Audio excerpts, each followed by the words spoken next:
علشان هيشتغل.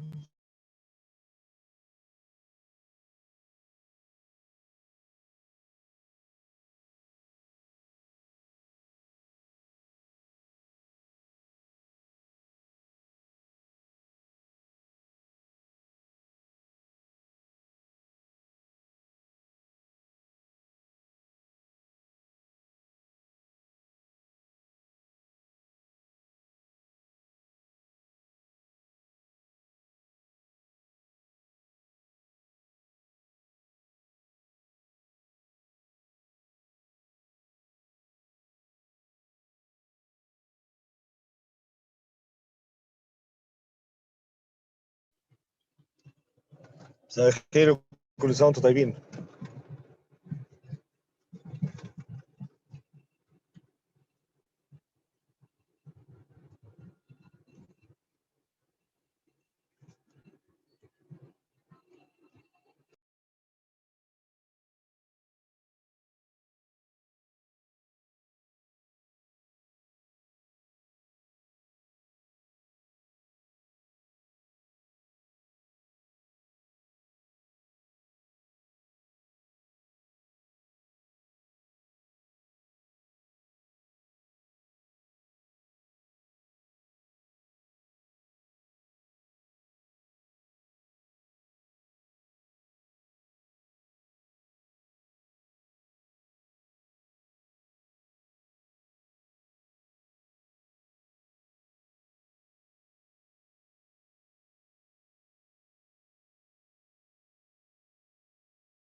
عبد العزيز.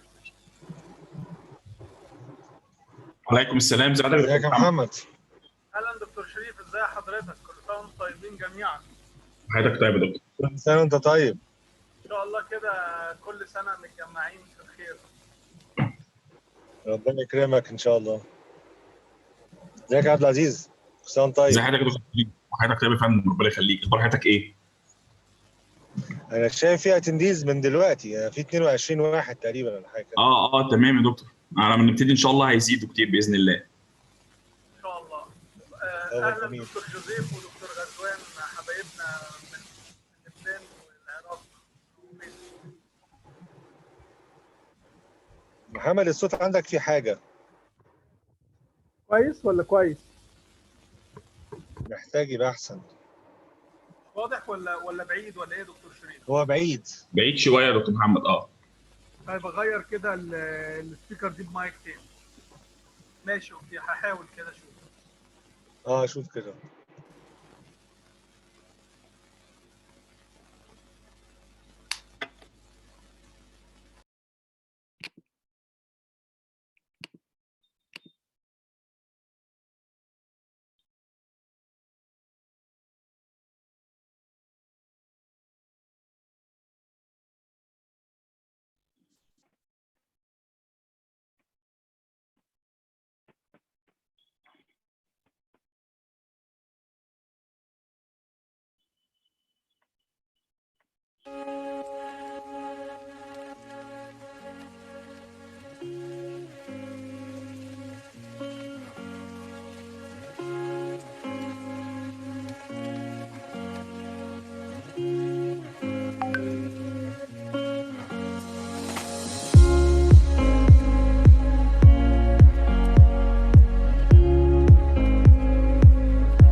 دكتور محمد.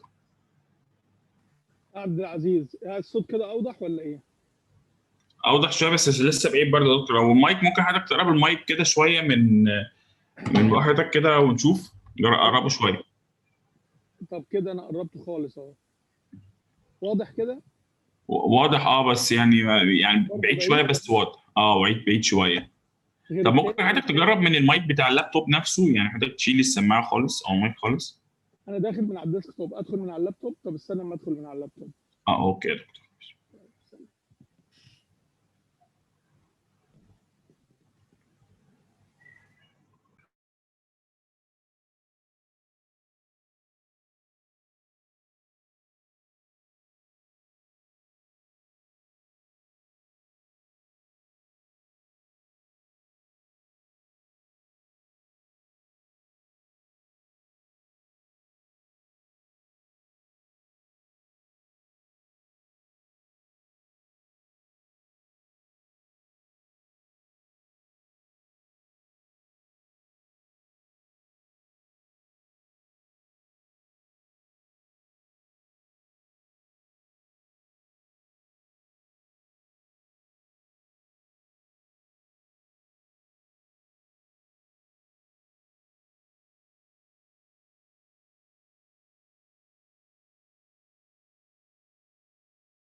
السلام عليكم. هو الاوديو في حاجه ولا؟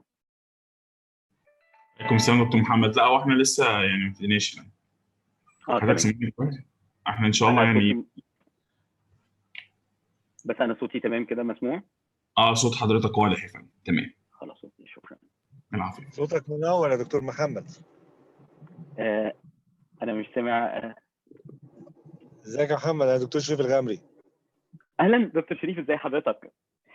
وحشني، يا اخبارك باشا، ايه؟ ده صوت حضرتك اللي منور. ربنا يخليك يا حبيبي، كل سنه تنورني. وسعادتك طيب. وانت بالصحه والسلامه. شكرا حبيبي. العزيز، الصوت كده صعب قوي. بص يا دكتور محمد، ده الديسكتوب بقى حضرتك اعمل له ميوت، وطي صوته على الاخر عشان ما يحصلش الايكو ده.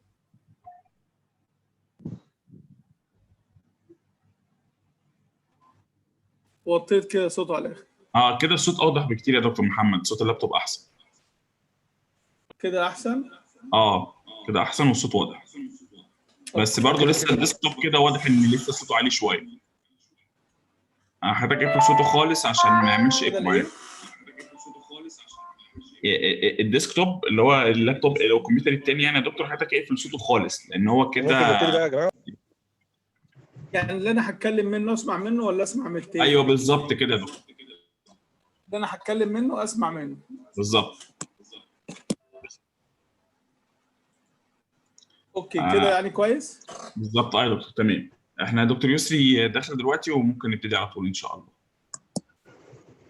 طيب تمام اوكي.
وانا ممكن اطلع؟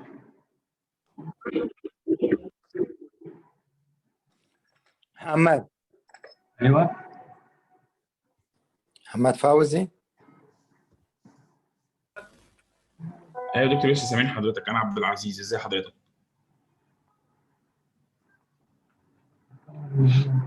كم بس مش واضح.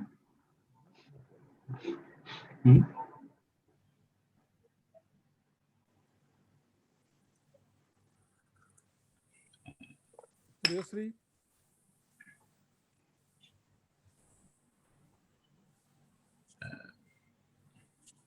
دكتور يسري حضرتك سامعنا؟ محمد حد سامعني؟ احنا سامعين حضرتك يا دكتور يسري اه. كده سامعين حضرتك يا بيه. الكاميرا بس مش disabled. ثانية واحدة يا دكتور. عبد العزيز قال له الكاميرا عند دكتور يسري وعندي وعند دكتور شريف. ممكن حضرتك تجرب كده يا دكتور يسري؟ تمام تمام دكتور محمد، شايفين حضرتك كده؟ كده واضحه.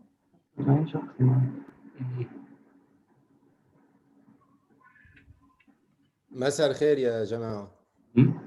مساء الخير ابراهيم، ازيك؟ الحمد لله. ماني عم بقدر افتح الفيديو. مساء الخير يا جماعة، سامعني؟ سامعينك يا دكتور يسري. اوكي دكتور يسري يو ار ريدي تو ستارت فن.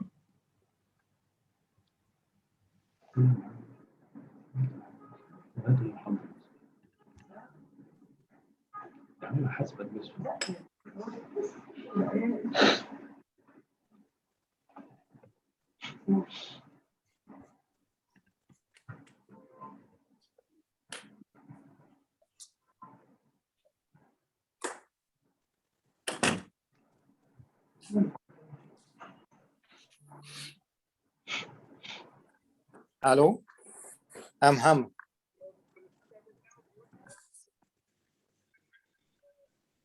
دكتور محمد يور ميوت يا دكتور. alright.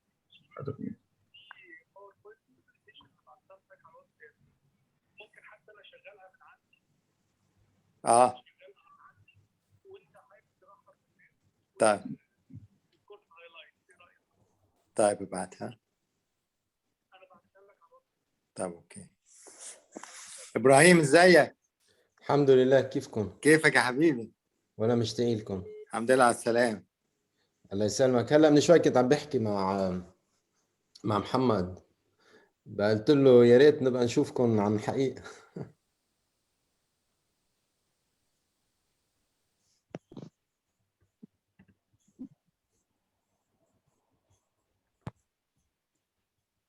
ابراهيم ازيك؟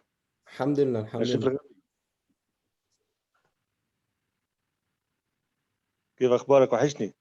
انتوا كمان كلكم، يعني اشتقنا نظهر من هالبلد. ريت حاجه، الواحد نفسه يقابل الناس بقى، مش معقول كده. مش معقول ابدا. انت ايه اخبارك؟ منيحة اخباري، عم بشتغل. والعائلة بلبنان بهالايام، نزلوا عندهم 10 ايام. بعدين طب هاي ابني عم يتعالج كل اسبوعين، يعني ما فيني ضله تحت، راجعين الاحد بعد اسبوع. يرجعوا بالسلامه ان شاء الله. ميرسي. كيفك ابراهيم؟ صلاح؟ مشتاقين. هاي، كيفك جوزيف؟ صلاح الوضع عكرتي بلبنان. قوي.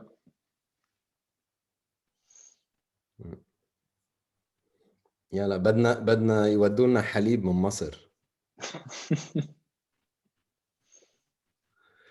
الله يساعدنا. بدنا يودوا لنا شي حدا يقشن قشي لفه. انتوا هلا عم تعملوا ريكوردينج، ما فينا نحكي كتير، رح اسكت.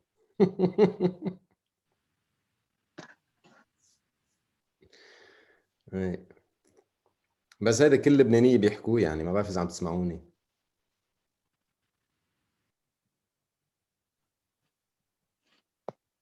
نبتدي يا دكتور محمد.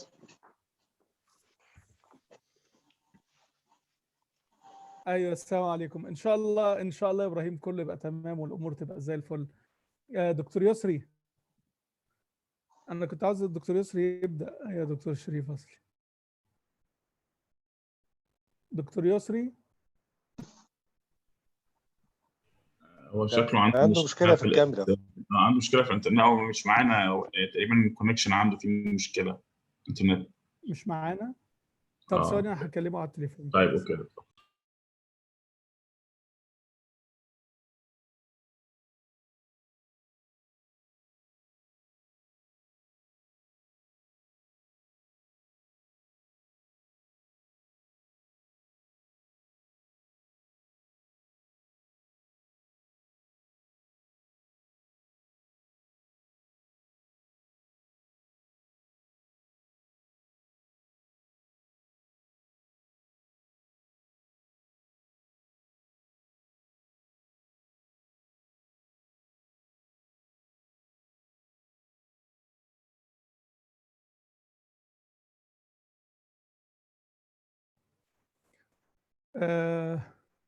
هو فعلا دكتور يسري عنده مشكله في الانترنت and he will sign in soon ان شاء الله. Dear friends and colleagues, I am happy to welcome you all in the 5th International Virtual Scoliosis Week. It is really nice week. You will enjoy a lot dealing with different kinds of spine deformities. We used to do it physically, but due to the COVID-19 global pandemic, we did it last year and this year virtual, and we hope that next year will be physical, inshallah. This year we have, as usual, different kinds of spine deformities can be managed, and you can see how to manage these deformities. We have 10 chair persons and panelists. We have 32 international speakers, 19 national speakers from 17 countries. We have faculties, and we will cover different types of spinal deformities: kyphosis, scoliosis, degenerative adolescent idiopathic scoliosis, early onset scoliosis. And we highlight the basics in spine deformity. We have cooperation between Duke Spine from Duke University, North Carolina, USA. Adolescent idiopathic scoliosis will be covered. Surgical exposures in special webinars and how to do the correction of your deformity cases. Challenges in fixation. The spine deformity will be covered during this webinar. And we'll have friends from all over the world. This day we have Dr. Ghazwan Hassan from Iraq, Dr. Joseph Al Khalil from Lebanon, Dr. Ibrahim Obaid from France, Dr. Kevi Menon from India. These are the international speakers in the first webinar. We are welcome you all, our dear friends, and we hope see you next year, inshallah, physically. And I am happy to have my friends and colleagues from Egypt, Dr. Muhammad Ramadan, Dr. Said Negm, Dr. Muhammad Sirri, Dr. Yahya Al-Bromboli, and Dr. Muhammad Abbas. And of course, my dear brother, Dr. Sharif Al-Ghamri, co-organizer of this webinar. Dr. Sharif, would you like to welcome our friends and colleagues? Yes, hi everybody. You're most welcome. This is our 5th year now in a dream that starts 5 years ago, and it started heavily. We have a good course from day one, and I hope you enjoy this year. And please, to all the attendees, all your questions should be in the Q&A on box, not on the chat. And welcome again. Thank you, Dr. Sharif. And after this webinar, we'll have another webinar in cooperation with Duke Spine from USA.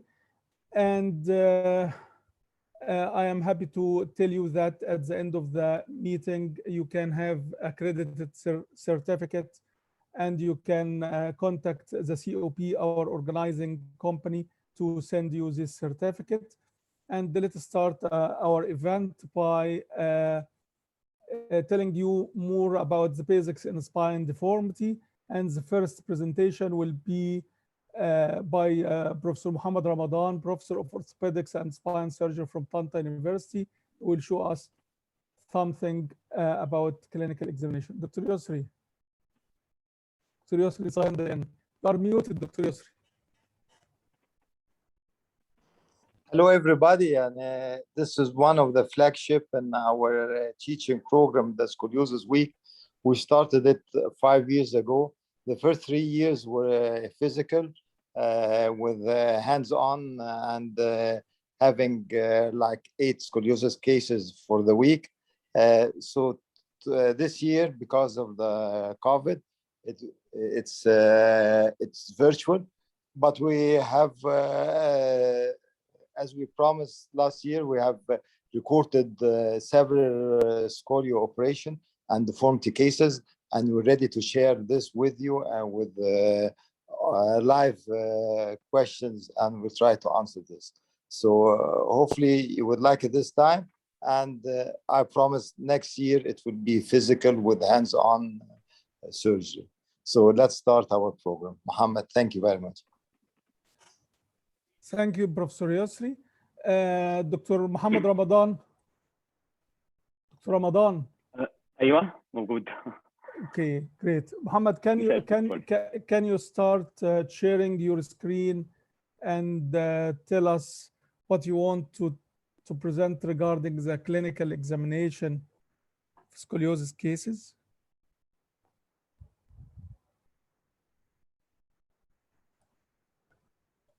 Muhammad.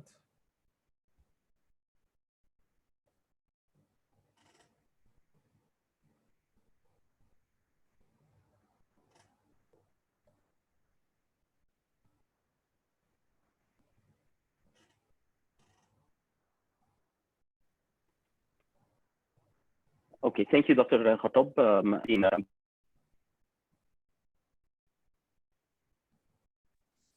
Hello. محمد الصوت بيقطع يا محمد. Is it shared now? Can you hear me? Not yet. لا لا يا محمد. I can hear you really well. Share your screen. Yes, share we your can. screen. Can you please read your screen يا دكتور مش محمد؟ سامعني خالص. الصوت بيقطع وممكن حضرتك تعمل بس Screen شير is shared سكرين. صح؟ No, not yet يا دكتور. أنا عامل Please, share screen. Okay. ثانية واحدة. ممكن حضرتك بس تستوب شير وتشير تاني. أنا عملت stop. share screen. Okay. احنا شايفين السكرين دلوقتي يا دكتور. تمام. شايفها كده؟ تمام. اوكي. تمام كده؟ اوكي تمام. Okay. So my topic for today is the physical examination of patients with scoliosis. So at first, this is a word that I found, and it really caught my eye, that scoliosis is not a diagnosis. Okay, so this is a case of scoliosis, which is the adolescent idiopathic scoliosis. This is another case of scoliosis, which is Marfan syndrome. And this is another case of scoliosis, which has multiple skeletal deformities. So our aim from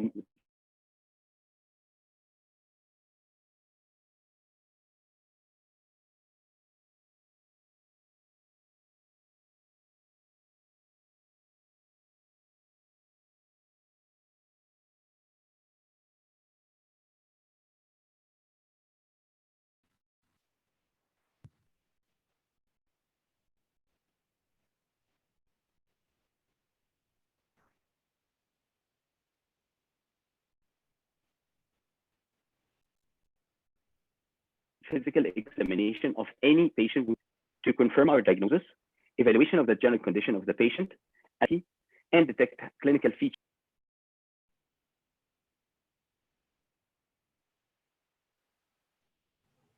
دكتور محمد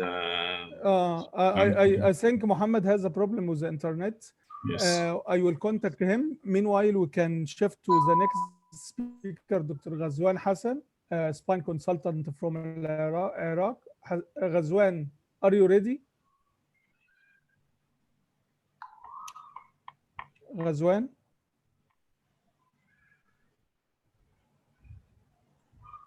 Ghazwan? We cannot hear you, Ghazwan.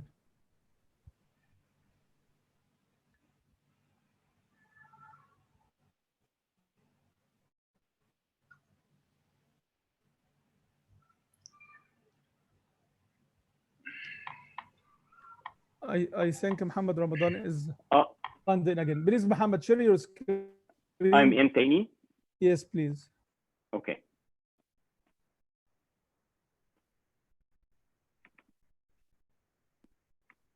Tamam. Yes.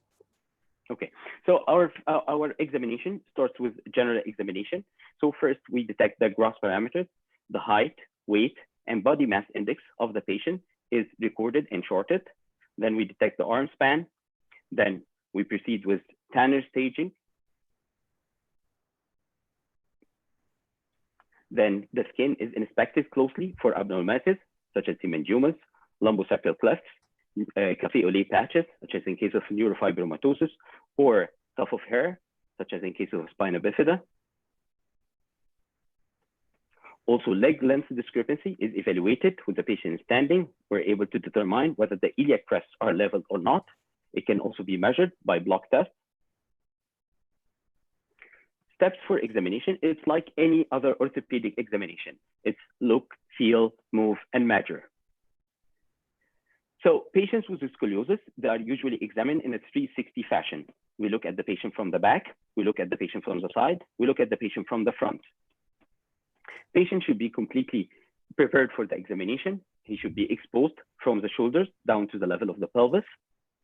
In case of boys, in case of girls, she might be wearing a halter top. As we said, the entire back should be visible, including shoulders and iliac crest. Then the back is examined. for shoulder asymmetry, flank creases, unequal scapular prominence, prominent iliac crest, increased space between the arm and the body on one side in respect to the other, with the arms hanging loosely at one side, at the side. Looking at the patient's back, we should be able to locate apex of the curve, location of the main curve. Is it a right or left curve, the main curve? Is there symmetry regarding the shoulders, waist, and pelvis? Also, is the patient decompensated or not? Also have an idea about flexibility. Then the patient is inspected from the front. We should have an idea whether the head is tilted, if there are rib cage abnormalities, if there are rib impingement, pelvic tilt. Patient is also examined from the side to detect if there is exaggerated, whether the person has hyperkyphosis or hypokyphosis. Also have an idea about the lumbar lordosis. Is there hip or knee flexion deformities? Then we start our scoliosis examination, or a test that are specific for scoliosis patient. The Adams forward bending test. The patient is asked to bend forward until the spine is horizontal. If there is scoliosis, one side of the back appears higher than the other. So to quantify this, we use the Bonnell scoliometer, which is a specially designed inclinometer that is used clinically to measure the angle of vertebral rotation. It fits on the patient's back. We start from the thoracic region and move down to the lumbar region. If there is more than 5 to 7 degrees, if it is more than 5 to 7 degrees rotation, then the patient is further sent for investigation X-ray. Also, looking at the patient's back, we should have an idea, as we said, about flexibility of the curve. There is several measures to achieve this, whether right and left bending, or with the patient lying down, we can do the push-prone test, or we do traction. All this, they give us an idea if the curve correctable, or give us an idea about correctability of the curve. The shoulder angle. So this is an angle between the horizontal line and a line through inflection of 2 points of the shoulder and upper arms. The axillary angle, the angle between a line that touches both axillary fold and the horizontal plane, and this could be done on clinical pictures of the patient. We should also have an idea about the spinal balance. As regards the clonal balance, the plumb line held at the spinous process of C7 should not deviate from the center of the gluteal fold by more than 1 to 2 centimeters. Regarding the sagittal contour of the spine, normally patients with adolescent idiopathic scoliosis, they appear hypokyphotic, except if the rotation is more than 90 degrees. The deformity will be in the sagittal plane, so the patient will appear to be hyperkyphotic. If there is hyperkyphosis in patients suspecting of adolescent idiopathic scoliosis without rotation, then there are suspicions of syrinx or syringomyelia. No examination of the spine goes without neurological examination, and it's very necessary to rule out neurological causes for the deformity. Muscle testing and examination of the range of motion of all 4 extremities should be performed. The hands and feet, they should be examined for abnormal posture and for evidence of abnormal sensation. Examination of the superficial abdominal reflexes is very important and useful in determining which patients should undergo MRI to rule out syringomyelia. Also, the wrist and thumb sign, which is positive in patients with Marfan syndrome. The hyperlaxity of the joints, which could happen in patients with connective tissue disorders. Also, we should keep in our minds the red flags. So usually patients with adolescent idiopathic scoliosis, the curve is, they have a right thoracic curve. So if we have a left thoracic curve, it is considered a red flag and the patient is sent for further investigations. Also scoliosis, most cases, they are painless. So if I have a patient which has pain, this is considered a red flag as well. Neurological deficits and midline hairy patches and cafe au lait spot, as in cases of neurofibromatosis, are also considered red flags. Thank you.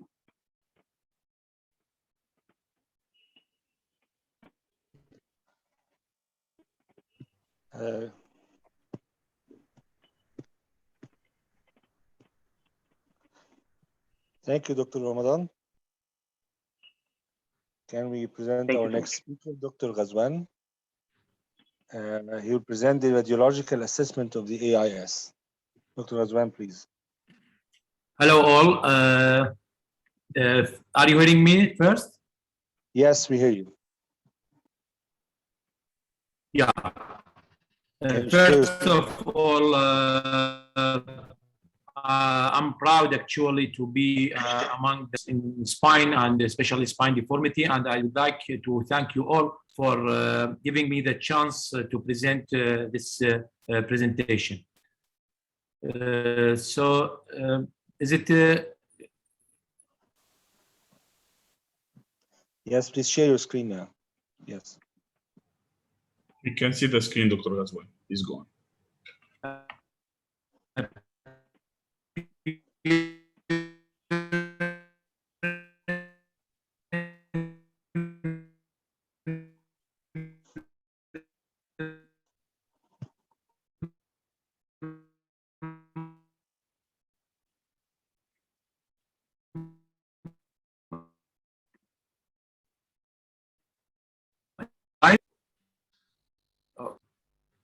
Assessment this so nothing to be disclosed. My learning objective of this talk, how to approach to AIS patient radiologically and learn the basic radiological term definition, which is frequently mentioned in the lectures, and also to figure out when the AI or the CT are indicated in scoliosis. So table of content. Thank you, Muhammad, for his nice presentation. He covered all the clinical assessment. So I will proceed with the radiological assessment. As we know that adolescent scoliosis is a deformity that's present between the age of 10 to 18 and affect 2 to 3% of population. And it's defined that the curve more than 10 right-sided curve common and female, and also diagnosis was not usually done clinical assessment first and then radiologically by AP lateral. So tension, actually I use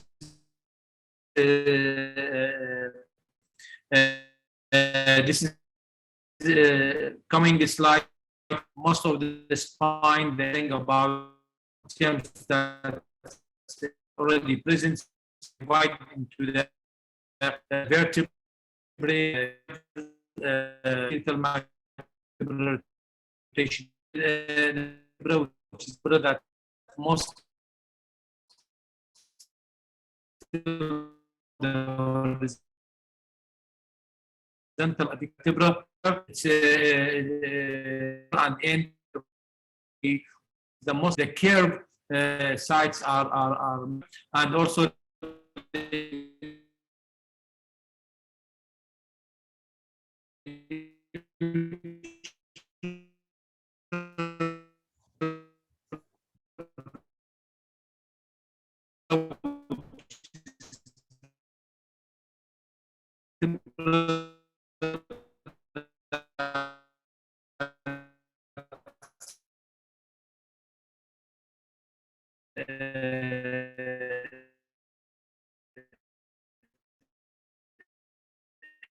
equal distance on AP view structure curve. The major curve is the largest curve, and any other curve is regarded as a minor curve. Primary curve, which is the first curve that's appeared later on as a compensatory mechanism to retain the realignment.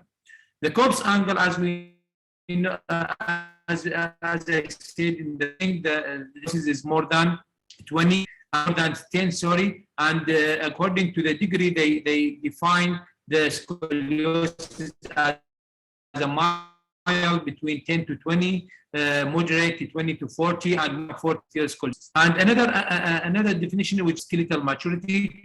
Actually, this is not an let's say a solo or a more accurate method, because we have to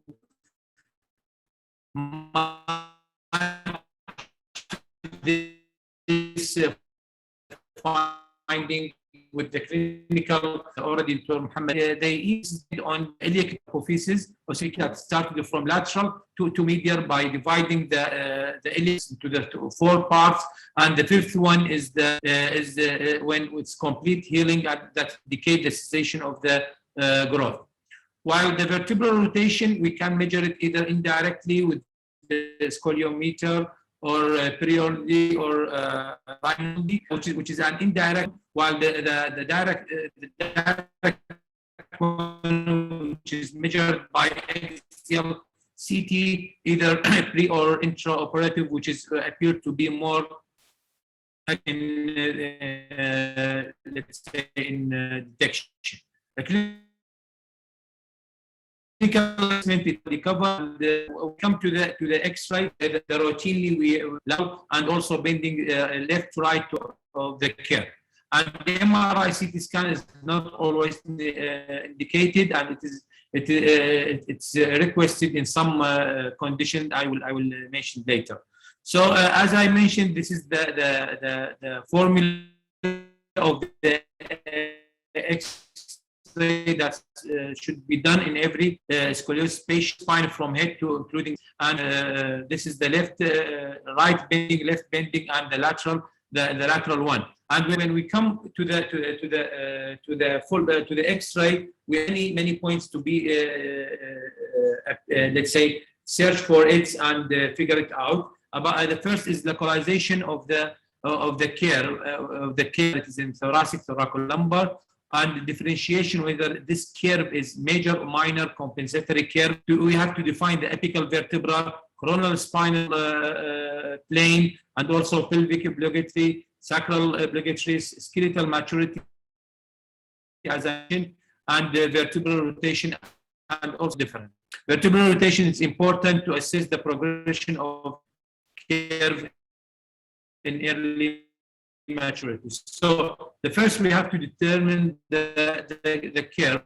They define the curve as a proximal thoracic when between 2 and 5, main thoracic between 6 to 11, 12, thoracolumbar 12 to L1 from the L4. This is on the apex of the curve, whether it's major or minor according to the magnitude of the angle, and it's measured from the upper and lower end vertebra. And also we differentiate the curve whether it is structural or not structural by doing left and right AP X-ray. Important factor which will be covered in the classification that determine the lumbar modifier. This depends on the lumbar curve by drawing a line from the center of the sacral upward and check the apex of the vertebra, where is it. And the next point is the sagittal modifier. They depend on the let's say the kyphosis of the sagittal lateral X-ray for more than 40. Another important point, as I mentioned, the vertebral angle, rib vertebral angle difference, which define into the phase 1 and phase 2. The phase 2 is more prone to progression, while phase 2 is benign one. MRI, as I mentioned, is indicated especially in some cases, which is defined as an atypical form of the curve, rapid progression, excessive kyphosis, structural abnormality, foot deformity, asymmetrical abdominal reflex, painful condition, syrinx, and other. And here are some MRIs or the that could be present in mention. Finally, it's not only assess the surgical, but also to assess the vertebration or any vertebral donation that's present. And finally, it's for a pre-assessment of the critical size, shape of the direction of the screws also. So message assessment is not have to start assessment and then neurological assessment. We have to do neurological assessment. I mentioned surgical assessment for skeletal maturity is not always enough. We have to depend on the clinical assessment and further imaging like CT, MRI is not always indicated. Thank you. Thank you so much, Dr. Ghazwan, for your talk. Although we had a problem with actually the presentation due to internet and the connection difficulties. Anyway, thank you so much for your talk. And the next speaker will be our dear friend, Dr. Joseph Al-Khalil, spine consultant from Lebanon, and he will give us talk regarding how to classify adolescent idiopathic scoliosis. Please, Joseph, go ahead.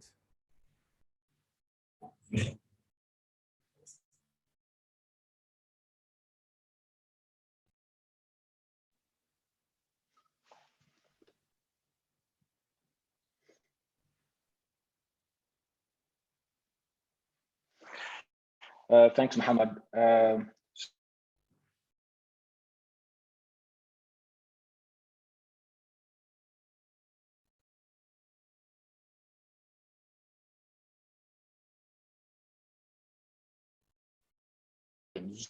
What would they do for this case? They will actually give you 5 opinions.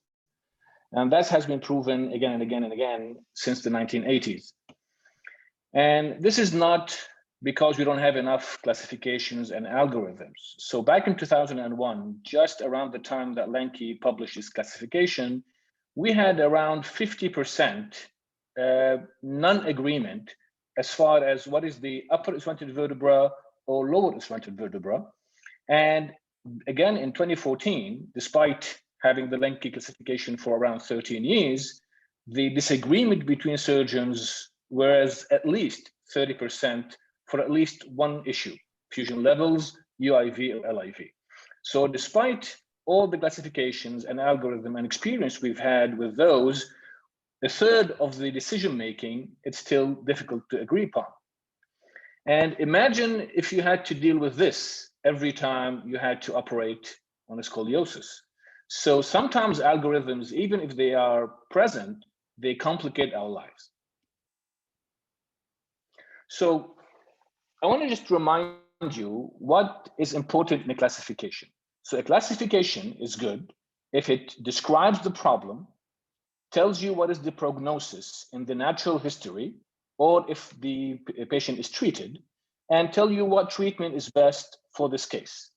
And of course, data collection for epidemiological studies or prevalence and incidence and all that. But are all classifications alike? Well, no. We usually talk about the validity of a classification and reliability of a classification.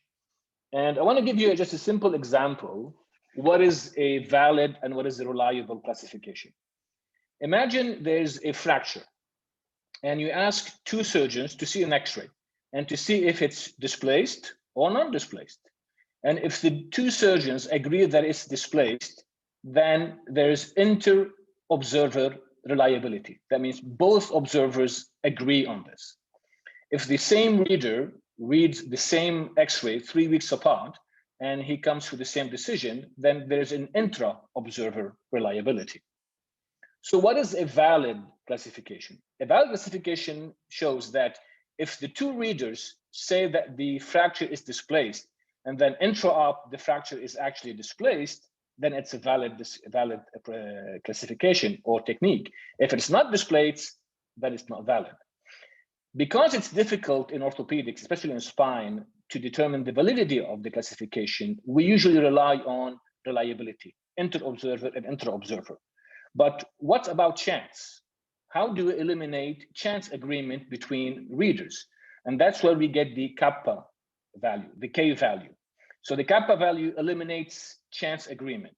And there's a 2 kind of grading, the Landis and the Van Holm. The Van Holm is a bit more rigorous. And they want a kappa of more than 0.75 to say that the classification is excellent in reliability. 0.5 to 0.7, it's moderate, and below 0.5 is poor. So whenever we see a classification, we need to check its kappa value to determine if it's a reliable classification or not so much. And actually, I didn't know this until I was preparing for this PowerPoint. The early classification for spine scoliosis was back in 1905 and was found in the Handbook of Orthopedic Surgery in Germany by Schultes. And that was pre-Cobb. And Schultes actually described according to curve type and location. And he determined that there are about four types: cervical, thoracic, thoracolumbar, and lumbar, and determined that you have also combined double primary curves. But that was only descriptive. They did not aid in treatment decision.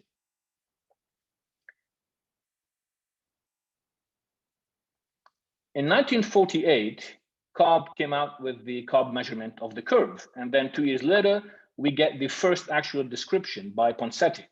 And we started to see the actual words that we use now. So 6 types based on the Cobb measurements. You get the single major lumbar, single major thoracolumbar, single major thoracic, single major high thoracic, combined thoracic and lumbar, and double major thoracic. And that was a completely descriptive classification. And a few years later, John Moe out of Twin Cities described what was the original form of the King-Moe classification. He followed 266 patients, and he divided them into 4 types. Type 1, single thoracic or thoracolumbar. Type 2 is the major right thoracic with the left lumbar. And type 3 with the primary is the now thoracolumbar. And type 4 where both curves are equally structural and rigid. And in 1983, that's when we get the King-Moe classification based on the work of Moe in the Twin Cities Scoliosis Center. And now we get 5 types. And King and Moe in that classification, if you see the title, it is the selection of fusion levels in thoracic idiopathic scoliosis. And that by itself limits that classification, because the aim of this classification is to give us only in thoracic scoliosis. And the aim of it is choosing which selection levels for fusion. And in that classification, they gave us the criteria that we use now: the stable zone of Harrington, the stable vertebra, and the flexibility index. So the flexibility index actually separates which curve is more flexible, the lumbar curve or the thoracic curve. And based on that, we get these 5 types. So type 1 and type 2 are the S-shaped. Type 1 is the double curve, and type 2 is a double curve, whereas the type 1, the lumbar curve is the larger curve and the more rigid. That means the flexibility index is negative. In type 2, it's the inverse. The thoracic curve is the major and the more rigid. And that means the flexibility index is 0, neutral, or positive. In type 3, it's similar to the lanky ones that we know of, where we get the thoracic curve with the small fractional lumbar curve.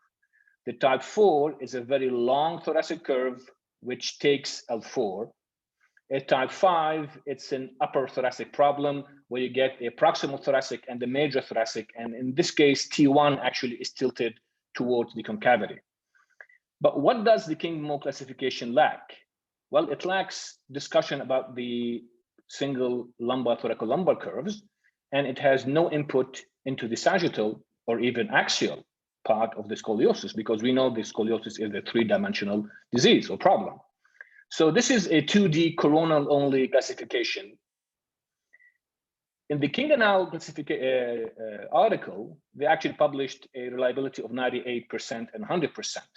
However, multiple studies later on, and mainly the ones published in 1998 by Lenke and by Cummings, found that actually the kappa value is at best 0.4 to 0.6, which makes the King and Al classification poor to moderate. Conrad in 1998 came up with something closer to what we have now with the Lenke. So they followed 2,000 patients, and they described the classification based on the location of the curve, the number of curves, the angles, and the flexibility. And we get 11 subtypes, 1A, 1B, 2A, 2B, and 3 to 9. And they started to use the definition of the SRS of the apical vertebra. And if you see here, examples 1A, 1B, 2A, and 3, where the part of the 1A, for example, the 1A left is the King 1, whereas the 2A right is the King 2, and the 3 right is the King 3. But this classification also had problems. One, it had no sagittal, no 3D input, and the kappa inter-observer was only 0.38. And we get to 2001. So when Lenke published its inter-observer reliability of the King classification, and in that article, they ended with that we need something different. We need something more reliable. And that was back in 1998.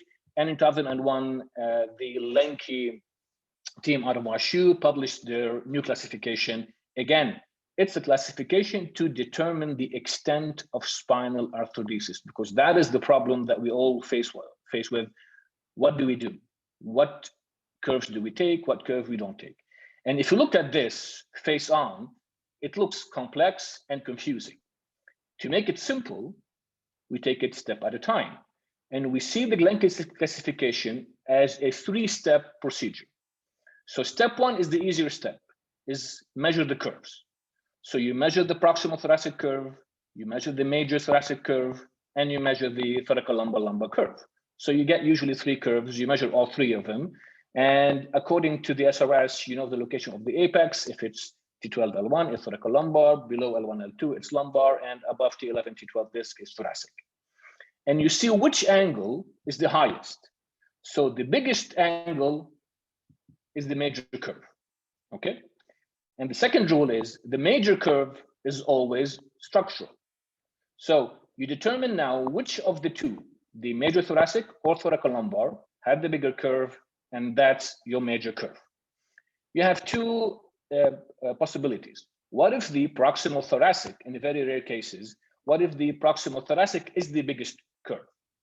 You still use the major thoracic as your major curve. Second possibility, what if your major thoracic and thoracolumbar are equal? You still use the major thoracic curve. And now that you've chosen your major curve, the other 2 curves become minor. And now you have to determine, are they structural or not structural? And you start with the simple AP X-ray. A curve that is less than 25 degrees, by definition, is not structural. If the curve is above 25 degrees, then you look at the side bending coronal and the sagittal. And the rule applies for all 3 curves when they are minor. If the side bending does not go down below 25, or if the sagittal X-ray, the curve is above 20 degrees, then that minor curve becomes structural. And if you follow these 3 steps, so this is what you need to look on the X-ray. Never forget the sagittal X-ray. You always use it to measure the proximal thoracic, main thoracic, and the thoracolumbar curve. You measure the kyphosis. If it's above 20, then it's a structural curve. And now that you have the main thoracic curve, or the main curve, or the biggest cob, which by definition is structural, you find which of the 2, if any, minor curves is structural, and you get the curves from 1 to 6. 1 is the easiest one. It's the main thoracic, where the major curve is the main thoracic, and the 2 others are minor and non-structural. Type 2 is the double thoracic, where the main thoracic is still the major with the biggest cob, but the proximal thoracic, either it doesn't bend to less than 25, or more commonly, it's above 20 degrees in kyphosis. It's structural. Type 3, it's the double major. That means the thoracic and thoracolumbar now are the structural ones. The structural is major is still main thoracic. So 1, 2, 3, the major is the main thoracic. And 1, none of them are structural. 2, proximal is structural. 3, lumbar is structural. 4 is the easiest one. They're all structural. But 4 can either be major main thoracic or major thoracolumbar. 5, now we invert. So 5, the structural major is thoracolumbar. So it is opposite to 1, whereas the proximal and main are non-structural. 6, you'll get the opposite of 2, whereas the structural, opposite of 3, where the structural is thoracic and the main thoracic is structural, but not major. So at first, it looks confusing, but if you take it a step at a time, it becomes a lot easier. What is your major curve? What are your minor curves? Are any of the minor curves structural? If yes, fill in the blank. And usually I put this algorithm in the clinic for my residents. And this algorithm separates step 1, step 2, step 3. Step 1, get the Cobb angles of all three curves. Is the major thoracic curve the major curve? Then it's going to be either 1, 2, 3, 4. If it's the thoracolumbar that is the major curve, then it's either going to be 4, 5, and 6. Then you get to the proximal thoracic curve. Is the proximal thoracic structural? So doesn't bend below 25? Is the sagittal above 20? If yes, you check the third curve. If they're all three structural, then it's type 4. If not, it's a type 2, and so on. So by following a simple algorithm again and again, and by repetition, this becomes very easy. Step 2. So you finished your step 1. Now you know what do you face from 1 to 6. Now the lumbar modifier. So the lumbar modifier determines two things. You draw a CSVL, and then you determine in the lumbar curve, what is your apex? So the apex is the vertebra or part of the disc that is most horizontal or most horizontal and laterally deviated. And you see how that vertebra is bisected by the CSVL. If the CSVL comes between the two pedicles, it's a lumbar modifier A. If it touches the concave pedicle or just between the concave pedicle and the lateral edge of the vertebra, it's a B. And C, if actually it doesn't touch the vertebra. And when we mean touch, so the word is substantial. So it has to touch. So you cannot use a thick pen. It has to be a fine pen, and it actually has to touch the vertebra, not come close to the vertebra. And if you're not sure if it's between A and B or between B and C, you go with B. And if the apex is the disc, then you need to check the vertebra above and the vertebra below. How do they get touched by the CSVL? So now that you finished 2 steps, you'll get these types. So in the lumbar modifier A, you'll get 1, 2, 3, 4, of course. You cannot get 5 and 6. And in the lumbar modifier B, same thing. 1, 2, 3, 4, you don't get 5 and 6. Whereas in lumbar modifier C, you get 1 to 6 with the lumbar modifier C. The third step is a simple step. You get on the sagittal X-ray, you measure the thoracic kyphosis between T5 and T12. If it's less than 10, it's a minus. Between 10 and 40, it's a neutral or normal. Above 40, it's a hyperkyphotic, that means a plus. So step 1, 1 to 6. Step 2, A, B, and C. Step 3, minus and plus. And you get the 42 subtypes. I know 42 is a big number, but if you go step at a time, it becomes a lot easier to do. And this is, for example, a very simple case. You'll get the main thoracic is 57, the lumbar is 40, the apex is just touched the pedicle, so the T5 to 12 is 13. So the main thoracic is 57, it's the biggest one. So the main thoracic is the major curve. The main thoracic curve bends only to 47. The lumbar curve 40 bends to 2, so it is not structural. And on the side, it is not kyphotic, above 20. So the major thoracic is the major. The lumbar is non-structural, so that's a 1. T5 to T12, that's a neutral, a normal. And the CSVL touches the pedicle, so that's a B. So you get 1BN. So how reliable is the Lenke classification? Well, studies from 2001 to 2015 showed that it is actually moderately to excellently reliable. The problem is it doesn't have an Excel input, and you need to remember your rule breakers, especially for example 1C. Now that you have all this together and you separate it visually into step 1, step 2, step 3, it becomes a lot easier to understand. But did actually the Lenke classification change how we treat scoliosis? Well, it did in a way. In 2011, the HAM study group published that the Lenke classification did get to a more agreement in the treatment approaches. However, you still get between 6% and 30%, so a third of the cases, where you get non-actually conforming or outlier, what we call the rule breakers. But that's a big improvement from before. New classification, for example, the PUMC, the Peking Union Medical College method, added the rotation of the apical vertebra, and it only had 11 subtypes. However, it hasn't been quite studied or actually more in the mainstream, despite coming out 2005. New classifications based on the more important sagittal profile. So Ablin, Genevois, and Roussoli published 3 years ago the sagittal classification in AIS. And the importance of that study is they help us on how to create sagittal profile. So in type 1, type 2, type 3, in type 1, keep the TL junction straight as is. In type 2, we need to straighten the TL junction. So we need pontiosteotomies because it's kyphotic, especially in type 2B, in type 2, yes. In type 3, actually, we need to reposition the inflection point.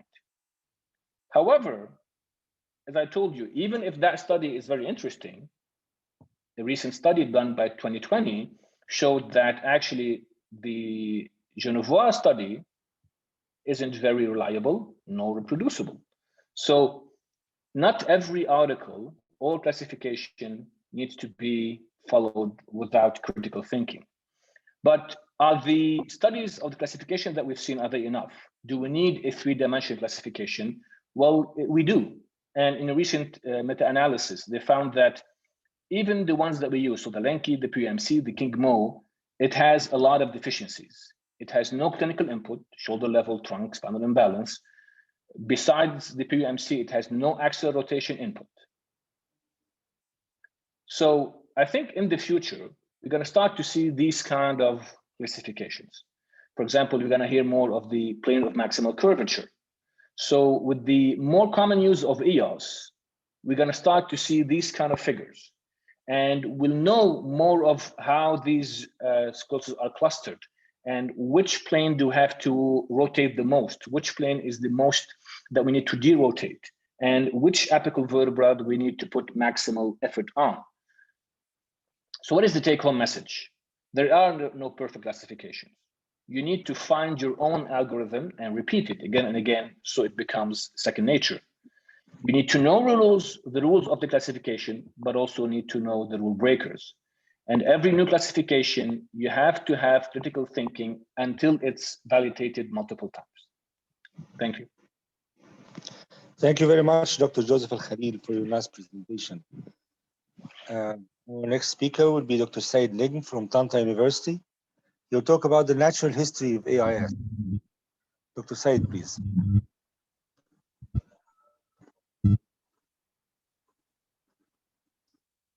Assalamu alaikum, everybody.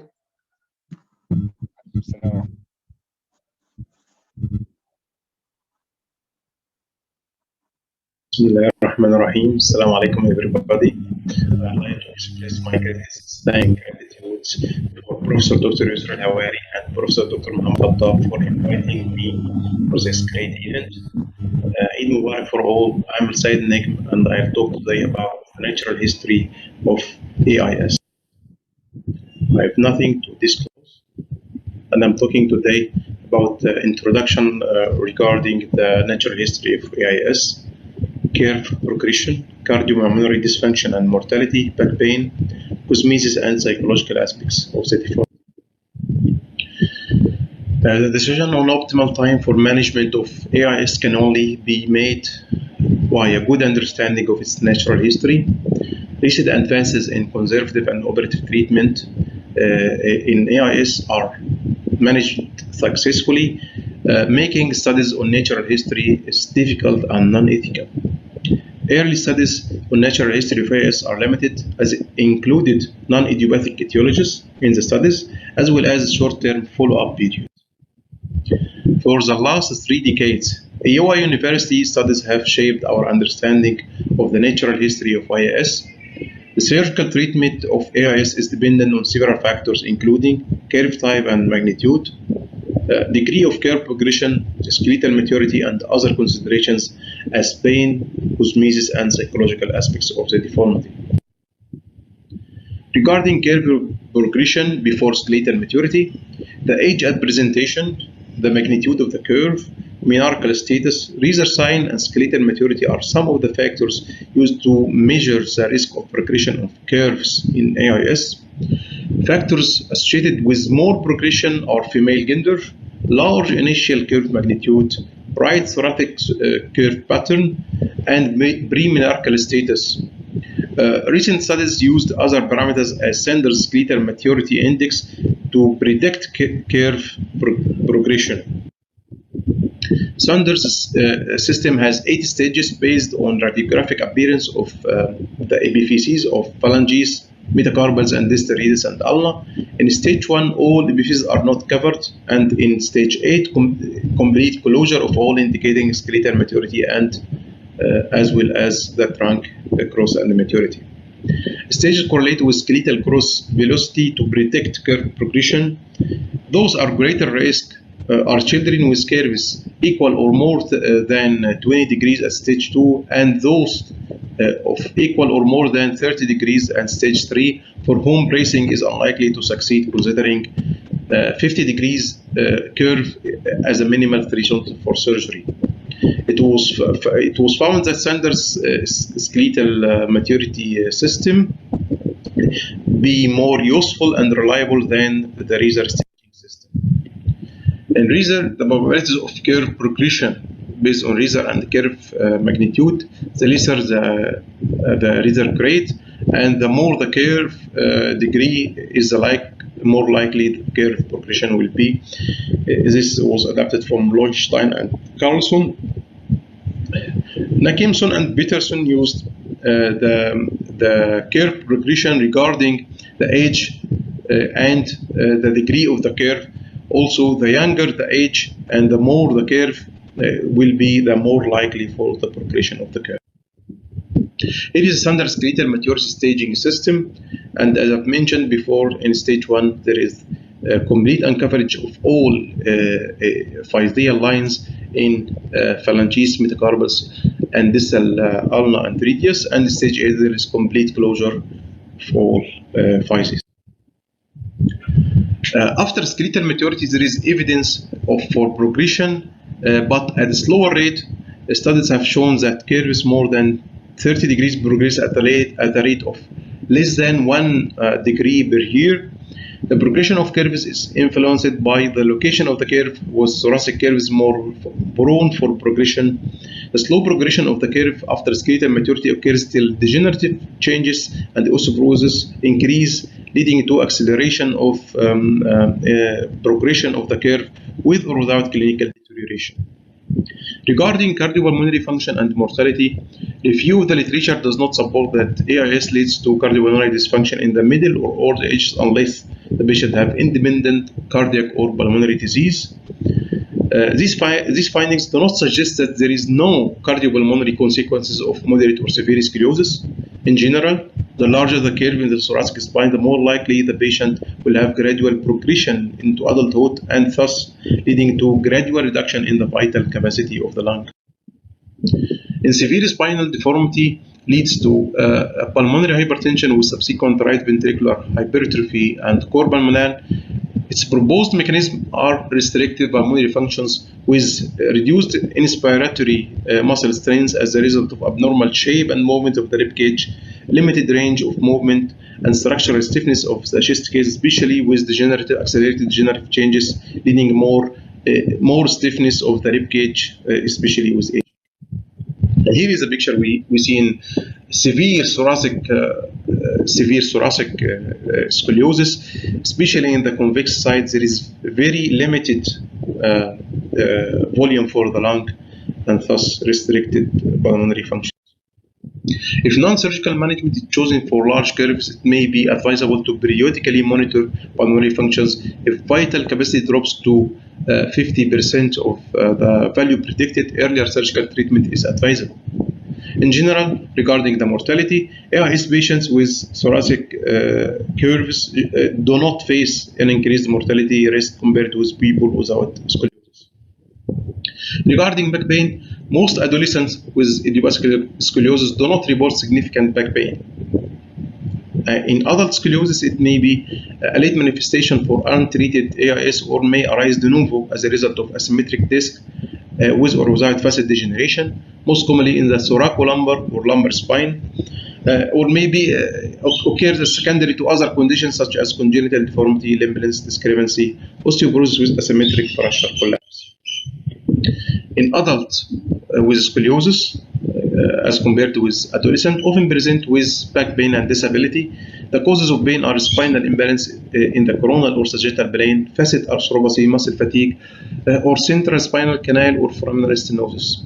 Asymmetric loading of discs and facets joints leading to incompetence of spinal segment or segments and subsequent segmental instability either in the coronal plane leading to spondylolisthesis or more often in the coronal plane in the form of translation leading to lateral listhesis or 3D rotary subluxation. Here in the picture down, we see the example for lateral listhesis with lateral translation in adult scoliosis in the CT cuts. On the concavity, the foraminal stenosis is common and may contribute to radicular pain. Increasing curve size has been associated with more severe pain due to large degree of degenerative changes as the curve apex. The last aspects we talk about regarding the natural history are cosmesis and psychological issues. Studies suggest that patients with scoliosis perceive themselves to be less healthy than their peers and experience restrictions in the physical, social, and daily life activities. Ascani et al. Reported real psychological disturbance in 19% of their patients, 94% of whom had curves more than 40 degrees. The clinical deformity caused by scoliosis is quite variable. Some patients with severe curves have little apparent deformity secondary to body habits or musculature, whereas others with milder curve have more clinical apparent deformities. Right thoracic curves, particularly in the presence of prominent rib hump, tend to be more deforming. The patient's psychological makeup also influences the degree of dissatisfaction with appearance. To sum up, the natural history studies reveal a favorable natural history for AIS, with the exception of some increase in the back pain and cosmetic concerns.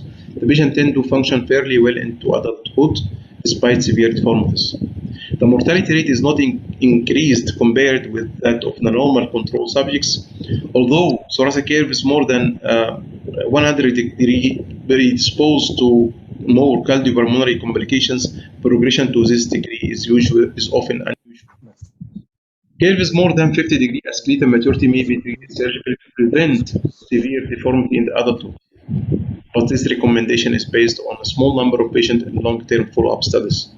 Each patient ultimately determines his or her own natural history, and long-term radiographic follow-up is important if non-surgical management is chosen. Patients and families should be counseled on the generally benign natural history for IS before surgery is recommended. And thank you very much.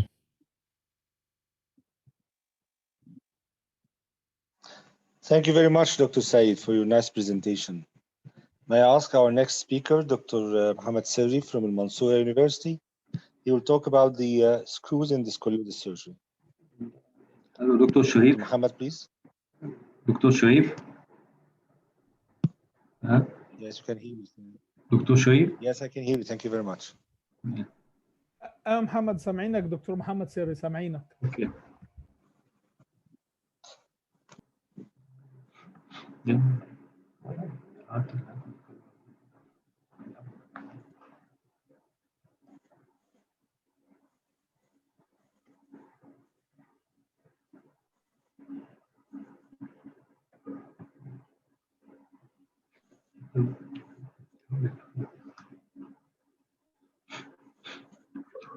Hello.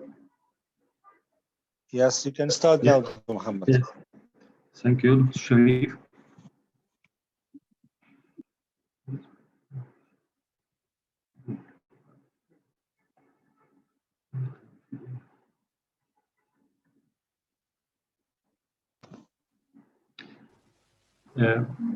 The aim of pedicle screw fixation in scoliosis. The aim of surgical treatment of scoliosis is to achieve three-dimensional correction, well-balanced spine, and solid bone fusion, and safe distal motion segment with lower complication rate and better clinical outcome. Posterior surgery with old pedicle screw is the gold standard of scoliosis surgery. Different corrective forces can be applied during correction of scoliosis, mainly derotation force. This is supplemented by compression, distraction, and translational force. The cantilever force is used mainly in kyphotic spine. Derotation can be applied either by the rod or direct to the vertebra. By the rod using single or simultaneous rod rotation technique. The direct vertebral rotation can be done segmentally or on block using the coplanar system on the convex side or the vertebral column manipulator system on both sides on the apical area with the same correction in both systems. Derotation using monoaxial pedicle screw in the periapical area with direct vertebral rotation gives better correction of rotation.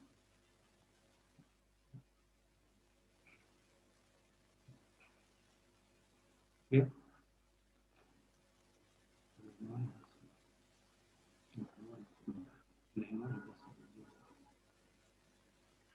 Okay.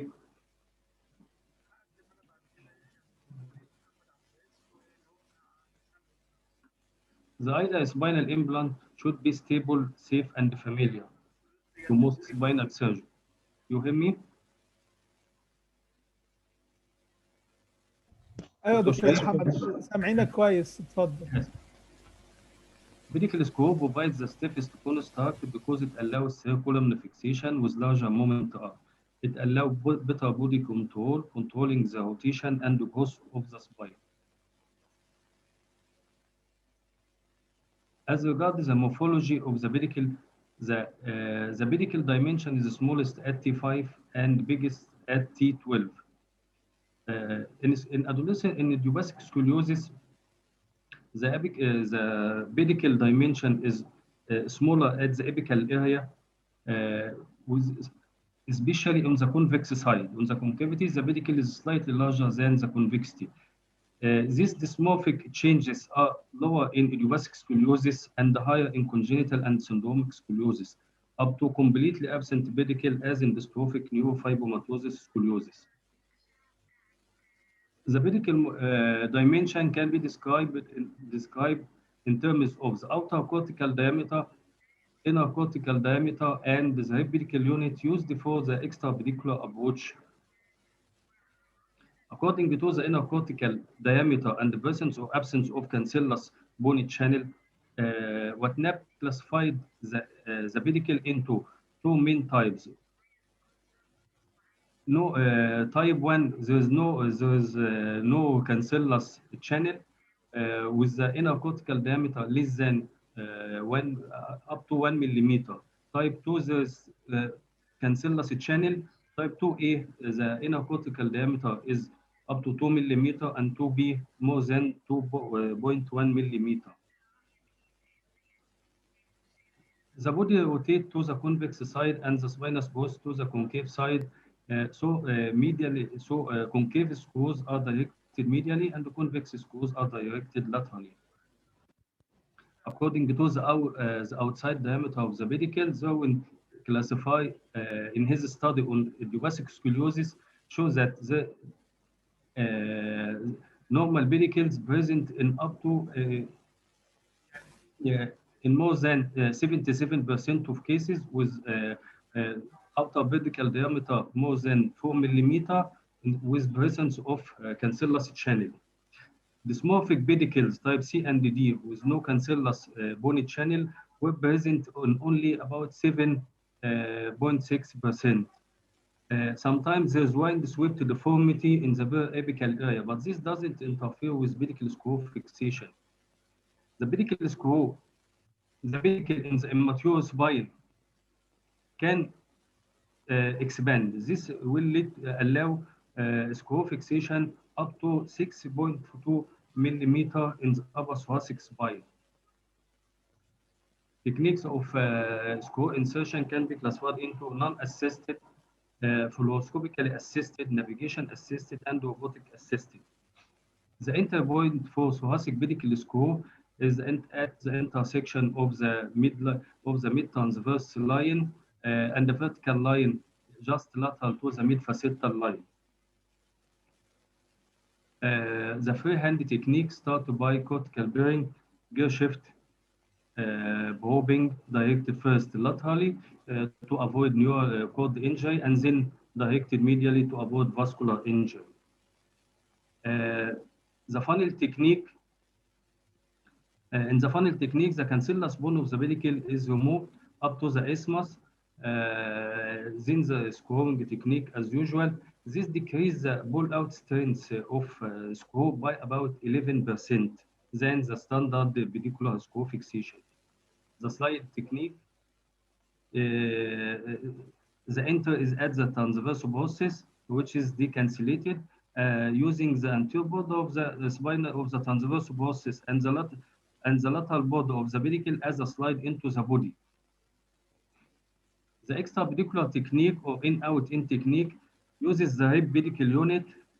The starting point, the enter point is at the just cephalic to the tip of the transverse process directed downward, passing through the space between the pedicle, the rib head, and the pedicle. This allows longer screw, but it has about 65% of the pull-out strength of the standard screw, pedicle screw, and should be used as a salvage procedure. In extremely small thoracic pedicle in severely rotated spine, the medial margin targeting method is used, in which the C-arm is rotated until a two post-anterior view of the body appear and the two pedicles appear symmetrical. Using the medial slit or medial border of this of the pedicle as the targeting point.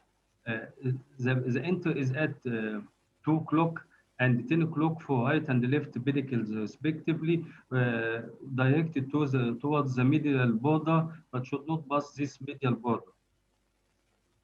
In case of perforation or penetration of the pedicle, you can use another trajectory as the anatomic trajectory instead of the straightforward trajectory. Use another entry. If the entry is medial, you can go lateral, making another hole, compacting the cancellous bone of the pedicle and creating a medial wall for the screw. You can use the open technique by doing small laminotomy, filling the medial and inferior border of the pedicle. Use another technique as the extrapedicular approach or other method of fixation, or in severe useless cases, postpone this level. In case of loose screw, you can use longer or larger screw, or use augmentation by bone cement or calcium phosphate. The cord is shifted to the concave side, so convex screw is more safer because of the presence of epidural space, more epidural space between the convex pedicle and the cord. But concave screws are more familiar to most spinal surgeons because of are familiar for medial inclination than lateral inclination. Also, the concave pedicle is slightly larger than the convex pedicle. Correction usually started for the typical thoracic curve on the concave side because the kyphosis is usually hypokyphotic, because the spine is usually hypokyphotic. Correction started by the concave root. But in lumbar or thoracolumbar curve, we start by the convex root with convex derotation for restoration of lumbar lordosis. In thoracic hyperkyphosis, it is better to start by convex root first. The neural and vascular structures in close proximity to the cord are subjected to injury by misplaced screws or longer screws during insertion or during correction, especially derotation. The aorta can be injured. The aorta in scoliosis in typical right thoracic curve lies posterolateral on the left side. So It can be injured by laterally placed screws with increased pedicle aorta angle more than 7 centimeters. During corrections, aorta moves anteromedially, and this can be injured by longer screw. The azygos fin can be injured by on the left-sided longer screw from T7 to T10 in up to 85% of cases if there's longer left-sided screw. The bridge can be classified into medial, lateral, superior, and inferior perforation or anterior perforation. Critical perforations or bridge between 2 and 4 millimeter mediolateral perforation or between 4 and 6 to 6 millimeter anterior perforations is associated with possible complication. But critical perforation more than 4 millimeter mediolateral millimeter and more than 6 millimeter anterior perforation is associated with very high risk of complications. The screw at risk, according to definition of Sawaki et al., is that screw with more than 4 millimeter medial bridge or anterolateral bridge with less than 1 millimeter margin from the viscera. The perforation rate varies widely among studies between 1 for thoracic pedicle screw in the immature scoliotic spine among studies for ranging from 1.2 up to 65%. This because of the variation in the definition, whether taking 0 millimeter or 2 millimeter as a definition of bridge, insertion technique, method of assessment, plane or CT, type and severity of deformity, or medial or lateral or inclusion of both types. Screw density doesn't affect the correction rate. High density screw, including all levels bilaterally, is associated with high correction, but lower density screw gives the same correction rate as high density screw with lower operative time, blood loss, and implant costs, especially in developing countries. Sometimes recently, the cave vertebral pedicle screw strategy used in inflexible curves with mild curves with good results.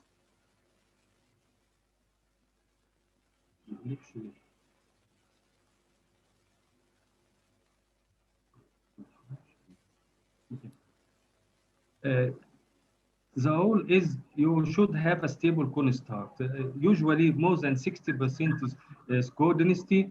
That means one screw per level is usually sufficient and achieve good correction and maintenance of correction. You should have a stable proximal and distal fixation with good apical control.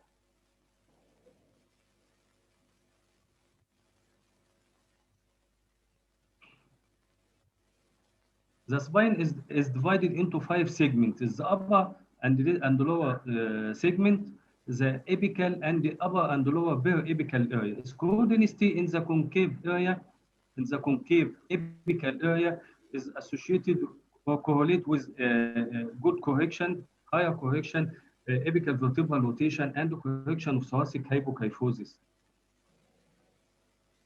So the advantage of pedicle screw fixation in scoliosis, it provides the stiffest construct with better correction and maintenance of correction. A case of severe scoliosis corrected by high density screws with good correction. Moderate curve corrected by lower density screw giving the same rate of correction.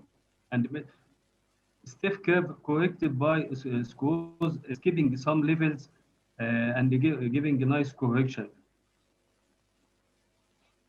In severe rigid curve, long-standing deformity like this, pedicle screw gives good purchase during correction, achieving some mild correction, balanced spine, and increasing with good increasing the stability of fixation for early post-operative rehabilitation of the patient instead of unstable or floating spine. Pedicle screw one of the advantages of pedicle screw is that it minimizes or eliminates the need for thoracolplasty in mild to moderate flexible curves. Also, it allowed correction of hypokyphosis by using stiff, larger concave hood as the cobalt to chrome hood with over-contouring the hood, using multi-axial reduction screws to pull out, to help in pulling out the apex, using posterior release as bone osteotomies, using the rod reduction technique and in situ bending technique. Avoid cantilever and convex rotation. This is a case of frank thoracic lordosis treated by using stiff hood, posterior release, and using multi-reduction, poly-axial reduction screws at the concave apical area with some correction of restoration of the thoracic kyphosis. Again, pedicle screws are low-dosing implant, and hyperkyphosis can be treated easily by using pedicle screws. In thoracolumbar curve, pedicle screw allow fusion from cob to cob, eliminating the need for the anterior surgery with lower morbidity. It can also save on the average one distal motion segment, one level, by better manipulating the lowest instrumented vertebra, making it horizontal, neutral, and stable. Also, it allows pedicle screw can allow selective thoracic fusion by controlling the amount of rotation of the major curve, making avoiding overcorrection of the major curve, and controlling the amount of tilt and rotation of the lowest instrumented vertebra. In conclusion, thoracic pedicle screw fixation of the immature spine is safe, stable, and reliable. It allowed better correction and maintenance of correction with better post-operative clinical outcomes. It's associated with lower pseudothoracic rate and revision rate. It make posterior surgery applicable, posterior only surgery applicable in scoliosis. Thank you. Thank you very much, Professor Mohammed Sirri from Mansoura University, for your nice talk. And we'd like to proceed for the next speaker. And I have the honor to present him, Dr. Ibrahim Obeid from Bordeaux, France. Ibrahim is one of the game changers in deformity treatment and scoliosis treatment. Due to his work, to his innovations, he has been one of the supporters of our Scoliosis Week, and we are really proud to have him on the team. Professor Obeid is going to give his talk on surgery principles in AIS. Ibrahim, can you proceed, please? Surgery principles in AIS.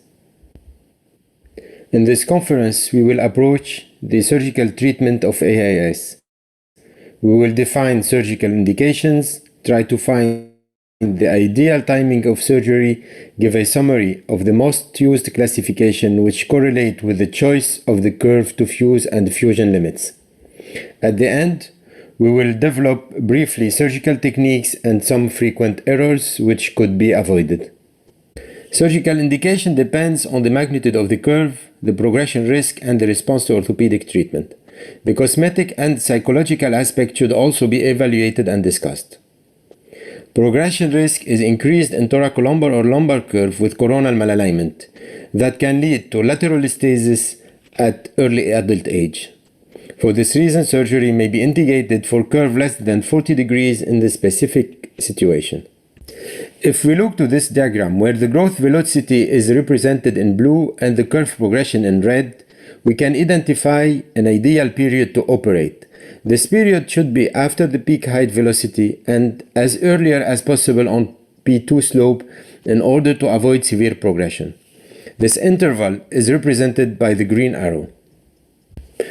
If the curve progresses quickly, despite orthopedic treatment, and if the patient is still squeletally immature, surgical treatment preserving spinal growth is indicated. This is especially true if triradiate cartilage is open. In this situation, multi-level spinal fusion should be avoided. Many growing rods solutions are now available. The pros and cons of each of them is beyond the objectives of this course. Another skeletal maturity index is the Risser sign.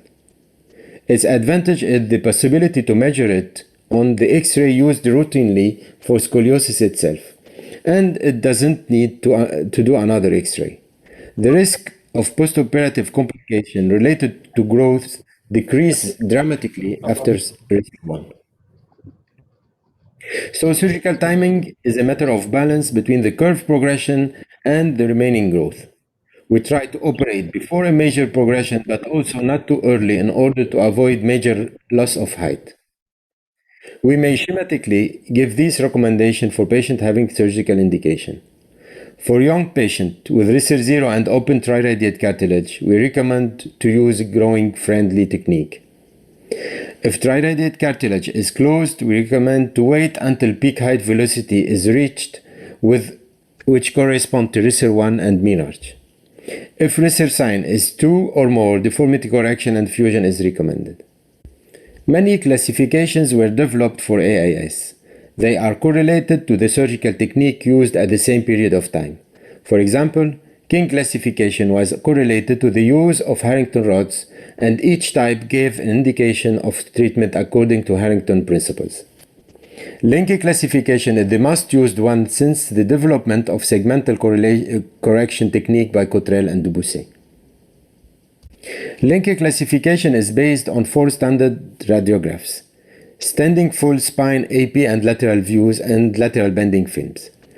It defines major and minor curves. Minor curves may be structural or not, that depends on their flexibility.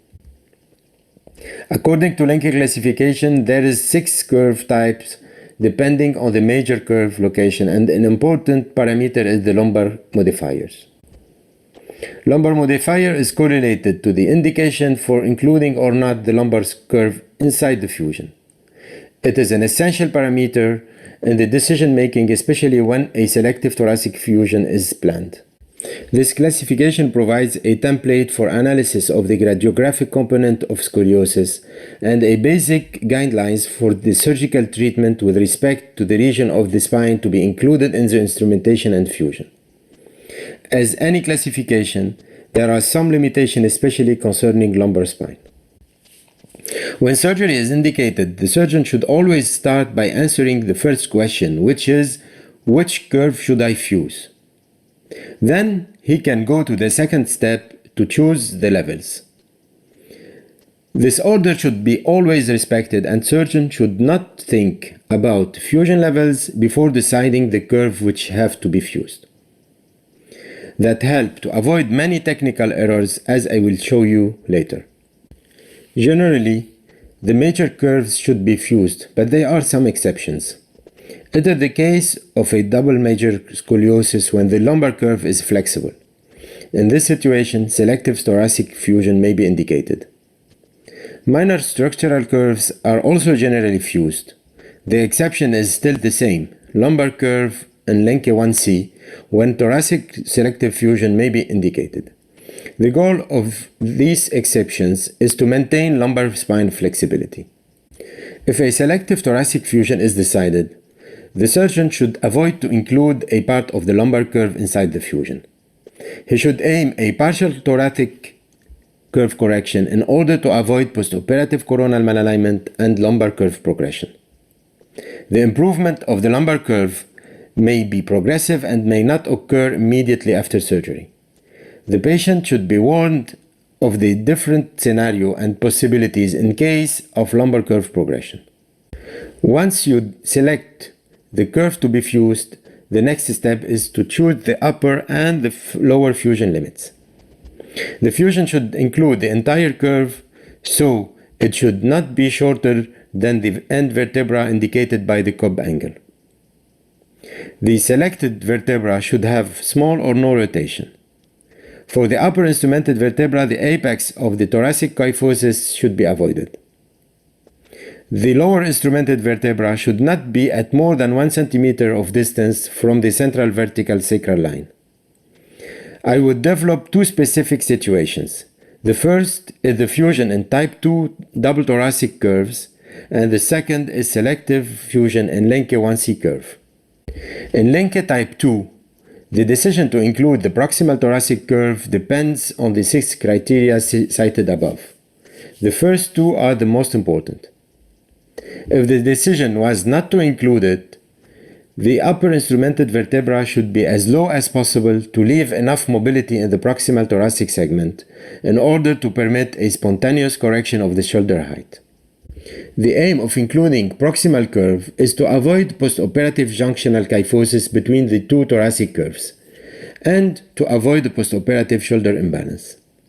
The correction should be harmonious between them, and the correction of the proximal curve is often difficult. This is an example of a Lenke type 2. The proximal thoracic curve met the criteria to be instrumented. Harmonious correction allowed a good shoulder balance. We can also notice that the flat thoracic spine is corrected and a harmonious thoracic kyphosis is restored. That is very important for cosmetic reason. In contrast with the old knowledge, full screw construct is able to restore thoracic kyphosis. In Lenke 1C or 2C and some 3C, selective fusion may be indicated. The goal is to obtain a mild thoracic and lumbar curves. It is very important to respect some rules to avoid postoperative coronal malalignment and lumbar curve progression. First, the lower instrumented vertebra should be the stable vertebra of the main thoracic curve. Second, any vertebra from the lumbar curve should not be included. Third, don't overcorrect the thoracic curve because the lumbar curve would not be able to compensate. And at the end, we should be patient at least 1 year post-op to obtain the final result. In this example of Lenke 1C curve, a selective fusion was performed. As you can see, the rules we just cited were respected, and we can observe a moderate correction of the main thoracic curve, a spontaneous correction, and a progressive improvement of the lumbar curve. We can also notice that the thoracic kyphosis was restored using a pedicle screw construct. Before surgery, a consent form should be signed and an MRI should be realized to rule out any spinal or intraspinal anomaly that may change the idiopathic nature of the scoliosis. This example shows a mild syrinx associated to a type 1 Chiari malformation. Careful and controlled reduction is necessary to avoid neurological complication. Careful attention to the skin is mandatory, and back acne should be treated to decrease infection risk. In the photo, you can see an example of skin acne to be treated before surgery. The planning should be clearly presented and easy to be seen during surgery. It should include patient identity, name, date of birth, pathology, fused level, X-ray or CT scan, and any interesting finding like 6 lumbar vertebra, Chiari malformation, coagulation anomaly, etc. Surgical planning is essential for any scoliosis surgery. All possible difficulties should be diagnosed and action to palliate to them should be prepared. There is no time for thinking during surgery unless an expected event occurs. All the steps should be executed as planned. The upper instrumented vertebra and lower instrumented vertebra should be clearly identified. The pedicles to be instrumented should also be defined, especially if their size is small and specific technique has to be used like navigation or in-out-in technique or sublaminar bands or other type of implants. The surgeon should keep in mind that the aim of the surgery is to correct the deformity and to obtain fusion, and it is not necessarily to put a certain amount of screws or implants. In case of difficulties, hooks, sublaminar bands are a good alternative solution and should be ready for use.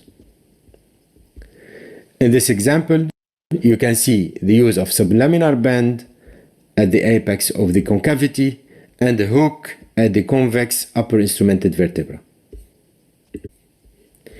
Navigation may be used in specific cases, as you can see in this example. The proximal and distal screws were inserted using freehand technique. The apical dysplastic pedicles was instrumented using image-guided navigation. Positioning is important, especially for posterior approach. Attention should be taken for the eyes, elbow, and shoulder to avoid compression or traction. Abdomen should be free from any compression to avoid high venous pressure and bleeding. Femoral pedicle compression should be also avoided by checking the posterior tibial artery pulse. All the contacts with the operating table should be soft to avoid any cutaneous lesion. Everything should be done to avoid patient temperature loss before starting the surgery. That may increase bleeding and infection risk. Concerning the surgical field, I recommend to drape wider than expected in case the approach should be extended for any reason. Personally, I drop C7S1 systematically in AIS. Neuromonitoring should also be used. The anesthesia protocol should be free from inhaled gas and from muscle relaxant. In AIS, motor evoked potential surgeon-controlled are sufficient. In case of prior neurological compromise, more complex neuromonitoring may be necessary during surgery. MEP should be controlled after each surgical time and especially after dangerous action. In case of severe deformity, MEP may be controlled several times during correction. Because of the possible delay of MEP changes, they could be controlled at least 20 minutes after the end of the correction. This is an example of severe curve correction. We can see a loss of MEP signal on the left lower limb. A decrease of the correction permitted a complete MEP recovery. Concerning surgical technique, we will take as example a posterior approach with pedicle screw instrumentation using freehand technique. I divided the surgical procedure in 6 steps. We should not start any new step before the end of the previous one. The first step is the approach, and 2 informations are essential. The first one is the meticulous bleeding control to avoid excessive blood loss, which may compromise the quality of the next steps. The second is the protection of the proximal facets and spinous ligament to avoid adjacent syndrome. The second step is facet resection that has 3 advantages. The first is that it provides deformity release and allows an easier correction.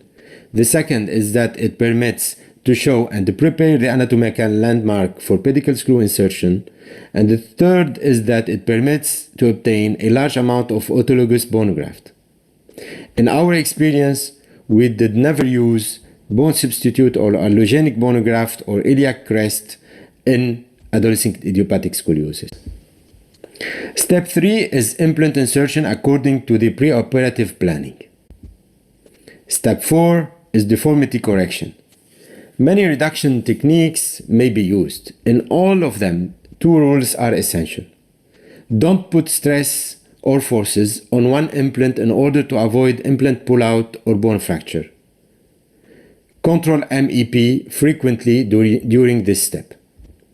The picture shows a typical case of simultaneous reduction on 9 implants in a thoracic curve that allows stress distribution and avoid mechanical complication during surgery. Bone graft is essential to obtain fusion, and bone bed should be prepared to receive bone graft. The left picture shows how to prepare fusion bed by removing the posterior cortex of the lamina called decortication. The right picture shows the end of step 5 with bone grafting using the local bone, only spinous process, facet, and posterior cortex of the lamina. The last step is 3-layer closure. The protocol are center and surgeon dependent. In our department, we use irrigation with diluted betadine and we don't use a drain. We add vancomycin powder on 3 layers: bone, muscle, and subcutaneous tissue. For skin, we use skin stapler. The first wound dress is changed at day 4 before discharge. Anterolateral approach was used frequently in the past in Linke 5 curve. The advantage was that it permitted a shorter distal fusion and to save the L3, L4 level, as you can see here in this case. The other advantage is that it permits a direct and very powerful derotation of the vertebral body, as you can see here. These two advantages are now compensated by posterior vertebral derotation using high density pedicle screw instrumentation, as you can see here in this case. At the end, I would show you some frequent errors that may be easily avoided, and let's start with this case of Linke 1A curve. Classically, lower instrumented vertebra may be L1, but when we look to the sagittal plane, we can notice L1, L2 kyphotic disc, and in this case, it is recommended to stop on L2. This is another case of Linke 1A. The end vertebra is L2. The surgeon decided to stop distally on L1, which is shorter than the end vertebra. L1 is also at more than 1 centimeter distance from the sacral central vertical line. We can see the occurrence of a postoperative adding-on syndrome with a progressive coronal malalignment, which eventually required fusion and extension to L3. The message from this case is that the fusion should cover the entire curve, at least from end to end vertebra, also called cob to cob vertebra. This is a Linke 1C case. The surgery performed included the whole thoracic curve, T4 to 11, and 2 vertebra from the lumbar curve, T12 and L1. Immediate postoperative coronal malalignment occurred and progressed with time.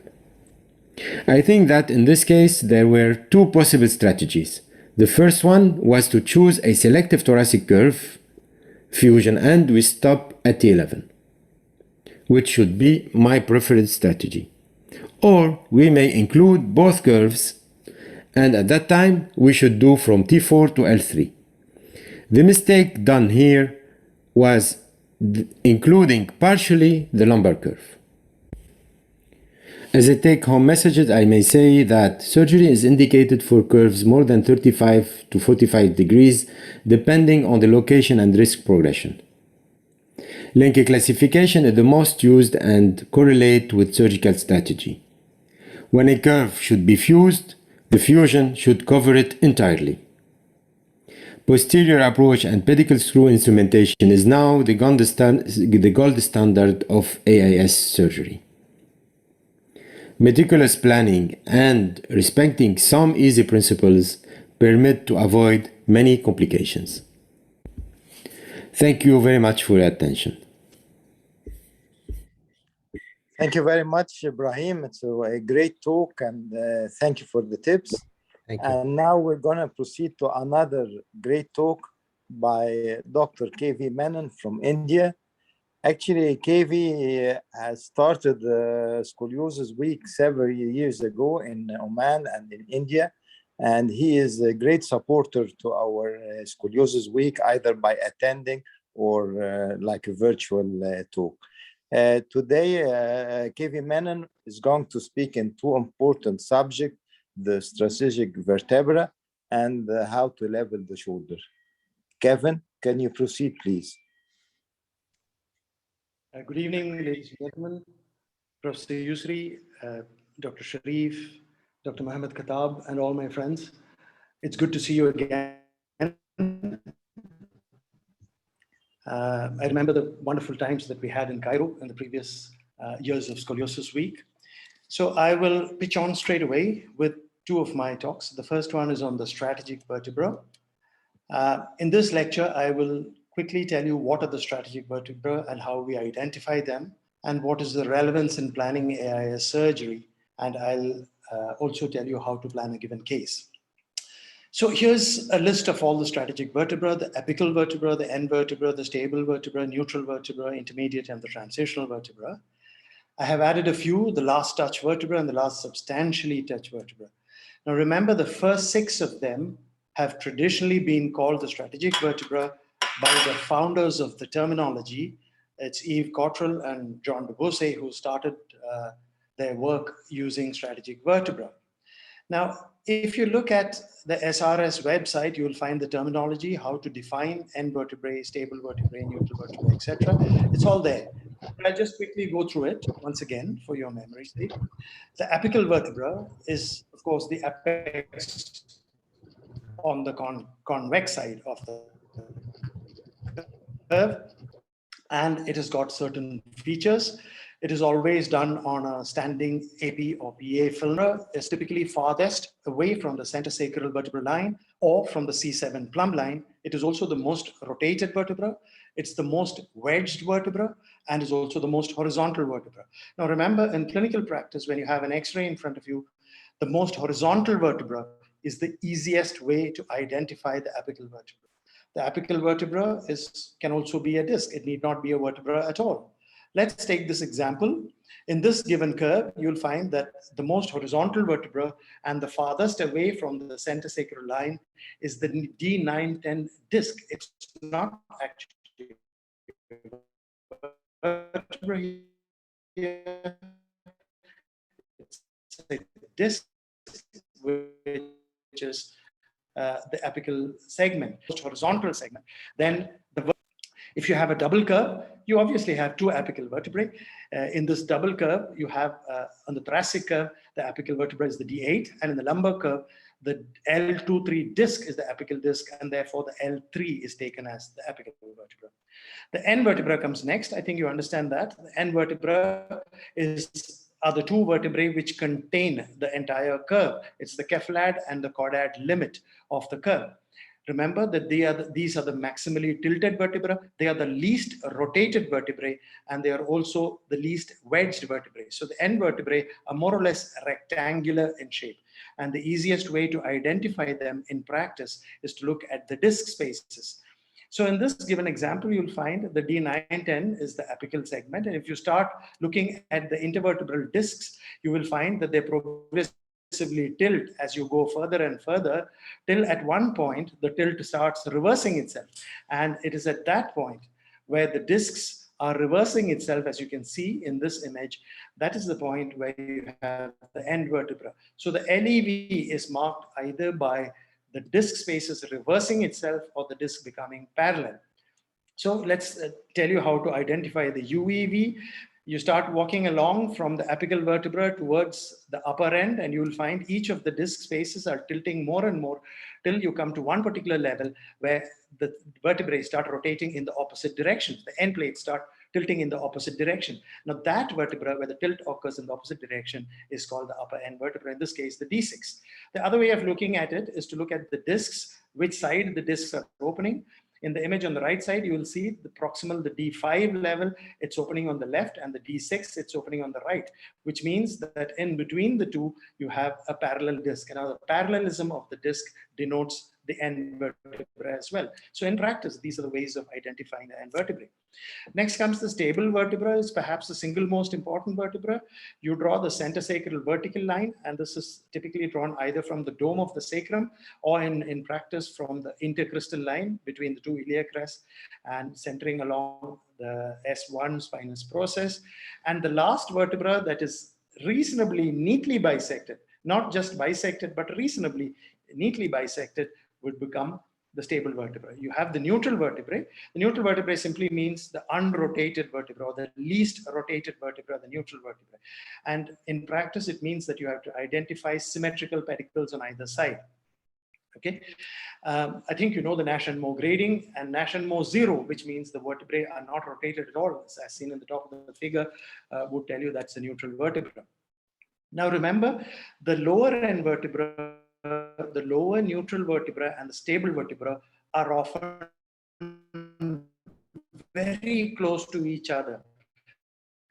They are either the same vertebra or adjacent vertebra. Some classifications, for example, you might have heard of Sale-Suk of Korea. The Suk's classification is always from neutral to neutral. The instrumentation is from neutral to neutral. And the UIV, the upper instrumented vertebra, is the upper neutral vertebra. The LIV is the lower neutral vertebra, or the lower neutral vertebra -1. And that -1 depends on the NB-EV relationship. So for those of you who are interested in that classification, please do read it up, and you'll find how to give excellent correction by using the NB to protocol. Now, this is another interesting thing called the intermediate segment in each curve. It is identified on the supine convex side bending film of a curve. Let's take this X-ray on the left side. You'll find there's a thoracolumbar curve between D11 and L3. It contains 5 vertebrae, and these 5 vertebrae they have a cob angle of approximately 50 degrees. Now, on the convex side bending film of the lumbar curve, you'll notice that it has reduced from 5 vertebrae. The curve above and the curve below have corrected itself, and now it is reduced to 3 vertebrae. Now, this 3 vertebrae, the D11 to L1, form the stiff segment, which is uncorrected on side bending. Why is this important? Because during your surgery, the stiff segment is going to be the most difficult to correct, and therefore you need to instrument it more rigorously or more thoroughly to get maximum correction. Now, this concept of the intermediate vertebrae came from the CD system when they were using hooks, not so much as screws. In modern parlance, we use screws. So I'll give you an example of one of the cases that we treated. This is a double curve, as you can see. On the convex side bending film of the proximal thoracic curve, there are 6 vertebrae, and this is the segment which is not correcting itself on side bending or is proving to be stiff. So therefore, during the surgery, that is the segment where we put maximum number of screws. You can see there are 6 screws on those 6 stiff vertebrae. So that is the relevance of the intermediate vertebra according to the CD school. You have something called junctional vertebrae. I think you know the answer to that. The C7D1 is the cervicodorsal junction. You have the thoracolumbar junction, which is the D12L1, and the lumbosacral junction, which is L5S1. What is the relevance of that? We generally do not stop at a junctional vertebra. The reason for that is there are very high mechanical stresses there. This is an adult scoliosis, not an adolescent case. And you'll notice that the curve is actually from D12 to L5, but you preferably do not stop at L5 because it's a very high stress zone. So you go on to S1 and S2 AI. You do not stop at D12 because that's also a very high stress zone. So you go on to the D10. So this is how typically you avoid junctional vertebrae. A word about transitional vertebra. A transitional vertebra is something that occurs between 2 curves. If you have a double curve, either a double thoracic or a thoracic plus lumbar curve, but at the junction of the 2 curves, you have one vertebra which is completely neutral and it belongs to both the curves. Take this curve, for example. Now here you have one disc opening on that side and one disc opening on this side. What it means is that this vertebra in between is also the end vertebra of this curve. It is also the end vertebra of this curve. And that vertebra is neutrally rotated. It's called a transitional vertebra. In terms of surgical instrumentation, you would want to put 2 screws in that vertebra if you're correcting both the curves. A quick word about last touch vertebra and last substantially touch vertebra. These are not part of the strategic vertebrae originally described by Cottrell and Dubose. These have come in much later after Lenke and his team proposed the selective thoracic fusion. To avoid outliers and avoid making mistakes in selective thoracic fusion, they have included these 2 terms. So when you erect a CSVL, the last vertebra whose corner it touches would be called the last touch vertebra. And if it touches a pedicle, here it is a last touch vertebra is touching the corner. If it is touching a pedicle like this one, it becomes a last substantially touch vertebra. In this example, this is only touching a corner, not the pedicle. So it's a last touch vertebra, not yet a substantially touch vertebra. Obviously, a substantially touch vertebra is much safer than a last touch vertebra. Now, what is the practical relevance of these strategic vertebrae? How important are these?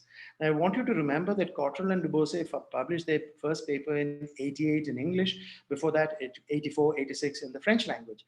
But the key thing that they said is it is not necessary to instrument every vertebra in AIS, but instrument only certain strategic vertebra and connect it to the rod, you will get the desired correction. Now, this is important. I think if you look at this, this is from the original English paper, 1988. You can see the Cottrell-Dubose instrumentation. There is a cluster of screws on the top, another cluster at the bottom, and all the strategic vertebra, the apical vertebra, the intermediate vertebra have been placed with hooks. And this is from the Isola instrumentation system by Mark Asher. They also follow the same principles as the CD school. You have the same the intermediate vertebra instrumented, and you get an excellent correction in the sagittal and coronal plane. Why is this important? Because after 4 decades, we have come back a full circle and we are coming back to the strategic vertebra. This is a paper from Hong Kong, 2008. 2018, I think it says, Keith Look and Ken Chung propounded this term key vertebral screws. They said you don't need 100% screw density. You just have to instrument the key vertebral screws. What does that mean? Same thing as the strategic vertebrae. So for the last 3 decades, we have been inundated with classification, the King and Moore, the Lenke, the PUMC, the Sook, the Stanford classification, and several others, the speakers before me. Dr. Obaid mentioned some classifications as well, patient systems, and have been taught that we should plan our surgery based on these classifications. Well, but there's a problem with using a classification. Let's take this curve. This patient has come to us with this curve. This is a King and Moore type 1. This is the Lenke type 5. This is a PUMC type 2. And is that all? The treatment will also defer attention to this famous paper in the European Spine Journal, that Carl Oban. They asked 32 very senior Scoliosis Research Society member spine surgeons to plan 5 cases. And guess what? The fusion levels, normally you would imagine, can vary 1 level up or 1 level down. It varied up to 6 levels. Absolutely amazing. The number of screws they used can vary up to 1, 2, 3 screws here and there. Guess again. It varied from 8 to 30 screws. Is that possible? And what is even more amazing is that every one of them used the Lenke's classification. So despite whatever we talk about inter-observer and intra-observer reliability that we heard in the previous speaker's talk as well, this is a paper that I want you to remember. In practice, the numbers of screws can vary so much, the instrumented levels can vary so much, and that's a problem. The other important concept is the placement of the screw density that you might choose. For example, many surgeons prefer 100% screw density to give it the maximum correction possible. But then the others, in recent years, many have talked about the economics of scoliosis surgery, and they have found that low density fixation will give you the same correction. And there are other strategies, the 3-zone, 5-zone strategy, which I'll talk to you about in a minute. This is Shen's paper. Shen is from China, his paper, which shows that 100% screw density will give you the same result as a moderate screw density, up to 70% screw density, provided the curve is not very large and very stiff. This is curves up to 70 degrees. Now, Marinus de Kloever from Holland, he has published this Delphi survey from surgeons all over the world, and he found that uniformly, most surgeons for curves up to 70, which is the mild and moderate curves, they prefer a 70% screw density. That is enough. There are some variations in this theme, of course. The Korean surgeons, led by Seil Suk, they use a different protocol. On the concave rod, if that is the primary correcting rod in your practice, you would put 100% screw density. On the convex rod, which is the stabilizing rod, you would want a lesser screw density. You can put alternate, or every 3 vertebrae, you can put a screw.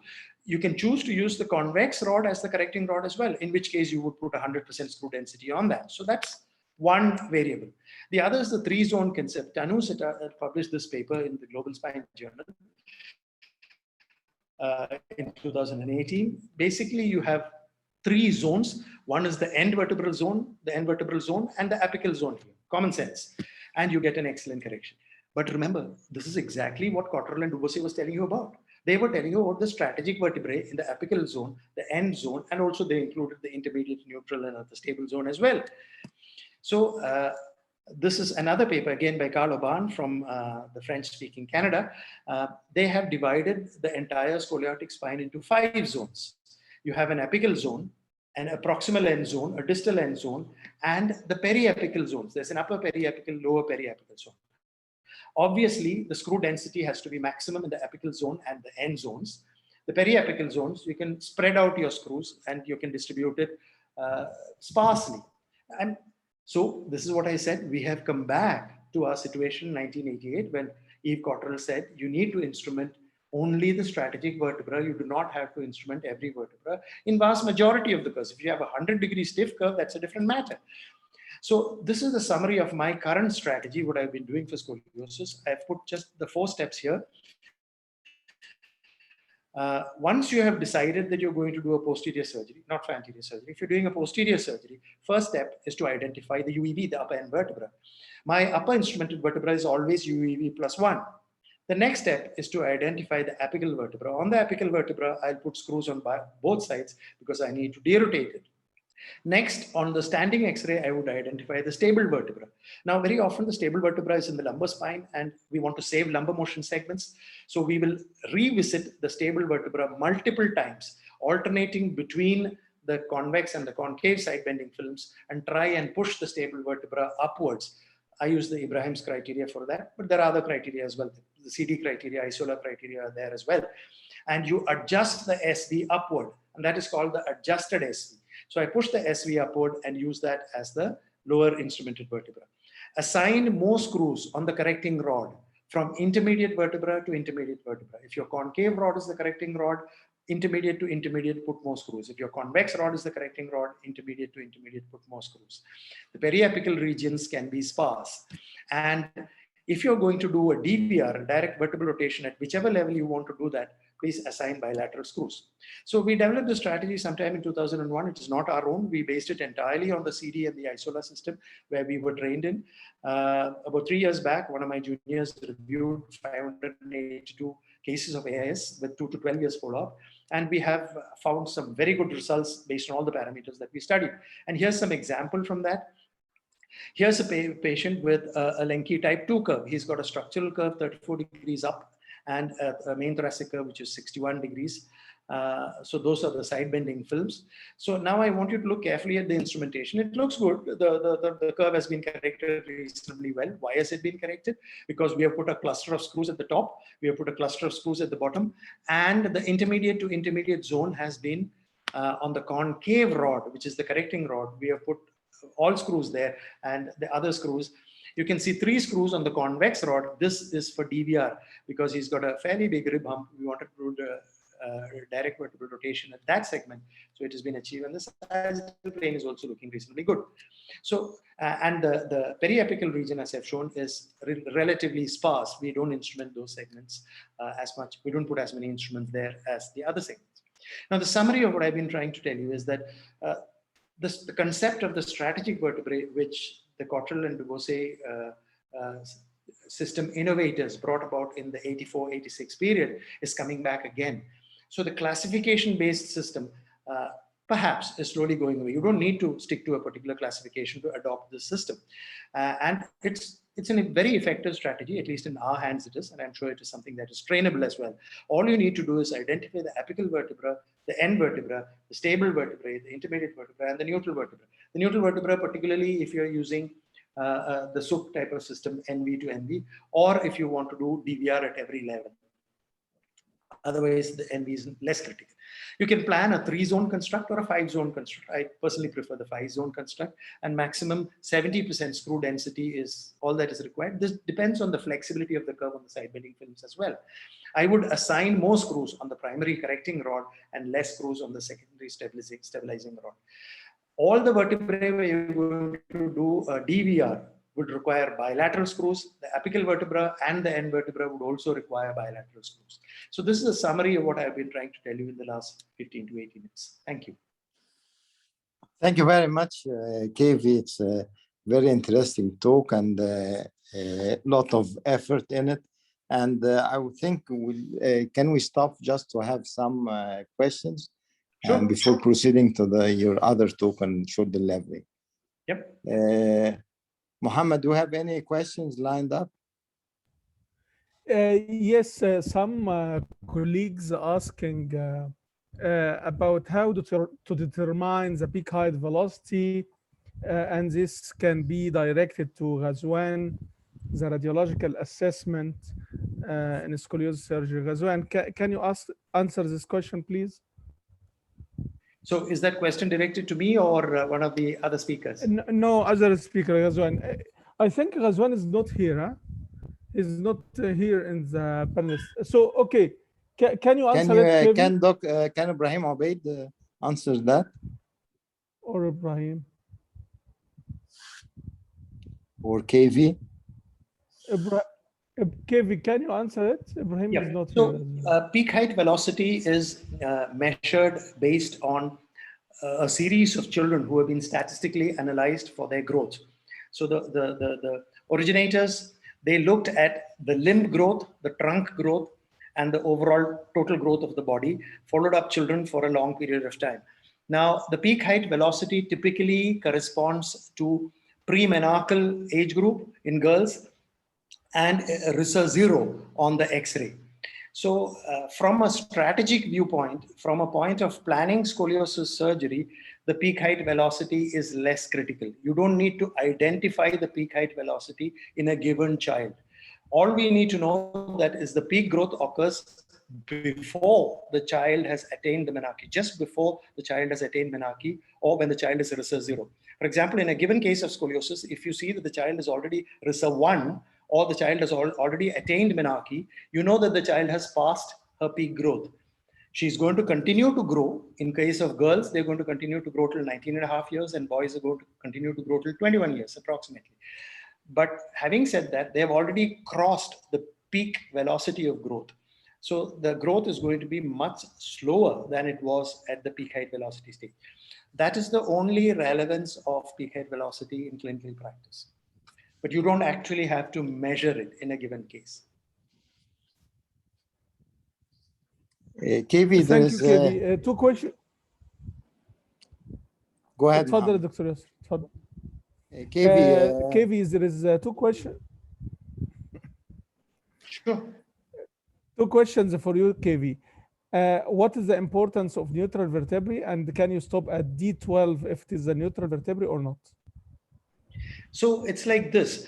If your construct is coming from the thoracic side, you are instrumenting the thoracic vertebrae and coming to the T12, as a general rule, it is preferable not to stop at T12, but you move on to L1. Similarly, if you're coming from the lumbar spine upwards, you're doing a lumbar fusion and coming upwards, it's preferable not to stop at L1, but to move across the junctional vertebra and go on to T12. Now, having said that, you can, of course, not do it as well, particularly from the thoracic spine. When you're coming from the thoracic spine, you can actually stop at T12 because the thoracic spine is a stiff segment of the spine anyway. The mobility of that segment of the spine is not so good. But when you're coming up from the lumbar spine, it's almost absolutely mandatory that you do not stop at L1. You have to cross over to T12 or preferably even up to T10. And that's why in the principles of adult scoliosis treatment, we always choose either you stop at L2 or you move on to the T10. That is the principle of junctional vertebrae. It's not really related to the neutrality of the vertebra there. It's because it's a junctional vertebra. Have I answered your question? Is that clear? Yes. Is that understood? I think very nicely done. Can KV, can you proceed with your next talk on shoulder levels in scoliosis surgery?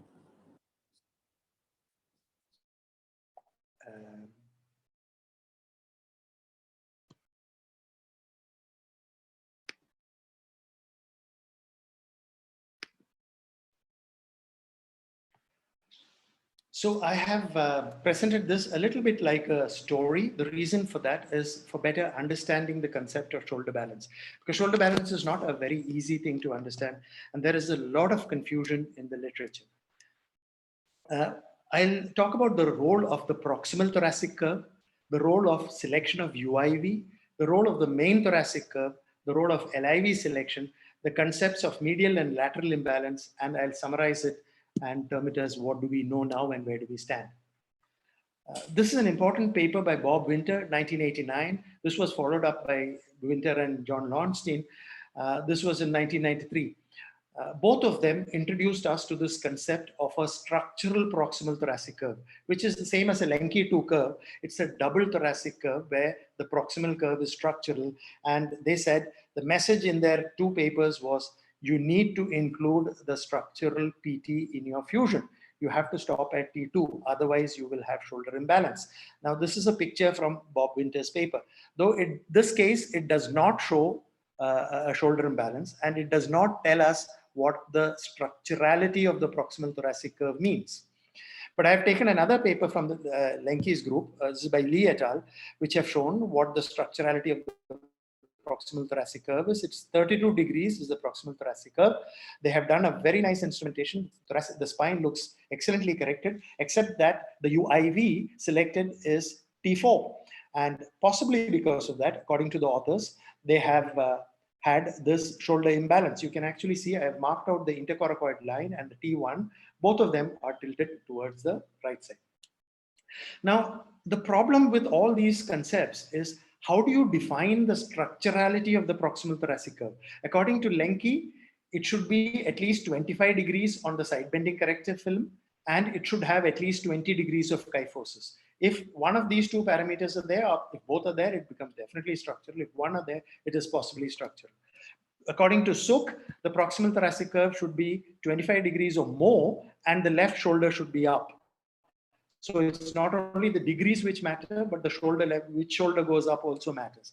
According to Keith Look and the Hong Kong group, they said that up to 45 degrees, they do not consider it structural. Anything beyond 45 degrees, they consider the proximal thoracic curve structural. So this is the first conflict.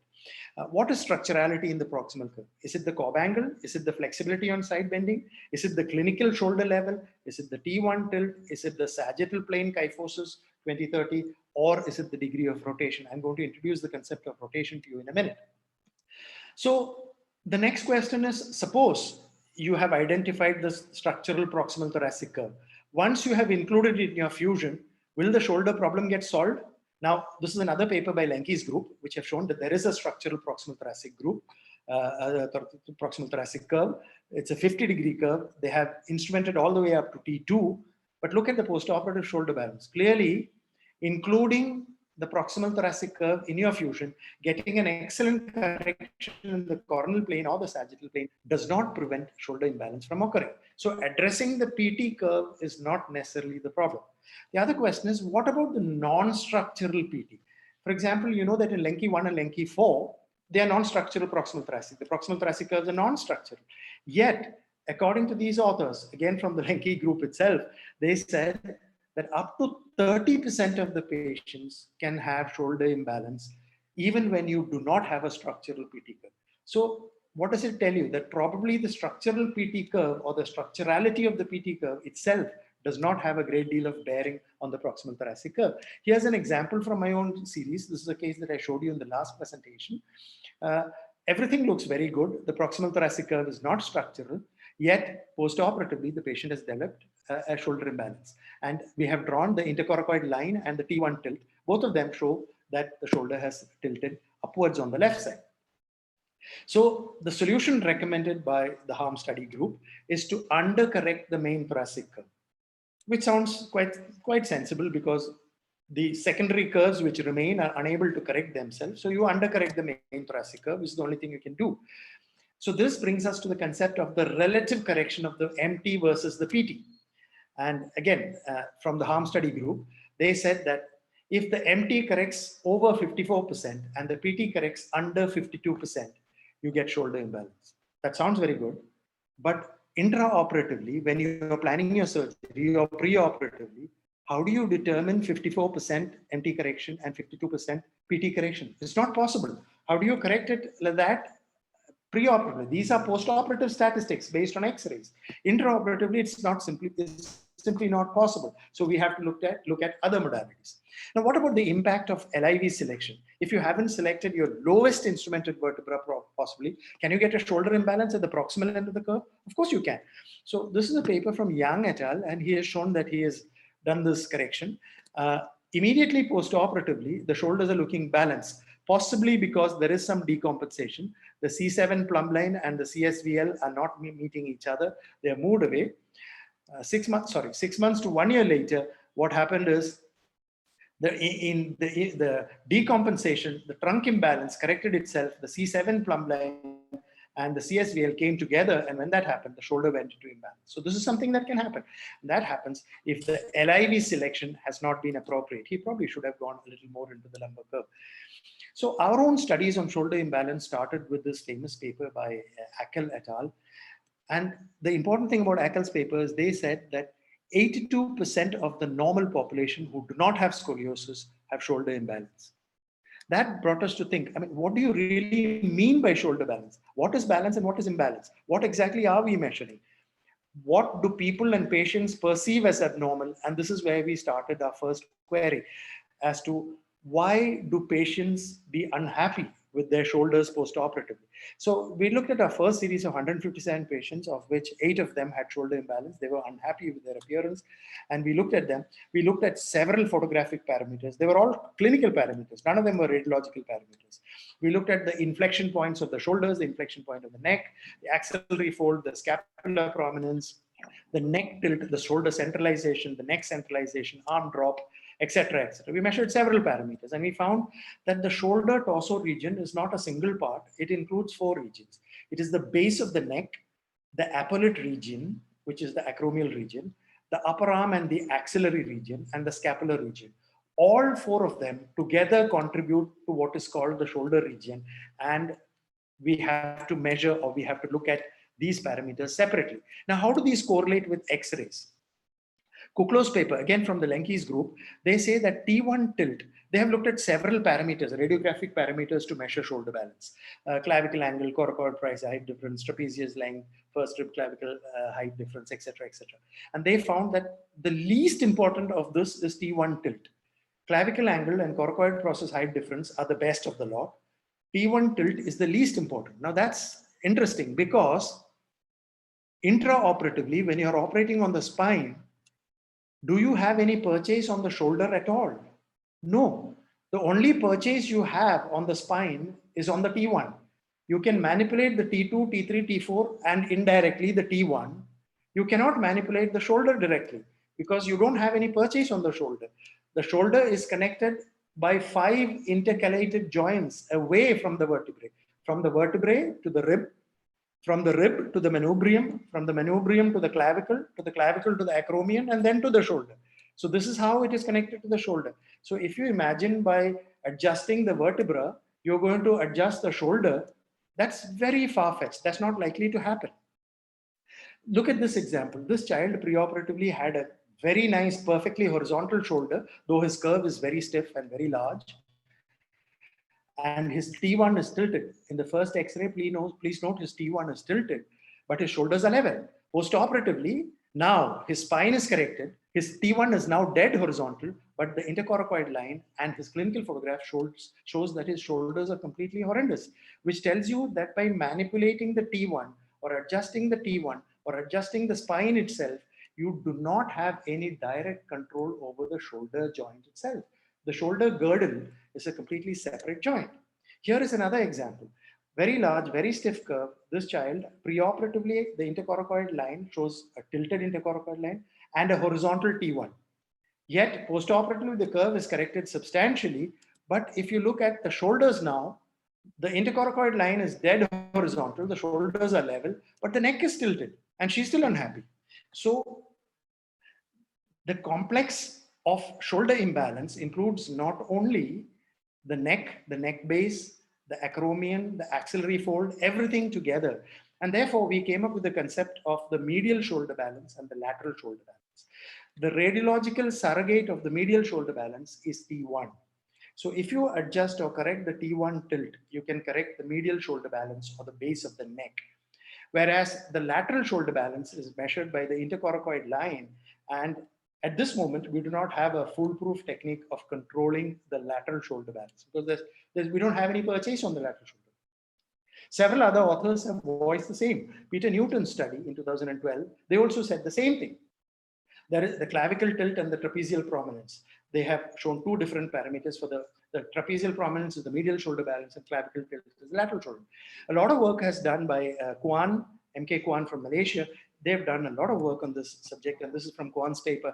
And they've also shown the same thing, that medial shoulder balance and neck tilt is what is referred by the T1 tilt, whereas lateral shoulder balance by the intercoracoid line, onto which we have very little control by manipulating the spine. Now, the question really is, what is the relationship between medial and lateral shoulder balance? There has to be some relationship. Is there? So we published a study of patterns of shoulder imbalance. We were looking at the T1 ICL relationship. You can either have a concordant relationship or a discordant relationship. So here's an example on the left side of a concordant relationship where the left shoulder is high, but then not only is the left shoulder high, the T1 is also tilted concordantly. You can also have, like the right side example, the right shoulder high, but then the T1 is also tilted concordantly. You can also have a discordant relationship where on one side, the shoulder is tilted up and the T1 is tilted in the opposite direction, or vice versa. So you could have a discordant relation both ways. Does this happen in clinical practice? Of course it does. Here are some examples. Here the left shoulder is high, but it's a concordant relation. The T1 is also tilted in the same direction. But please note that the proximal thoracic curve is non-structural. If anybody told you that if the left shoulder becomes high and the proximal thoracic curve has to be structural idiopathic curves, you can see here's an example, it doesn't happen. Similarly, here the right shoulder is high, the T1 is also tilted with the right side up. The proximal thoracic curve is structural. Another example, this is a discordant relationship. The T1 and the intercoracoid lines are tilted in the opposite directions. The proximal thoracic curve is non-structural here. Another example, the proximal thoracic curve is perhaps structural here, but discordant, again, but in the opposite direction with the right shoulder high. So you can have all permutations and combinations. In our study, we found that approximately 18% of our patients, out of 159 patients, 18% of our patients had discordant shoulders. Fortunately, the other were all concordant. Now, Kwan from Malaysia, again, he divided these concordant groups into 3 subtypes and discordant group into 6 subtypes, of course, but he has not given us how to tackle them intraoperatively and how to plan for shoulder balancing in surgery. So currently, our protocol for treating shoulder imbalance or preventing shoulder balance is 3-pronged. The first thing is, I start from right to left. We look at the structurality of the thoracic curve. I use the Lenke's criteria, the sagittal plane of 20 degrees and the coronal plane of 25 degrees. You either have a non-structural curve or a structural curve. The next thing you look at is your shoulder MT dependent or PT dependent? MT dependent means right shoulder up. PT dependent means left shoulder up. That's what it usually means. But it could be the other way around also, as I've shown you in the previous examples. And the next is it concordant or discordant? And based on these 3 criteria, we form a planning how to do the shoulder balancing intraoperatively. We have tried in the past a balancing technique which the Cottrell-Dubosset system was advocating. What they did is, it's a very simplistic system. You go to T2, whichever side is discordant, you push that side down, whichever side is concordant, you distract that side, compress the opposite side. It sounds very simple and it works very effectively if you have a hook system and if you're using a claw, as in this case, we have used a claw. This were the days before all pedicle screw systems came and we were using the Isola model. And in the Isola model, they had pedicle screws at the bottom, sublaminar wires in the concave apex for translation, and a hook claw system at the top. And the hook claw system would allow you to compress one side and distract the other sides. And when you do that, you get a certain amount of shoulder balancing. I don't know whether that is the answer. It does correct the medial shoulder balance, but for the lateral shoulder balance, I'm not sure it does any good. Now, if you horizontalize the T1 by either going up to T2 or stopping your instrumentation at T4, as long as the T1 is horizontal, then the medial shoulder balance is usually achieved, okay? But not always. Here's an example of a case. They have stopped at T3, I think. And this is again from Kwan's series. He has found that the T1 has not tilted. The T1 tilt has not been corrected and the neck tilt has therefore not been corrected. So subsequently, while we were studying shoulder imbalance and we were looking at these patients, we observed a very remarkable finding. I don't know whether you noticed that. Look at the width of the arm of this child. One arm at the axilla appears to be wider than the other arm. And this is what got us thinking about the axial plane in deformity in shoulder balance. And we looked at a series of children. We took top pictures from them and found the axial plane rotation of the proximal torso. If you have a structural proximal thoracic curve, it is very likely that your proximal trunk or proximal torso is rotated as well. And we took CT sections to prove that it was rotated. Now, we have a hypothesis now that perhaps it is the rotation of the proximal thoracic curve that is responsible for the lateral shoulder imbalance. And the PT versus MT rotational ratio of correction is perhaps the most important. I'm bringing you back to this original paper, which I brought forward first. And this is again by the Lenke's group. This is the first X-ray that I showed you. He has gone to T2 in this case because the proximal thoracic curve was structural, but the shoulder is unbalanced. The next case is again 45 degrees proximal thoracic curve. He's again gone to T2, but this time the shoulder is balanced. Why do you think that has happened? Of course, they have given us, Lenke's group has given us some reasons for that. But I think my own hypothesis is this. If you look at these two pictures very carefully, you will find that the proximal part, proximal curve has not been derotated adequately. But if you look at this part, you will see that the screws are facing medially on both the sides, which means that the curve has been derotated adequately. So to my mind, the key of achieving lateral shoulder balance is to derotate the proximal thoracic curve. Here's another case I did, or one of my junior colleagues did a couple of years back, and he sent me this result and asked me to find out what exactly was wrong with this. Why did the shoulder unbalance after the surgery? It's a structural proximal thoracic curve. He has gone to T2. He has corrected the scoliosis very well. But my answer is at the thoracic cage. Look at the thoracic cage. The problem is by correcting the vertebrae, you cannot correct the shoulders. The only way you can correct the shoulders is by correcting the thoracic cage. And how do you correct the proximal thoracic cage? Put maximum screws in the proximal thoracic curve, derotate the proximal thoracic curve so that your asymmetry would correct itself. This is just a hypothesis that we are working on now. Unfortunately, there is very little evidence as to what is the best form of correcting lateral shoulder imbalance. Medial shoulder imbalance, there is. You need to horizontalize the T1. But lateral shoulder, we do not have any strong answers at the moment. So my current strategy for shoulder balancing is, one is UIV selection, and I base it on 3 principles, whether it's concordant, discordant, whether the shoulder is MT dependent or PT dependent preoperatively, and the structurality of the PT. Next is PT rotation. If the PT is rotated, if the chest wall is asymmetrical, I would put maximum screws in my PT bilaterally and try and derotate the thoracic cavity to achieve shoulder balance. Okay, this is my current strategy. Thank you for your attention. Thank you so much, KV, for your excellent presentation, which is always give us something to search in, and I think a lot of our colleagues will try to find the rotational reason for the proximal thoracic curve. Because we are short of time, we will continue with the program. So the next speaker will be our dear friend, Dr. Yahya Al-Bromboli. He will show us how to use the software programs currently available in our mobiles, laptops, in our preoperative planning. Dr. Yahya. Good morning, everyone. Good afternoon, everyone.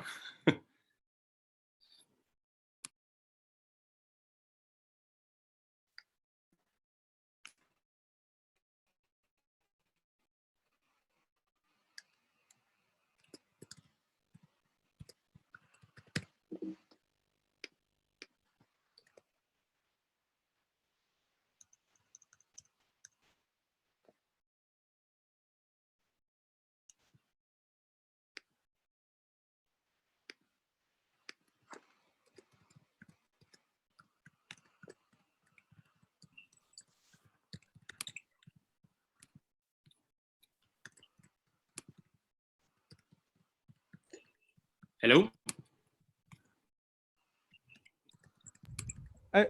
ايوه يحيى اتفضل شايفين البرزنتيشن.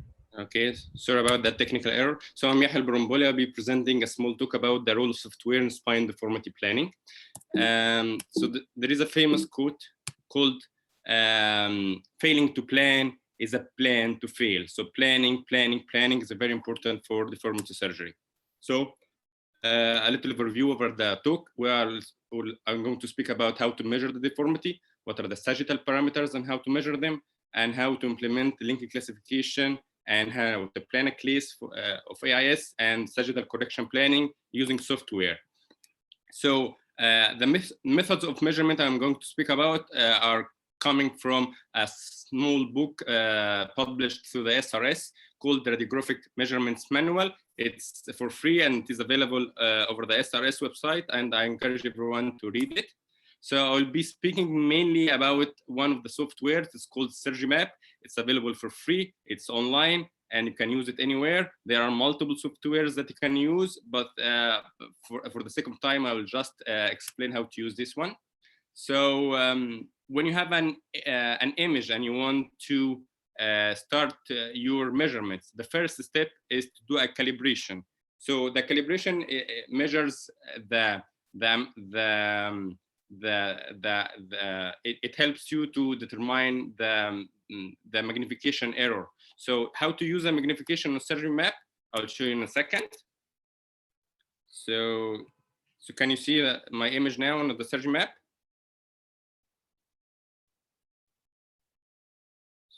So usually in an X-ray, there is a little arrow.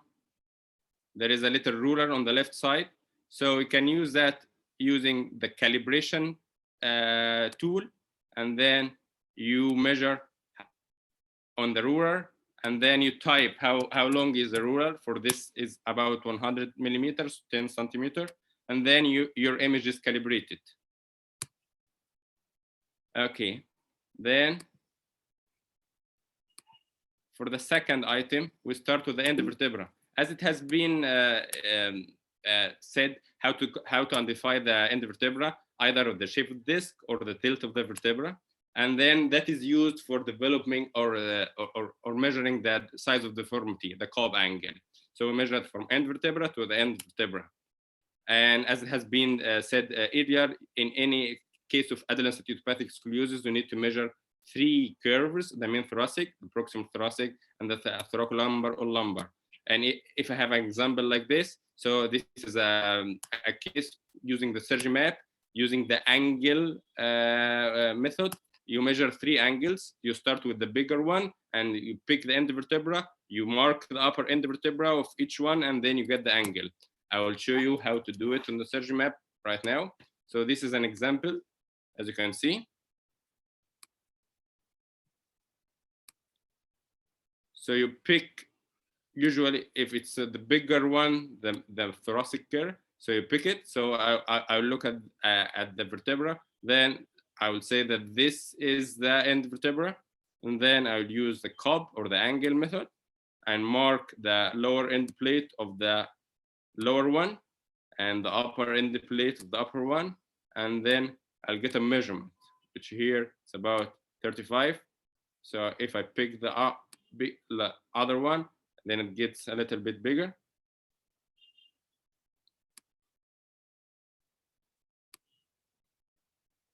So it's about 40 degrees. Then I'll pick the same end vertebra and then measure the lumbar one.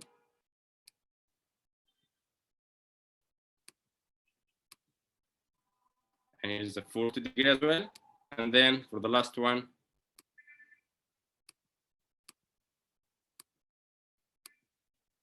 .21. So I have measured 3 angles, 3 Cobb angles.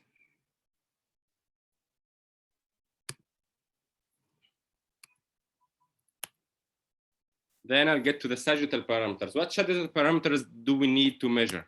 So thoracic kyphosis, lumbar lordosis.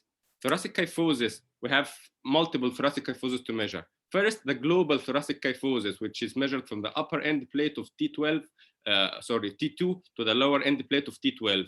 And then we have the main thoracic kyphosis, which is measured from the upper end plate of T5 to the lower end plate of T12. And then we have to not to forget the proximal thoracic kyphosis, which is very important for structural curves in the proximal thoracic spine. So it's measured from the upper end plate of T2 to the lower end plate of T5. And then we have the thoracolumbar lumbar sagittal alignment. So the thoracolumbar is measured from the T10 upper end plate to the L2 lower end plate. And the lumbar lordosis is measured from the upper end plate of S1 to the upper end plate of T12. Then we have the spinopelvic parameters. The most famous of them is the pelvic incidence and sacral slope and the pelvic tilt.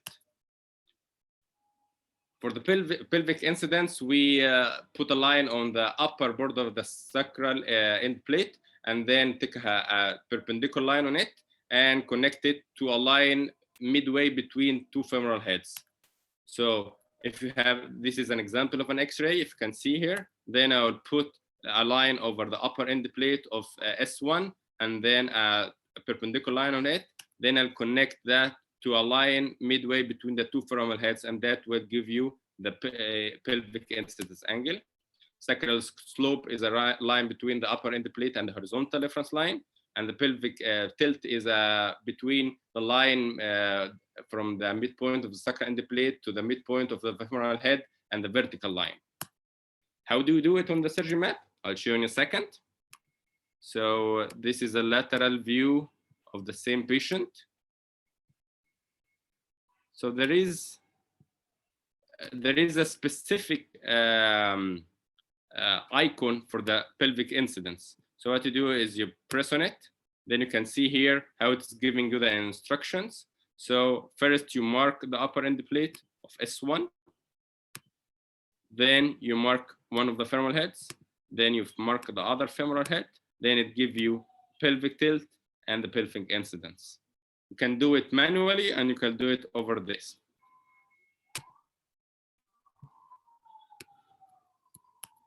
So what are the significance of them in deformity planning? As we all know it, pelvic incidence equals pelvic tilt and sacral slope. But the important issue is that lumbar lordosis should be within 10 degrees of the pelvic incidence, which is stable for most of the patient. So that's a very important issue to consider if you're fusing the lumbar spine. Then how to use this software to proceed with the link classification. As it has been described early, the first step is to identify the primary curve, and then assignment of the lumbar modifier, and then assignment of the sagittal thoracic modifier. So first one is identification of the primary curve. I'll not go through that in details as it has been described earlier today. And then decide where is your apex. It's the most horizontal vertebra, most deviated from the midline. And then based on the apex, you know the nomenclature of your curve. And as it has been said, the major curve is the biggest curve. The structural curve is any curve that doesn't bend to 25 degrees on bending views. Non-structural curve is the curve that is flexible enough that gets to less than 25 degrees in bending view. Or in the sagittal profile, which is a very important thing, that it has kyphosis of more than 20 degrees. And then you have the link classification. And again, don't forget about the sagittal profile. So this is an example. This is a patient, 14 years old female patient, 57 degree mean thoracic curve that bends to 18, 49 that bends 4, 38 to bend 21. So this is a double measure curve. This is another two examples. Double measure and thoracolumbar, lumbar, and thoracic.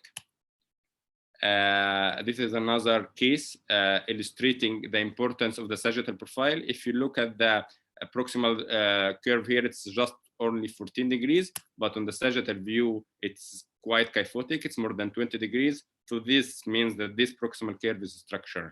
This example illustrates the importance of the sagittal profile. Then the assignment of the lumbar modifier, either A, if it's between the two pedicles, B, if touching the pedicle, C is lateral vacatur. How to do it in the surgery map, I'll show you in a second. So let's get back to the coronal X-ray. So we have a coronal alignment icon here, as you can see. Then you press on it, then you pick the midpoint of the sacrum, and then it automatically puts you the SVL. Then you look. This is very helpful when you're deciding the last touching vertebra or last substantially touching vertebra, and you are using the thoracic lumbar modifiers. So in this case, it's a C curve because it is passing lateral to the pedicle.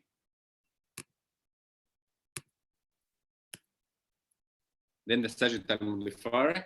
So you measure the thoracic sagittal profile from T5 to T12 as it had been illustrated before. A quick example. So this is a girl with a 77 degree thoracic curve, 45 lumbar, 24 proximal thoracic. this bends to 1.6, the other bends to 16, and the thoracic kyphosis is 5.5. So classification, this is a 1A minus.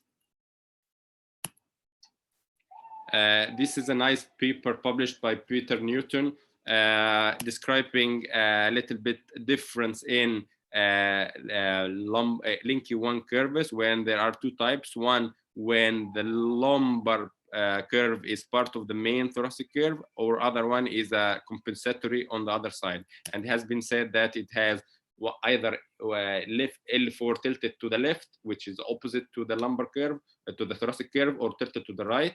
And that is a little bit important when you're deciding to do a selective thoracic fusion.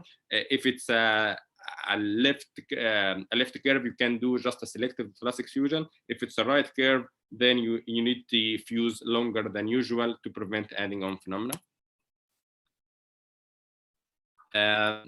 I usually do a case example, but for the sake of time, I'll be fast. So what is really important is that you decide what is the standing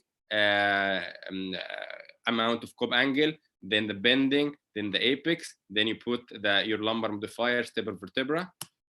This is an example of the template that I use for AIS planning. So if this is a patient case, I'll mark everything on it. What is the measurements and what are the apex, and based on that, I'll decide where I'm going to put my screws. And this is presented in the OR in a place where everyone can see it. And usually I try to follow it as much as I can. And then I get the correction I hope I get. One more point is how to measure sagittal vertical axis on SurgiMap. So just so.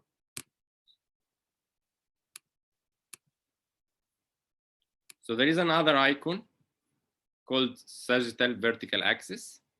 So you press on it, and then you mark the posterior superior corner of the sacrum, and then it automatically draws the sagittal vertical axis. Then you look for C7 and then mark it. And that will help you to decide which vertebra is the sagittally stable vertebra, and to see if you have sagittal imbalance or not. Getting back to the presentation, another radiological measurement that is important for the societal view is the local kyphotic angle if you are planning a deformity case. So you measure a Cobb angle between the upper end plate of and the lower end plate of the local kyphosis, or over the kyphotic segment itself. And the most reliable method of measuring a kyphotic deformity is called the sagittal index, which is the kyphotic deformity minus the normal contour at that area. So a kyphosis at the lumbar spine is way harder to solve rather than a kyphosis in the thoracic spine, because the lumbar spine is normally lordotic. So if you're measuring kyphosis as a pure number, it's not absolutely right. It should be measured in context with the normal sagittal alignment of that area. And last but not least is how to plan your osteotomy. As it has been published by Mark Schwab, there are about 6 grades of osteotomy, starting from facetectomies to double level VCR. So there is a way using a software to help you plan your osteotomy. So there is an item called resection on the SurgiMap. So if you are planning a case of kyphosis or sagittal plane correction, you can mark the area where you want to resect, and then plan your resection and think, and you will see how much correction you'll get. I will show you as an example for this. So this is not a kyphotic, but I'm just using it for teaching. So this is the resection icon. So I will show you, for example, this is a thoracolumbar kyphosis. This is the global kyphosis of the patient. It's about 40 degrees of kyphosis. Okay. So if I define that I want to resect this area, so I will plan to do a pedicle subtraction osteotomy at T9, and then I'll do resection. So if you can see, the thoracic kyphosis changed from 45 degrees to 26 degrees. So now, by this plan, I know that if I resect this area from the spine, I will reduce the kyphosis from 46 to 26. So I can get about 20 degrees of correction using this osteotomy. So this is the final part that I wanted to show.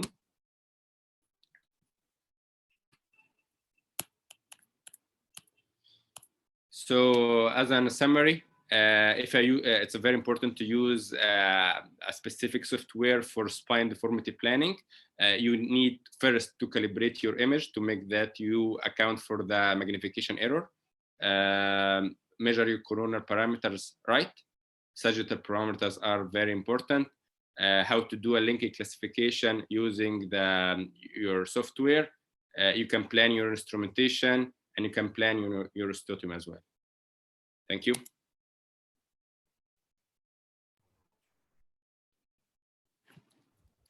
Thank you so much, Dr. Yahya, for your presentation. And the next speaker will be Dr. Muhammad Abbas from Suez Canal University.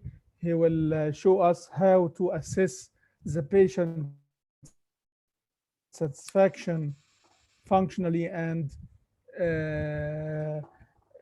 after the surgery using SRS 22 questionnaire. Dr. Muhammad Abbas.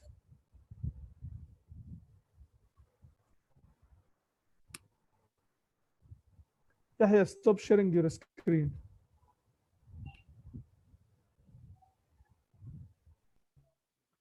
I'm trying. اوكي خلاص انا قفلت السكرين عند دكتور يحيى. دكتور محمد عباس ممكن يبتدي يشير سكرين.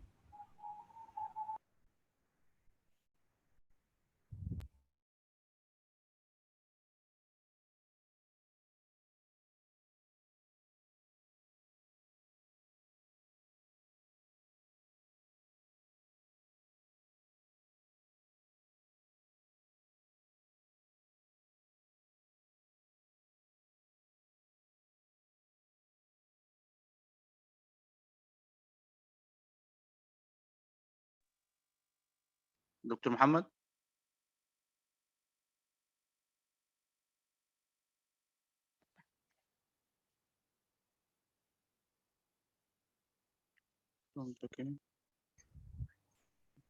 دكتور محمد عباس. With you, share Dr. your Muhammad. screen, دكتور محمد. I will اتفضل share share your now. screen. Okay.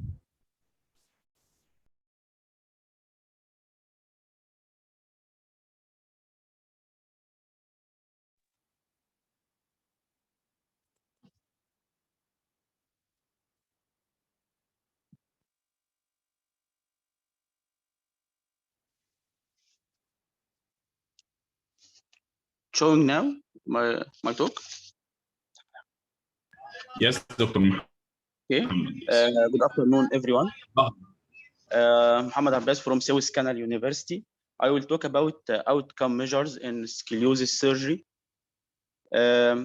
This patient is female patient with 14 years old, female patient presented with spinal deformity, complaining of mild upper back pain and intact motor and sensory.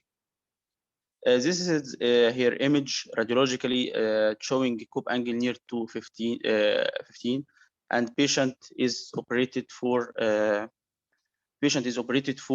spinal correction in Suez Canal University, and this image is post X-ray post fixation.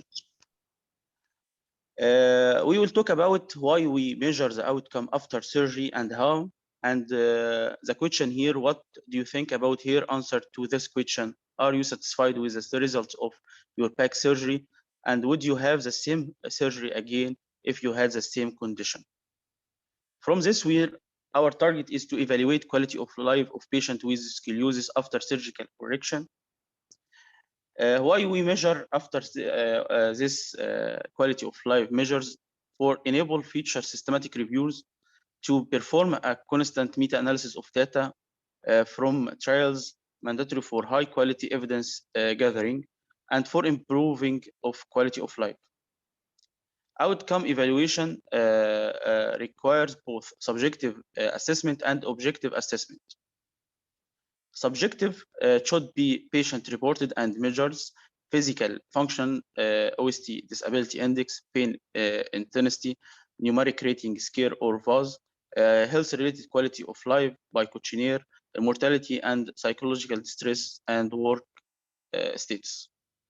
Objective showing the impact of surgery on patterns of posture and movement, study biomechanics and neuromuscular function. Which is the best outcome assessment step up to guide the spine surgery research and practice. Primary outcome measures and secondary outcome measures. Primary for pain intensity and function, performance and health-related quality of life. Secondary for impact of psychological stress, work state, adverse events for such as complications, medication requirements, health-related utilization, and biophysical objectives outcome measures. How? Clinical, radiological, and patient reported. Clinical by photograph of patient before and after. Radiologic by plain X-ray or CT post and after. Patient reported by questionnaires. Selected outcome measures such as general quality of life, short form questionnaire, or Euro quality of life 5-dimension questionnaire. For pain, visual analog scale and numeric rating scale, lumbar specific OST disability index, cervical specific such as neck disability index, myopathy such as myopathic disability index. Scoliosis is a complex of deformity of a spine involving 3-dimensional deviation of the spine axis, diagnosed by more than 10 degrees. Adolescent idiopathic scoliosis is most common type. Adolescent idiopathic scoliosis can lead to increasing physical, psychological, and social problems such as limited physical activity, musculoskeletal pain, poor body image, self-depreciation, maladjustment at school, and difficult in peer relationships. This consequence of scoliosis may also affect quality of life in adolescents with scoliosis. Idiopathic scoliosis is a type of deformity not cause death but interfere with quality of life. Surgical outcomes have traditionally been based on radiographic measures such as degree of correction and the complication rate. A treatment, conservative or radiologic, factor affecting choice of treatment, patient age, psychological,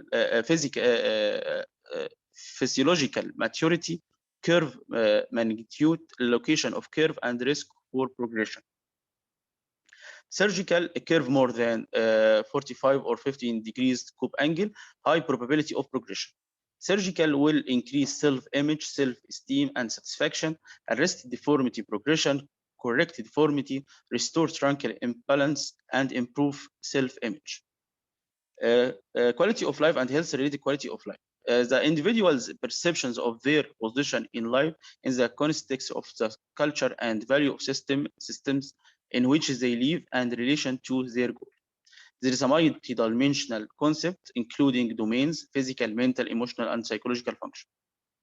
Factor affecting health-related quality of life, gender, age of diagnosis, type of treatment, time of treatment, and severity of disease.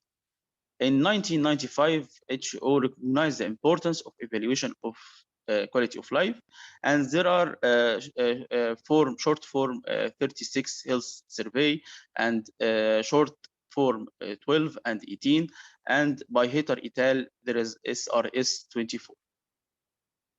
Measures generic or specific disease or disease specific, generic such as short form 36 and SRS example of disease specific.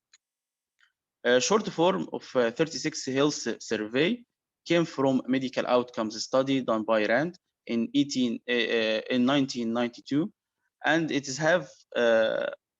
has advantages such as it is covers a broad range of domains, but it has not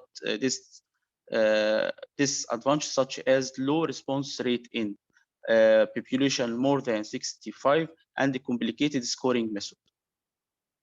Have domains such as vitality, physical, functional, bodily, pain, general health perceptions, physical rule functional, emotional rule functional, social rule functional, and mental health. About we are talking about Scoliosis Research Society (SRS), the outcome committee with the development of patient-focused outcome questionnaire to assess the impact of surgical treatment, 24 and 22. Escher et al. Modified it and create SRS 22 with high reliability and concurrent validity in patient discrimination. Have 5 domains: function or activity, pain, self-image, mental health, and satisfaction with management. Nowadays, spine surgeons are more often interested in the reflection of their treatment on patient health-related quality of life.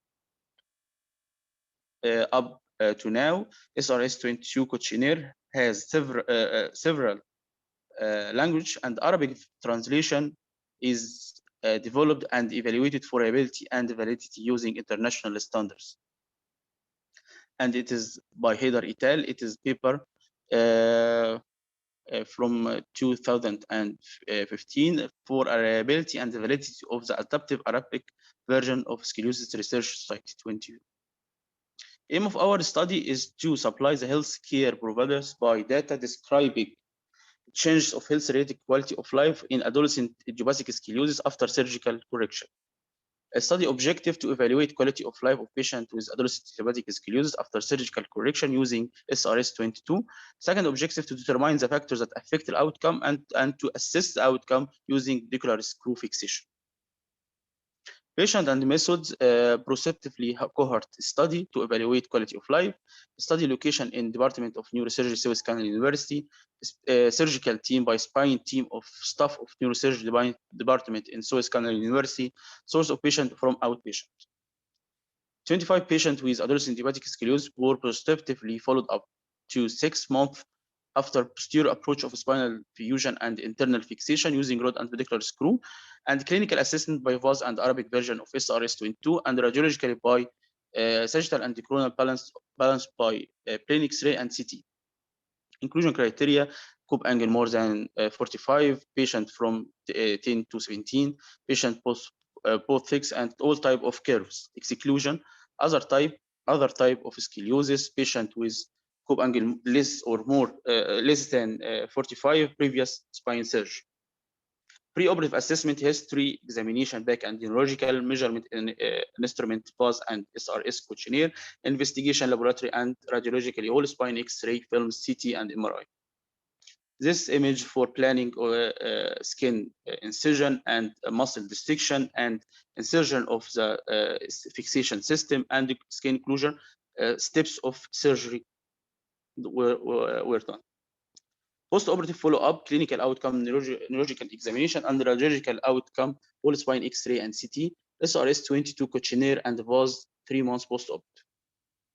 And this slide showing how to measure SRS 22 domains, the function, pain, self-image, mental health, and the numbers in above, it is the scoring of the patient, and number below, the number of the questions in the questionnaire.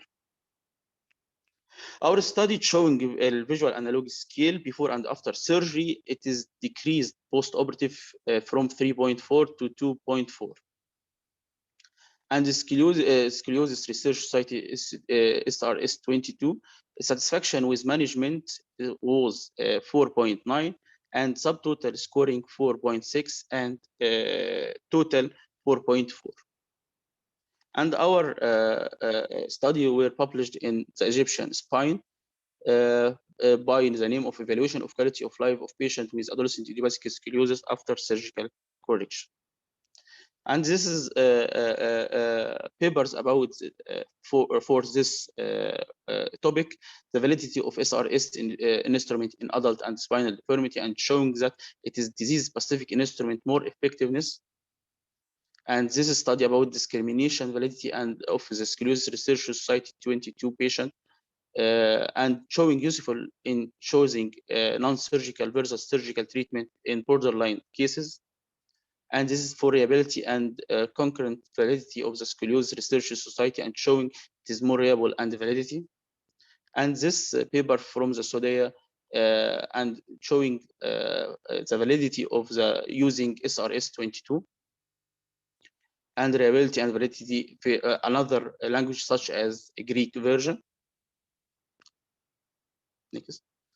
Comparison of patient-reported outcome measure following different treatment approaches of adolescent with several idiopathic scoliosis systemic review, and showing that in the conclusion, it is in a primary study are urgently need to evaluate the effectiveness as well as the short and long-term impact of operative versus non-operative intervention. Next. Evaluation of patient outcome and satisfaction after surgical treatment of adolescent idiopathic scoliosis using SRS-13, and it's using great result for using this. And yes, does the quality of life of operated patient with adolescent idiopathic scoliosis corresponding the radiological parameter? Yes, corresponding. About our case, are you satisfied with the result of your pack? Very satisfied. And would you have the same management again with the same condition? Definitively yes. A take-home message: do your best, but don't forget to evaluate your work. Adolescent idiopathic scoliosis patient life evolved through multiple factors, having multi-dimensional impact on physical, mental, and psychological growth. Arabic version of SRS-22 questionnaire is a valid and reliable instrument to be used with patients with adolescent idiopathic scoliosis for quality of life status. Thank you.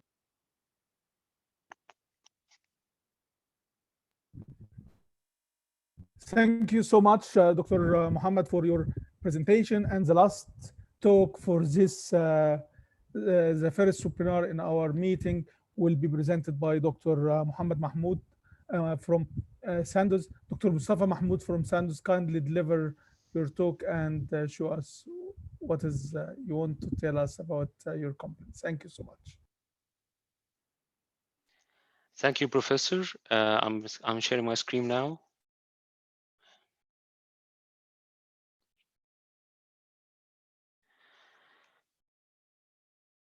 Okay. First of all, I'm Mustafa Mahmoud, brand manager responsible for pain therapeutic area in Sandoz, Egypt. First of all, I'd like to thank Professor Yusri Hawari and the organizing committee for giving us the opportunity to be here with you today for this magnificent meeting. I'm here to introduce a new product coming soon from Sandoz. You know, Sandoz Egypt, one of the pioneer and leading companies in management of pain therapeutic area. We have some product like Diclac and Cerderone, and now we are preparing for a new launch from Sandoz, which is Uturicox as Uturicoxib. As you know, the Uturicoxib as active ingredient, one of the most incoming molecule and desirable product, and many of us are were asking us for this product, so we listened and we responded to launch a product like this. So I'm here to give you a right 5-minute or 10-minute presentation about our new product, which will be coming soon to the Egyptian market. First of all, I'm here talking about Uturicox, which is not just a non-steroidal. It's a product to improve quality of life for patients. As Professor Muhammad Abbas just said, it's quality of life for most of patients suffering from pain are mainly deteriorated. So we are here to not just relieve pain, but just to improve quality of life. Uturicox Hexal are main indication mainly for osteoarthritis. You know, most of patients with osteoarthritis are suffering from pain, stiffness, reduced function, and joint stability, and almost 83% of the total burden of the osteoarthritis mainly came from knee. Here I just need to present a study published in Rheumatology Journal from Oxford in 2006 done on 1,200 patients suffering from osteoarthritis. It was comparing Celecoxib 200 as the highest dose of Celecoxib versus Uturicoxib 30 milligram, which is the lowest dose. And you can see here, this is at least Uturicoxib 30 milligram once daily is at least as effective as Celecoxib was 200 for osteoarthritis treatment. So we are introducing 30 milligram in addition to 60 and 90 milligram in the Egyptian market, but the recommended dose for osteoarthritis in male is mainly 60 milligram, and for the maintenance or patient who cannot tolerate 60 milligram can start with 30 milligram. And also one of the other indication for euthyrococcus is ankylosing spondylitis. Of course, patient also suffering from ankylosing spondylitis or spine-related disorders mainly suffer from pain, disability, and the loss of mobility, and also deterioration of quality of life. So let me present another study published in the annual Rheumatology Journal Disorders from one of the British medical BMJ journals, and it was comparing etyrocoxib 90 milligram versus most of non-steroids, as you see here, like naproxen, indomethacin, piroxicam, meloxicam, and so on. And you can see here there's a significant reduction of pain for etyrocoxib versus most of other non-steroidal in this study, and was mostly and significantly more effective than celecoxib and tinoxicam in treatment of ankylosing spondylitis.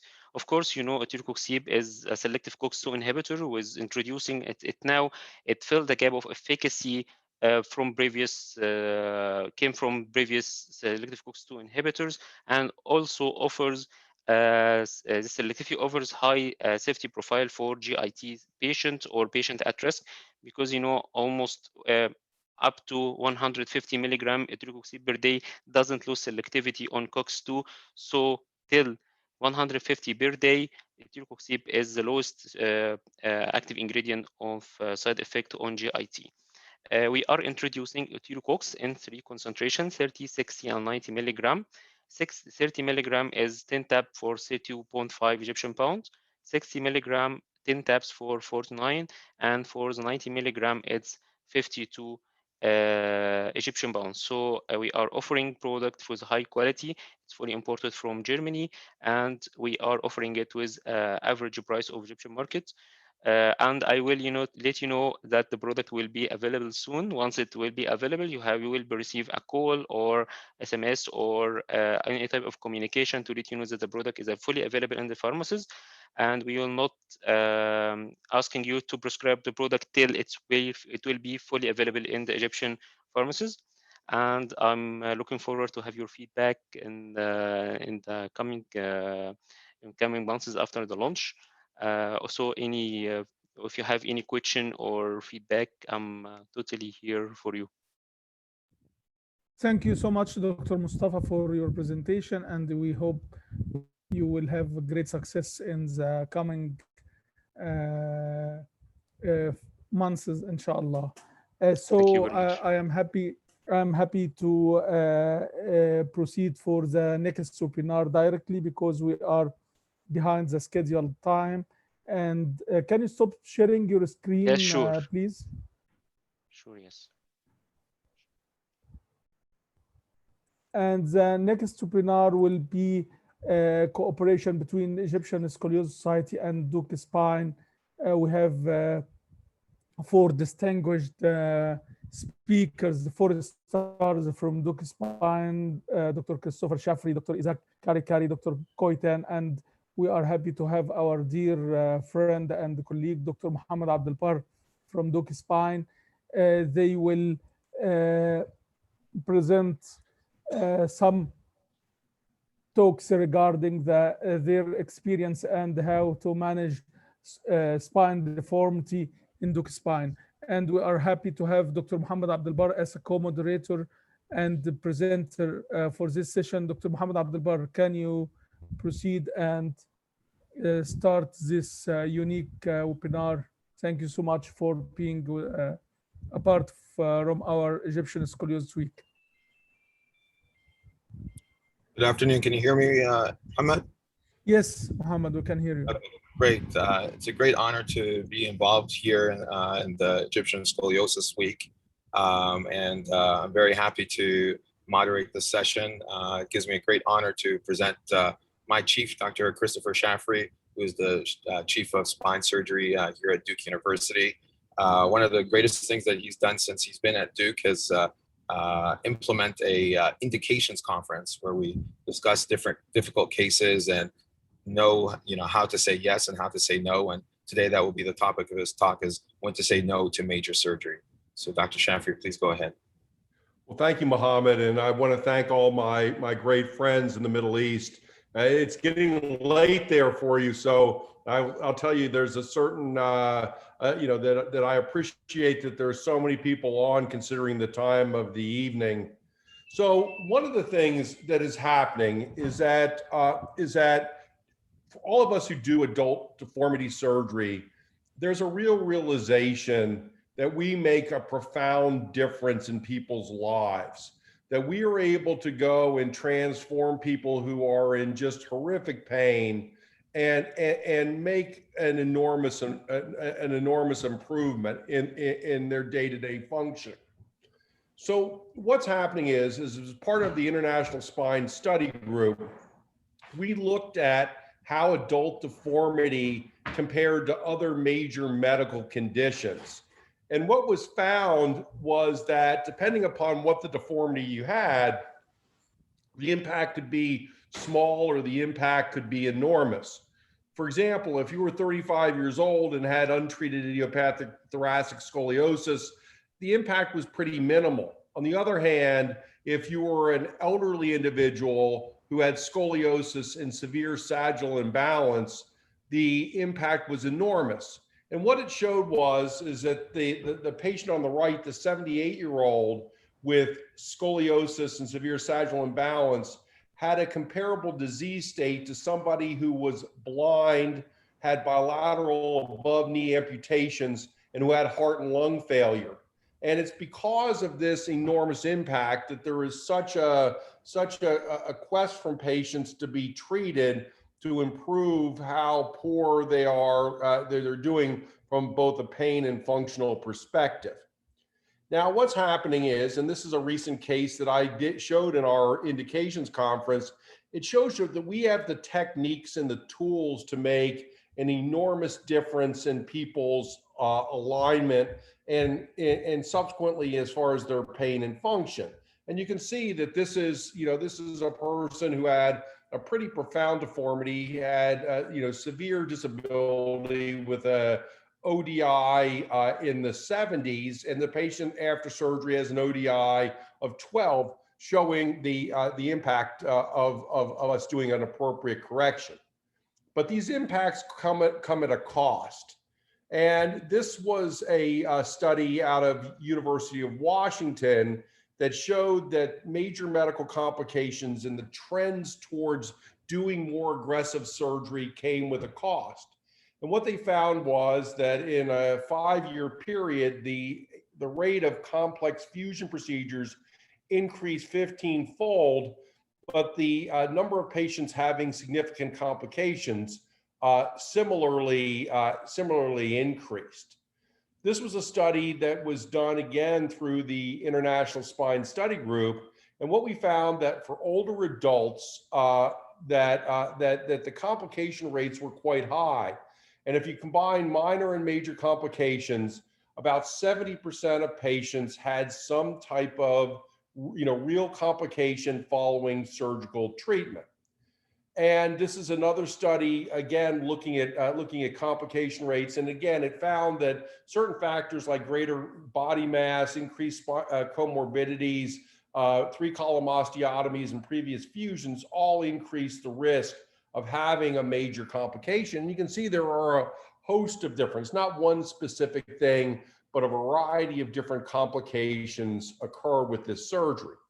And it's been shown that the more complicated the surgery, the higher the risk of complications. And this is looking at patients who underwent a 3-column osteotomy for correction of adult deformity. And in this case, almost 80% of the patients had at least one complication, with over 60% having a major complication. And some of these complications came out weeks or months after the surgery was performed. So you can see here the total number of complications. There are a variety of people who had 1, 2, 3, and one individual had as many as nine major complications. And what happens is, I think there's been an underestimation, and this is part of the work regarding the Scoliosis study that was put on by the AO. What they found is that a lot of people think that, that particularly these complex deformity corrections, that we're doing a pretty good job from a neurological perspective. And this study showed almost a quarter of the patients who underwent a major surgical correction for adult deformity had some type of neurological problem. And what they found was that, revision procedures, the more complexity of the osteotomy, particularly 3-column osteotomies, were at risk for some type of lower extremity motor loss. And each of these patients had a standardized neurologic exam before and after their surgery and several times in follow-up to go and document what went on. So in the United States, this is not an infrequent occurrence. This is an 82-year-old woman, generally good health, and still lives independently. As recently as 2 years ago, she walked 2 miles, but she cannot make it even out to the end of her driveway. She can't make it more than about 50 yards. She has severe back and leg pain, and it is fairly disabled with an ODI of 61. And if you look here, she has pretty severe spinal stenosis, but she also has evidence of having had compression fractures, probably due to poor bone health, and extensive arthritic changes of the spine and some other areas of her body as well. And the question is, these people, you try to do things like the medications, which we just heard about for the COX-2 inhibitor. We try things like injections. We try a variety of different physical therapy treatments, but people just keep on coming back saying that they're so disabled from the problem. And as I showed in my first couple of slides, these people are truly markedly disabled from this type of condition. So the question is that what should we do? When should we say yes, and when should we say so no? So should this patient even be considered as a candidate for surgery? Are there any strategies that we can do to have somebody who is in a gray zone about yes or no? Are there things we can do to reduce their risk? And is there a predicted complication threshold that should not be exceeded, where we should universally say no to complex surgery, particularly in elderly patients? So one of the things which is the greatest difficulty, and this is some work that was done from the Spine Deformity Study Group, and this was a preliminary study that was used to get the adult symptomatic NIH-funded study that was done. And what it found is that we looked at patients in different age groups, 25 to 44, 45 to 64, 65 to 85. And what we found was that the elderly patients were far more disabled. They had a generally a much significantly worse health status and had more severe back and leg pain than the younger patients. And what happened with surgery, the perioperative complication rates, as expected, got older as you got in an older group. So those that were young had about a 17% complication rate. Those who were middle-aged had a 42% complication rate, and those who were elderly had a 71% complication rate. But if you look here, despite these high complication rates, at 2 years, all of the groups did the same. And considering the elderly were by far the most disabled, they had the biggest change. They had the most noticeable improvements. So the question comes, how do we balance these extraordinarily high complication rates with the fact that most of these people, if we can nurse them through their complications, are going to end up doing really well with marked improvement in function and marked improvement in pain. Similarly, this was looking at complications as part of that Scoliosis study. Again, this was an international study, multiple major medical centers throughout the world. And the same thing was shown, that these people, if you can see that the ODI rates, this is at 5 years. This is not 1 year or 2 years. This is 5 years down the road. These patients were doing extraordinarily well. And if you look at the box at the bottom, even with a complication, a major complication, these people still did extraordinarily well. So the question is, can we reduce the complications to reduce patient misery and to reduce the costs of what we're doing and to probably get a little bit better overall results? So this is a surgery that I did about 10 years ago. It took about 5 hours. I had 1,300 milliliter blood loss. It was a 14-day stay in the hospital, 4 in the intensive care unit. The patient suffered from a delirium ileus, had a DVT and had atrial fibrillation, urinary retention, had a 28-day rehab stay before going home. And then was discharged instead of to home, but to assisted living, where she spent 6 months. And finally, at 2 years, she had returned to living independently with an ODI of 22. But is it worth us to do this? So is this a good outcome or a bad outcome? Were these expected or unexpected complications? And are these complications preventable or avoidable? So what's happening is that we now are looking through the International Spine Study Group of how to better assess patients to be able to say yes or no. And our central focus is assessing people's frailty before surgery. And what frailty is defined is the ability to recover from an insult. And what happens if somebody is robust, if they have an insult, they're able to recover mostly back to the baseline status.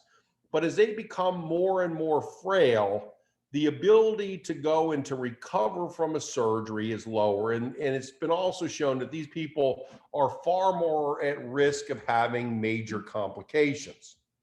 So what we are doing is looking for a series of evaluation tools to better assess frailty, to more objectively say yes and no to surgery.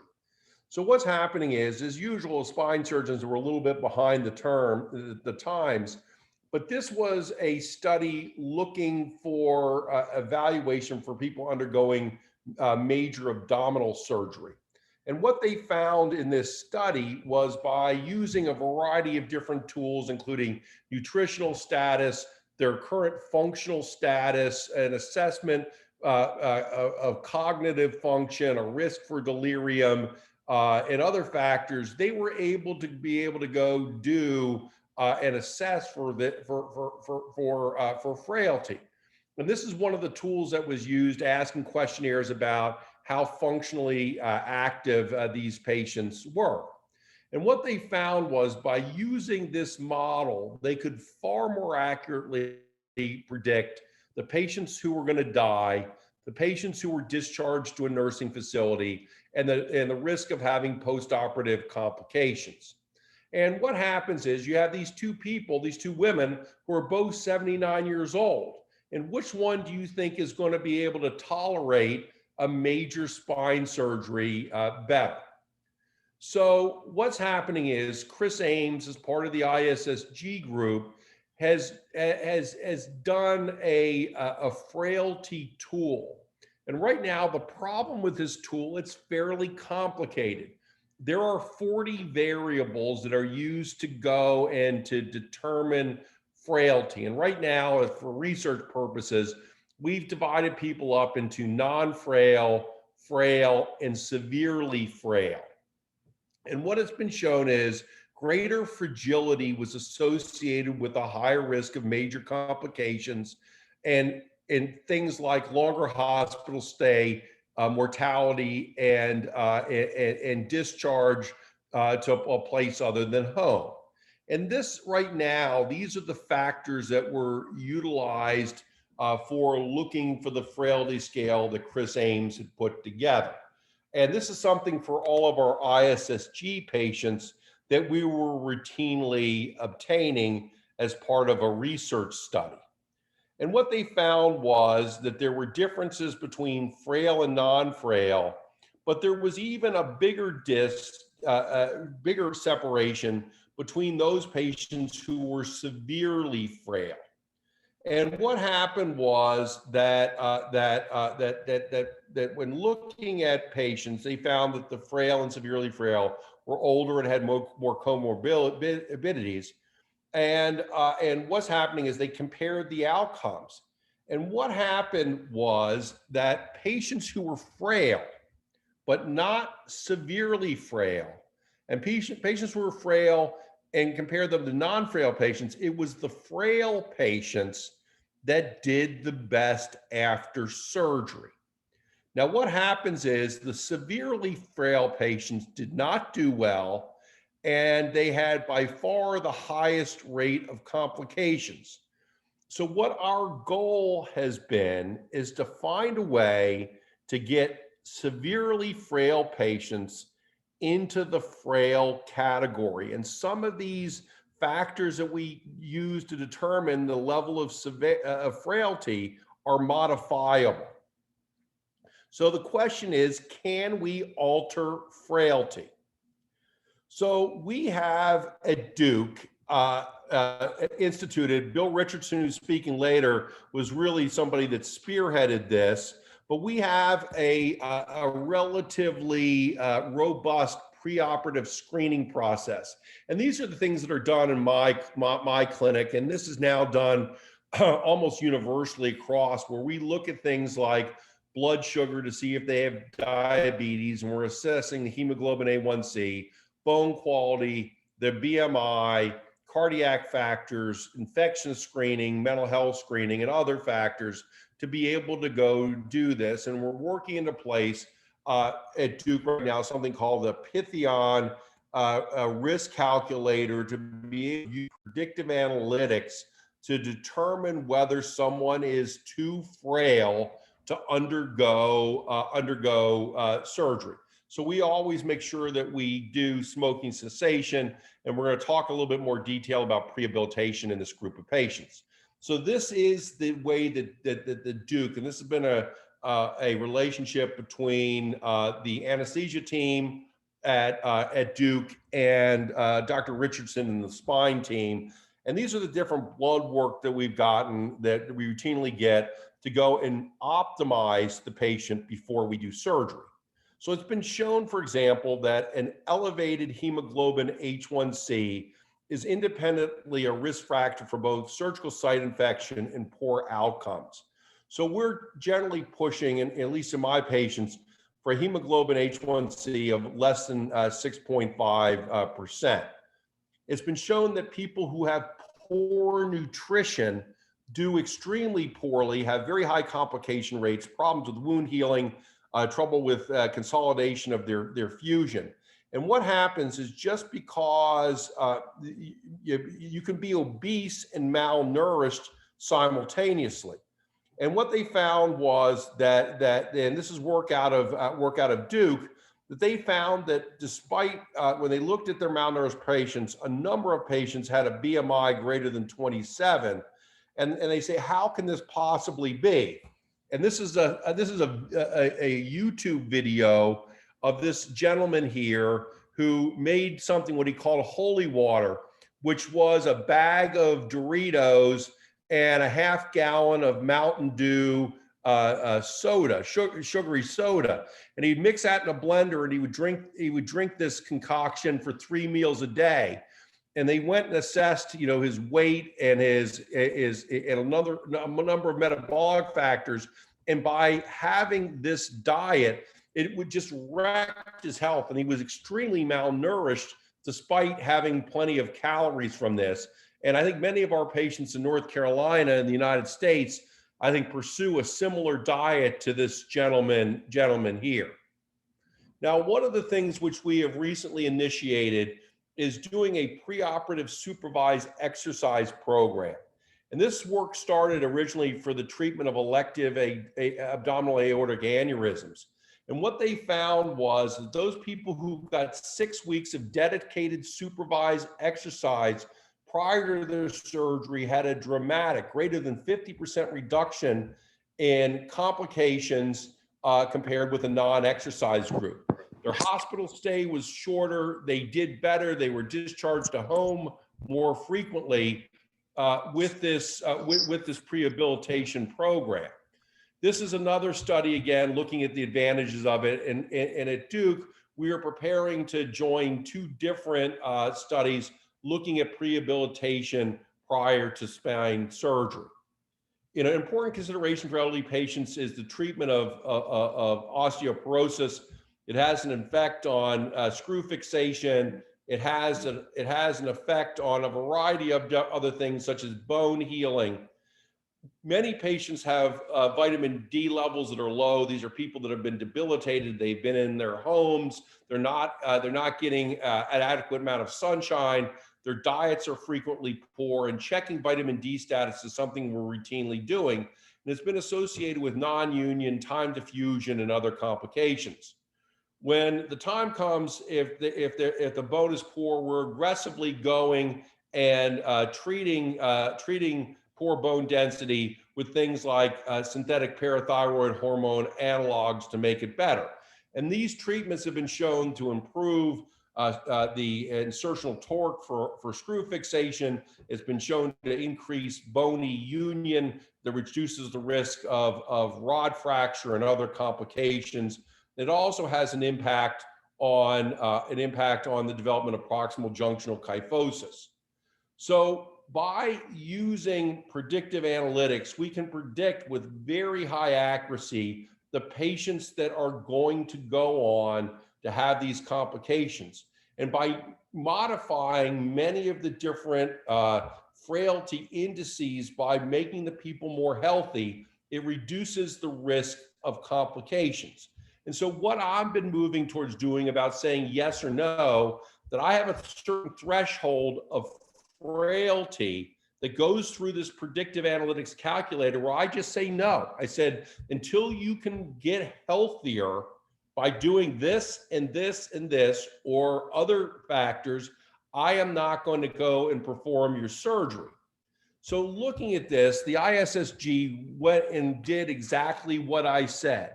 And essentially what they found was that people who had poor psychological distress, poor neurological function, and those people who were excessively frail are the people where it just wasn't worth it. And that's my policy, is making people, giving them a goal and their families a goal so they can exceed a threshold where I can go and do surgery.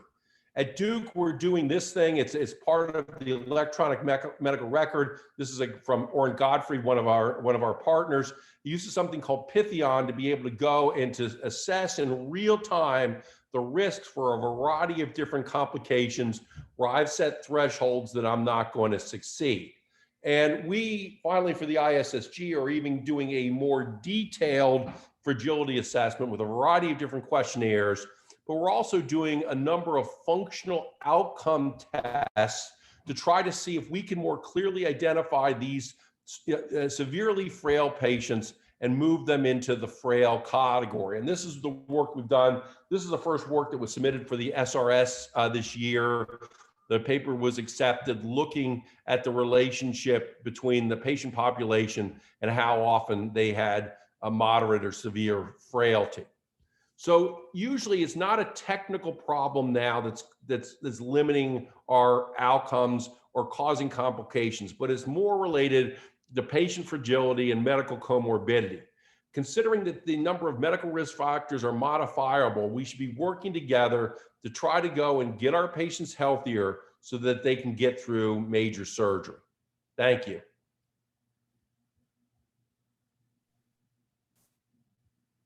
Thank you so much, Dr. Shaffer. That was a great talk. I think it's very helpful for us to, investigate these patients carefully before we sign them up for surgery. After we finally sign it up to surgery, sometimes it's difficult to tell what surgeries we should be doing. So the next speaker is one of my senior partners, Dr. Karakari. He's going to be speaking about how to treat between a Smith-Peterson osteotomy versus a pedicle subtraction osteotomies and what goes into the decision-making beyond that. So Dr. Karakari.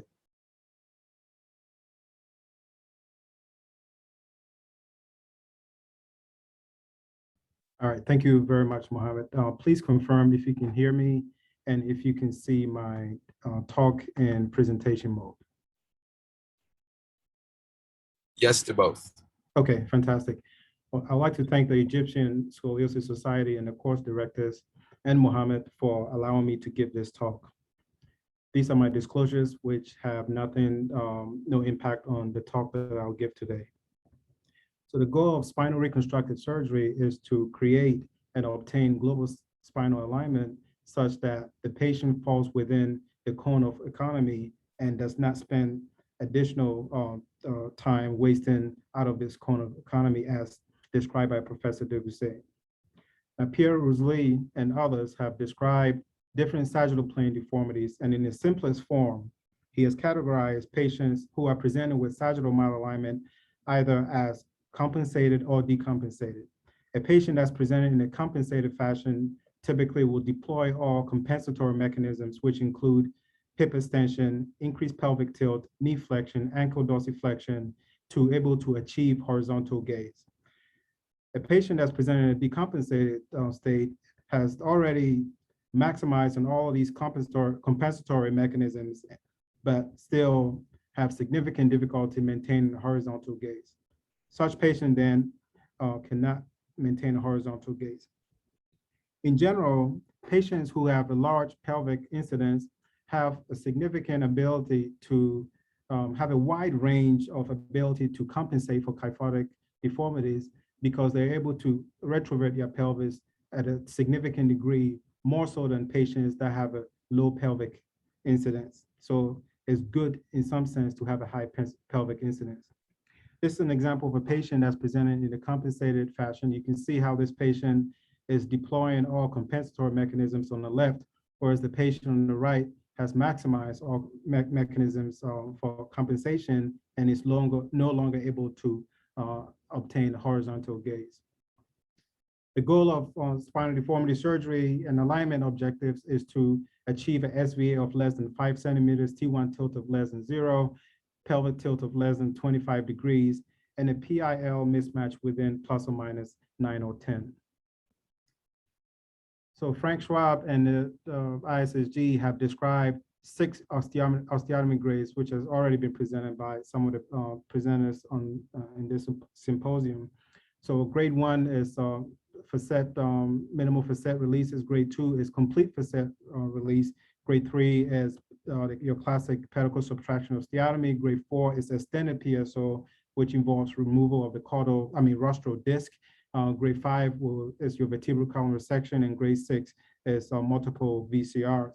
So the objective of this talk is, can we reliably get away with doing a grade 1 and grade 2 osteotomies without having to do a true 3-column osteotomy, which is grade 3 and above?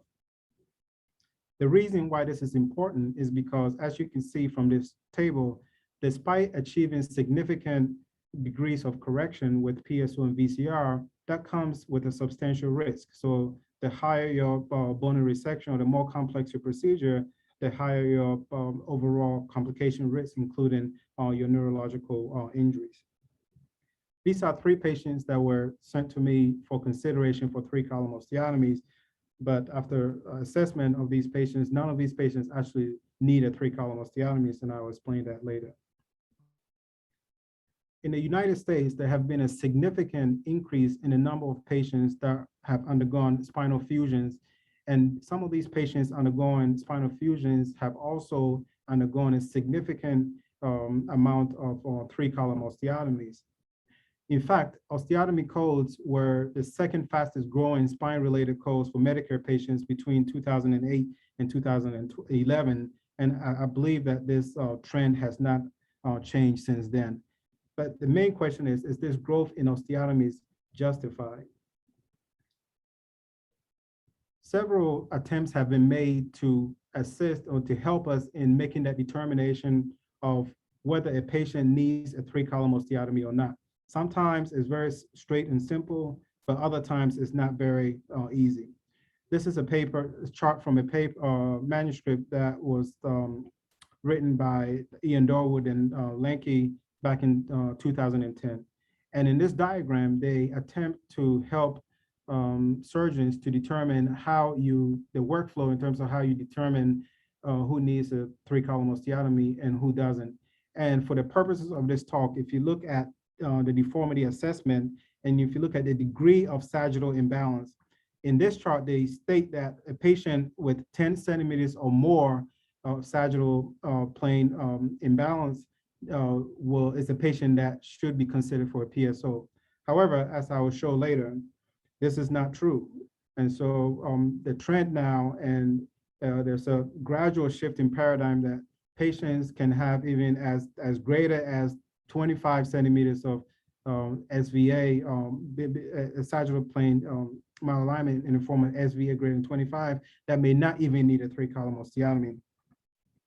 Keith Bridwell likewise tried to help us in making that determination of who needs the 3-column osteotomy and who doesn't.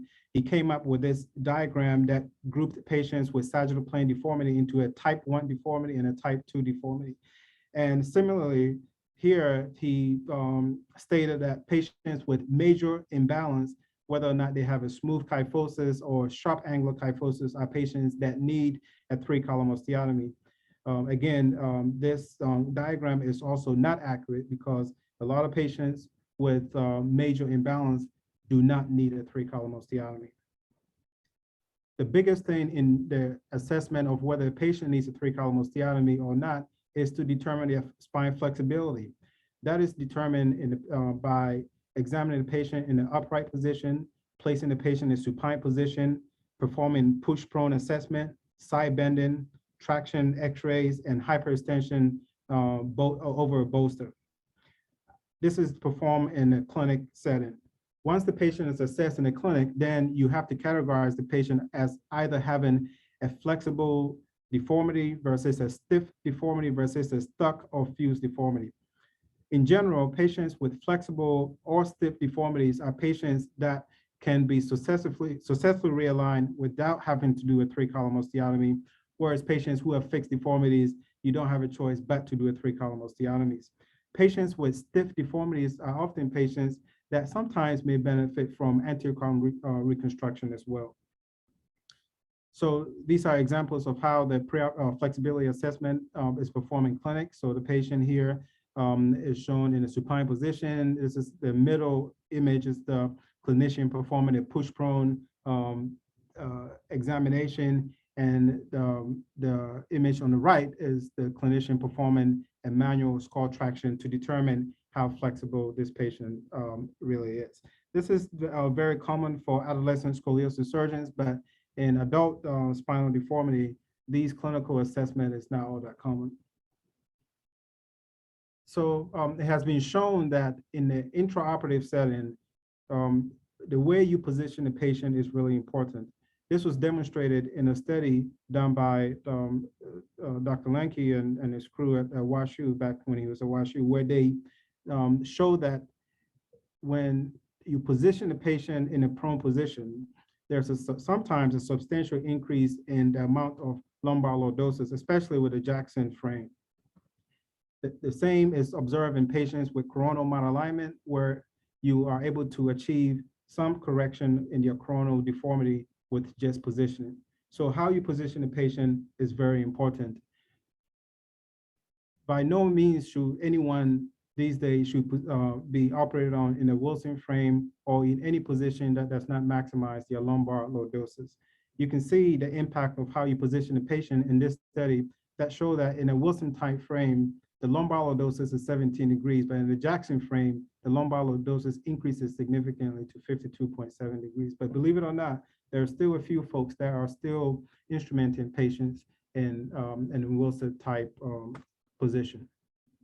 This is a study that I performed during my fellowship at WashU, and the objective of this study was to determine if patients who are presenting with severe sagittal plane malalignment, which was defined as patients with SVA of greater than 20 centimeters, can be successfully realigned without having to do a 3-column osteotomies. So we looked at all patients over a certain time period that presented with SVA of greater than 20 centimeters who had flexible deformities. So all these patients have flexible deformities, but some of these patients underwent a 3-column osteotomy and other patients did not undergo a 3-column osteotomy. So we looked at both radiographic and clinical outcomes to see if there was any difference in how the patients were treated. And what we found was that patients with flexible deformity had very similar radiographic and clinical outcomes without having to undergo a 3-column osteotomy. This is an example of such patient. You can see in a supine and intra-op position, the patient goes from having a kyphotic lumbar spine to a lordotic lumbar spine of -37, and following spinal instrumentation with posterior releases and T-lift at the bottom, L5S1, the patient was able to regain substantial correction of her sagittal plane deformity. Now let's switch gears to what about real stiff but not stuck or not fixed deformity. So these are images from patients from Focus Hospital in Ghana. All of these patients have kyphoscoliosis. And the question is, can we also successfully realign these patients without having to do a 3-column osteotomy? And the answer is yes. Not for all patients, but for the vast majority of patients, Dr. Boachi and his team have been able to achieve substantial correction without having to do a 3-column osteotomy. And the trick to doing this, obviously, is in traction. So a lot of these patients are placed in preoperative halo gravity traction for about 6 weeks. And you can see an example of this patient. Most spinal surgeons, if you show them just the preoperative x-rays, will argue that this patient needs a 3-column osteotomy, but you can see after putting a patient in traction for 6 weeks, that patient's kyphosis went from 145 degrees to 72 degrees, which allowed them then not to do a 3-column osteotomy and successfully realign this patient's spine using just posterior column osteotomies. I looked at the focus data of patients, all of whom had over 100 degrees that were treated without a 3-column osteotomy. And the objective of this review was to see if the patients, the radiographic and clinical outcomes for these patients. So I found 28 patients that were treated between 2012 and 2015, all with a mean scoliotic Cobb measurement of 133 degrees average, with a mean kyphosis of 137. 21 out of the 28 patients had halo gravity traction, and all patients had posterior column osteotomies plus or minus thoracoplasty. The mean follow-up was 3.7 years. And what we found was that the patients that were treated without 3-column osteotomy, all these patients, despite having significant kyphoscoliosis, all had significant improvement in their SRS-22 outcomes, as well as substantial radiographic correction. So in conclusion, not all patients with severe sagittal malalignment need a 3-column osteotomy. The preoperative and intraoperative assessment of flexibility is the most important thing to do. And anyone, by definition, with a mobile disc should never need a 3-column osteotomy. I'd like to thank these folks that are shown here for sharing some slides with me and also for providing some mentorship. Thank you. Thank you so much, Dr. Kakar. That was a great talk. I think it segues very nicely to the next talk, which is by my other senior partner, Dr. Khoi Than. He's going to be talking about some minimally invasive anterior column reconstructions for spine deformity. Go ahead, Dr. Than. Great. Thanks so much, Dr. Abdubar, and thanks so much to the Egyptian Scoliosis Society for the opportunity to speak. I'd like to spend the next 15 minutes or so talking about a clinical technique that is of great interest to me, which is the minimally invasive anterior column realignment for adult spinal deformity. And my apologies to Dr. Abdubar and my other Duke partners who heard a longer version of this talk just a couple of days ago. These are my disclosures. So over the next 15 minutes or so, I'd like to go over a brief history of lateral techniques. I'll show you a couple of technical videos. We'll do a brief evidential review of the ACR technique, and specifically how it compares to the PSO and different radiographic and complication results in folks who have studied ACR before. And then I'd like to go over a few of my cases and discuss some of the controversies that exist in this relatively newer technique. So I suspect most of the audience is fairly familiar with lateral techniques, but it's relatively new. First described in the 1990s by Dr. Luis Pimenta of Brazil. And it goes by a couple of different monikers, usually depending on which company is selling the device. So I think the most common name for lateral lumbar interbody fusion is XLIF, which is proprietary to NuVasive, while DLIF, or direct lateral interbody fusion, is with Medtronic. The more formal name for lateral interbody fusion is minimally invasive lateral retroperitoneal transpsoas approach. Although increasingly we're also doing these cases in the prone position, in which case it's called minimally invasive retroperitoneal prone transpsoas, or PTP approach. And Dr. Abdul-Bar is certainly someone who's really pushing the field in regards to that technique. With the rise in popularity of the lateral procedure, one of the more common questions asked is, how much deformity correction can be accomplished with these techniques? And I think with the lateral procedure, its greatest strength is in coronal deformity correction. Here are some of the papers who've looked at exactly that question. So this is a study now several years old out of Cedars-Sinai that looked at 90 patients who underwent their circumferential minimally invasive deformity surgery. So for this group of authors, that consisted of lateral interbody fusion for any level above L5, and then now an antiquated procedure called the axial lift that was used for L5 to S1 orthodesis with percutaneous screws at whichever levels were being treated. And you can see that there was actually a pretty good correction of coronal cob angle with an average of 22 degrees and a ceiling of about 42 degrees. But the amount of lumbar lordosis restoration, the average, was about 4 degrees only, and only about 3 centimeters of sagittal vertebral axis correction.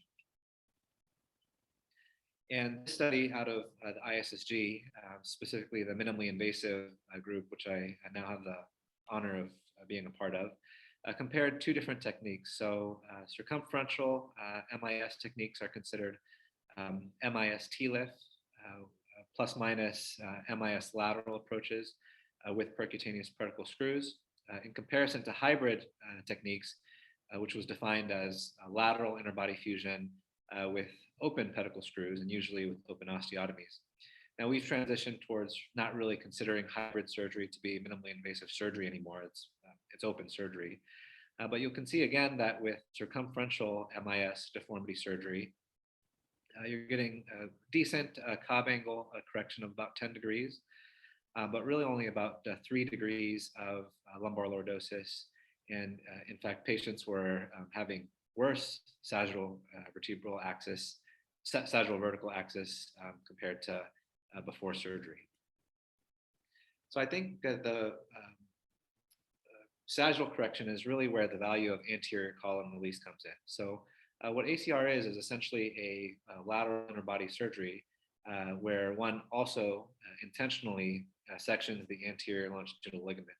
As you can imagine, this essentially disconnects the anterior column of the spine, and you can induce pretty significant sagittal correction with the interbody implants that you're using. So I'm going to show a couple of technical videos. These are not mine. These are borrowed from my friend Juan Uribe at the Barrow Neurological Institute, and his former resident, Jacob Godzik, who's now on faculty at the University of Alabama. But what you'll see here is a patient who was fused into flat back.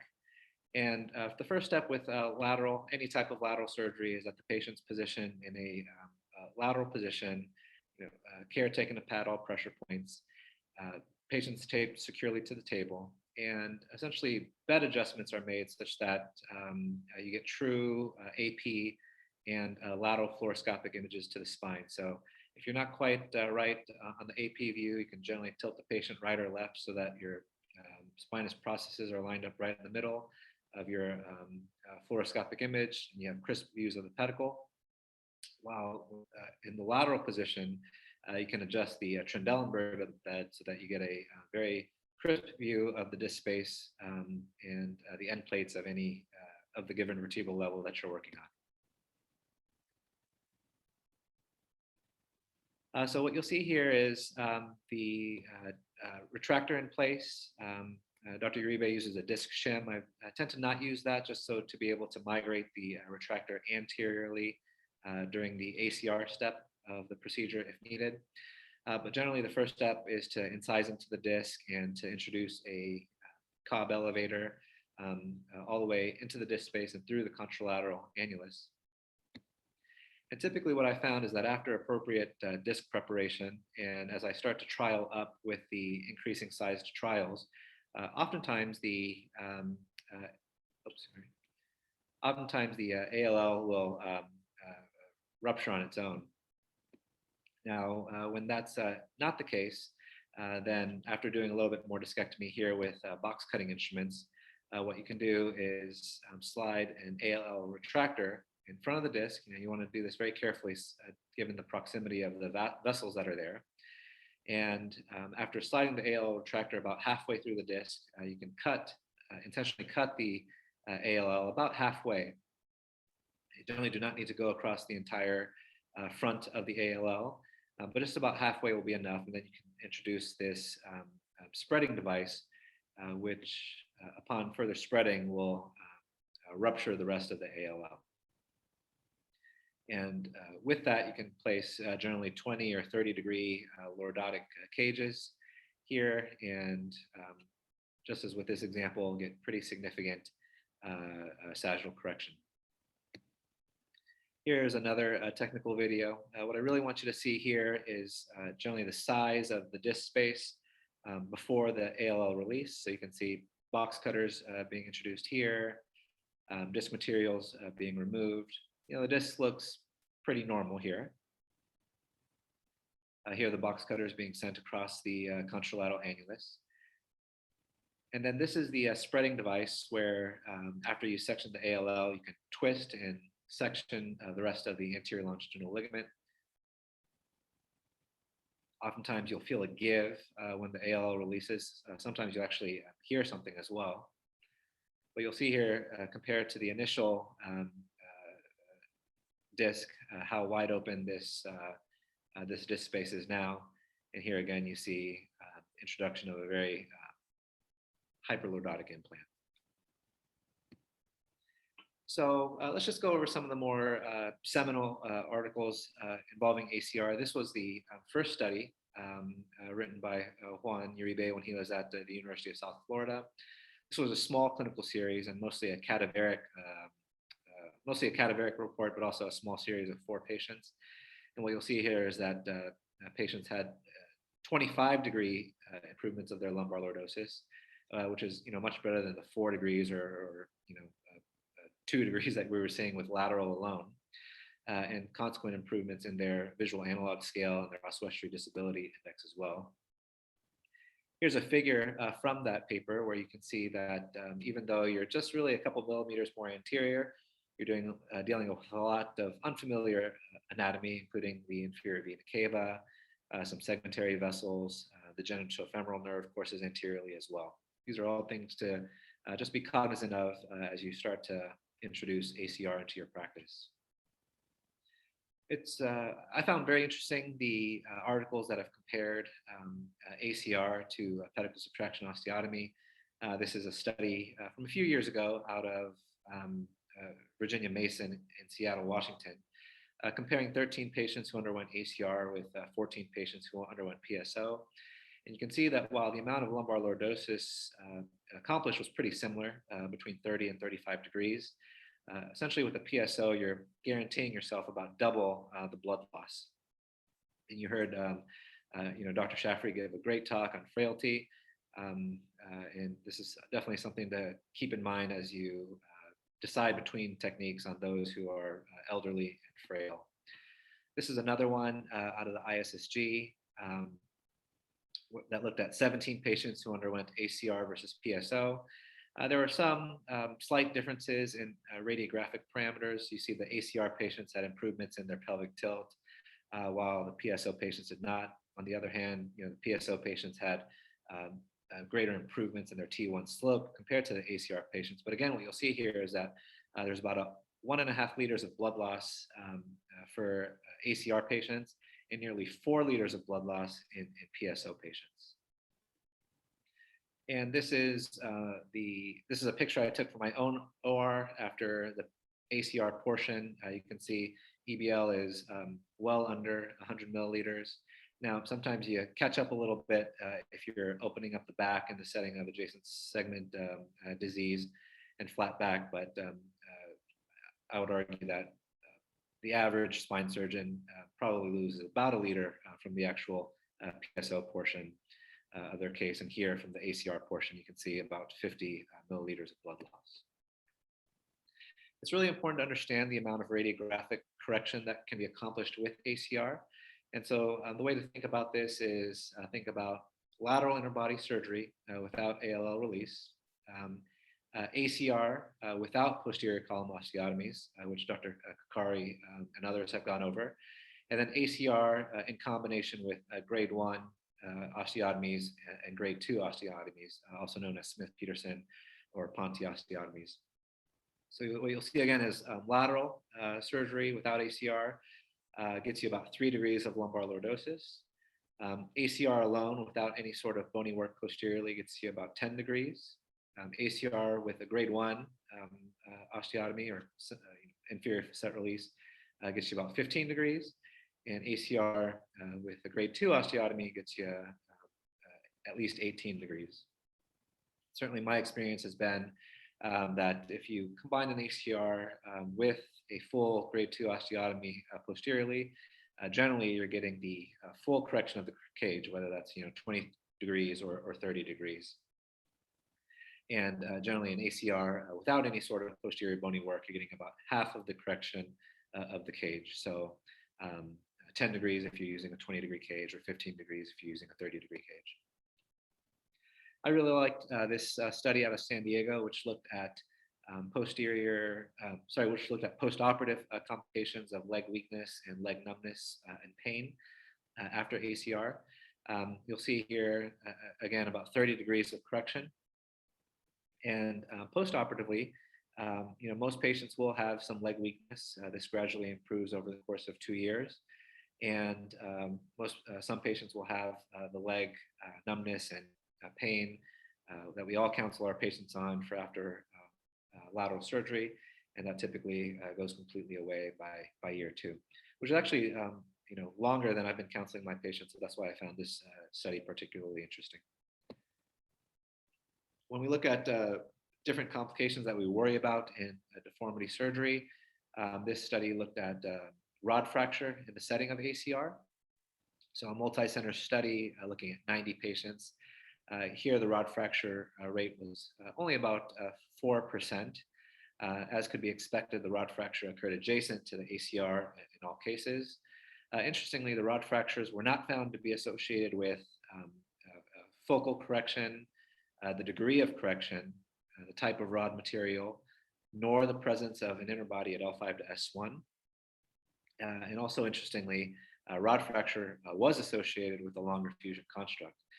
So as we'll see with some of my cases later, really begs the question as to whether do you need to actually extend your posterior instrumentation beyond your ACR level, or in the right patients, can you stop short? And this study looked at proximal junctional kyphosis and proximal junctional failure after ACR. Proximal junctional failure essentially just meaning PJK patients who become symptomatic or require further surgery. But you can see that with lateral alone, a 0% case, 0% of PJK, lateral with ACR, 30% PJK, although 11% required reoperation, and lateral with ACR and posterior column osteotomies, nearly 43% of patients developed PJK, and a similar number developed PJF. So I wanted to go over some controversies from my own cases. I think I'm almost out of time, and I apologize for running late. But one question that has come up as I've adopted this technique more and more is, whether your instrumentation can stop short. So this is a 77-year-old woman with actually mostly leg pain and also some back pain. And this is in the setting of a previous L3 to L5 fusion. So you can see preoperatively profound sagittal imbalance and about 25 degrees of PI-LL mismatch. And she's got severe stenosis at the adjacent level, mostly from a large disc herniation. So if we had more time, I'd sort of poll the audience and ask what you would do here. But I think the options include, one, doing nothing since she's 77. Two, just doing a decompression surgery since her complaints are mostly of leg pain. Or do you decide to address her deformity? And after talking with the patient, I decided to address her deformity with a focal ACR and extension of her fusion just to one level. And what you can see here is that at 6 months post-operative, her preoperative symptoms are completely gone. She's walking, miles every day, and her SVA is improved from 14 centimeters down to 3 centimeters, and her PI-LL mismatch is within normal limits there. And just so you don't think this is a one-off patient, this is another patient in her 70s who had an ACR where we stopped at the ACR level. She estimated her back pain to be 90% improved and complete resolution of her leg pain. Then there's another patient done more recently where we stopped just at the ACR level. Another question is, how high is too high? I think we all understand that patients should have most of their lordosis between L4 and S1. But if you do the ACR higher and induce lordosis above L4, can patients still have a good outcome? This is an 81-year-old man who came in mostly with low back pain. I'll have to say he was a healthy 81. These are his preoperative films where you can see a previous L2 to S1 fusion, where he's sagittally imbalanced, and he also has L5 to S1 pseudoarthrosis. So for him, I performed an L1 to L2 anterior column release, an L5 to S1 TLIF, and then extension of his fusion. And 6 weeks, he was crying tears of joy because his back pain was gone for the first time in quite a while. And that was a sustained result 3 months after surgery. So in summary, I think that the minimally invasive anterior column realignment or release is a very powerful deformity technique that gives you equivalent radiographic correction and possibly fewer complications, certainly less blood loss than a PSO. The technique is actually very similar to a lateral interbody fusion, which I suspect many are doing, just with the added step of ALL release. And as this procedure becomes more popularized, we still have a lot to learn about it, including appropriate level selection, the extent of instrumentation that's needed for durable results, and what the long-term outcomes are. I'm happy to answer any questions. Thanks so much again for the invitation. Thank you very much. I would like to thank the previous speakers, Chris, Isaac, and your last talk, which was very interesting, Koitan. And I would like to ask our great friend and supporter and moderator of this session, Dr. Muhammad Abdul Bar, associate professor of neurosurgery at Duke University. He's going to speak on PTP, the prone transpsoas approach for surgery of deformity. Mohammed, can you proceed, please? Thank you so much, Dr. Yusri, and thank you to the Egyptian Scoliosis Society for this wonderful event. These are my disclosures. You guys can hear me well and see my screen? Yes, Mohammed, we can. Perfect. So today I'll be talking about the prone transpsoas surgery for deformity correction or initial experience. And as my partner, Dr. Tan, briefly talked about the lateral interbody fusion. So I think the lateral interbody fusion with the ACR is a very powerful technique. We started to use it for a lot of deformity corrections. I think some of the advantages, that you don't have to traverse the back muscles. You have an increased surface area for fusion. Traditionally, The disadvantages are that you have to flip back to put in posterior instrumentation or osteotomies, and you cannot combine it with these different types of osteotomies in the lateral position. Here's an example of a person that has degenerative disc disease at L3, L4, L4, L5, and L5S1.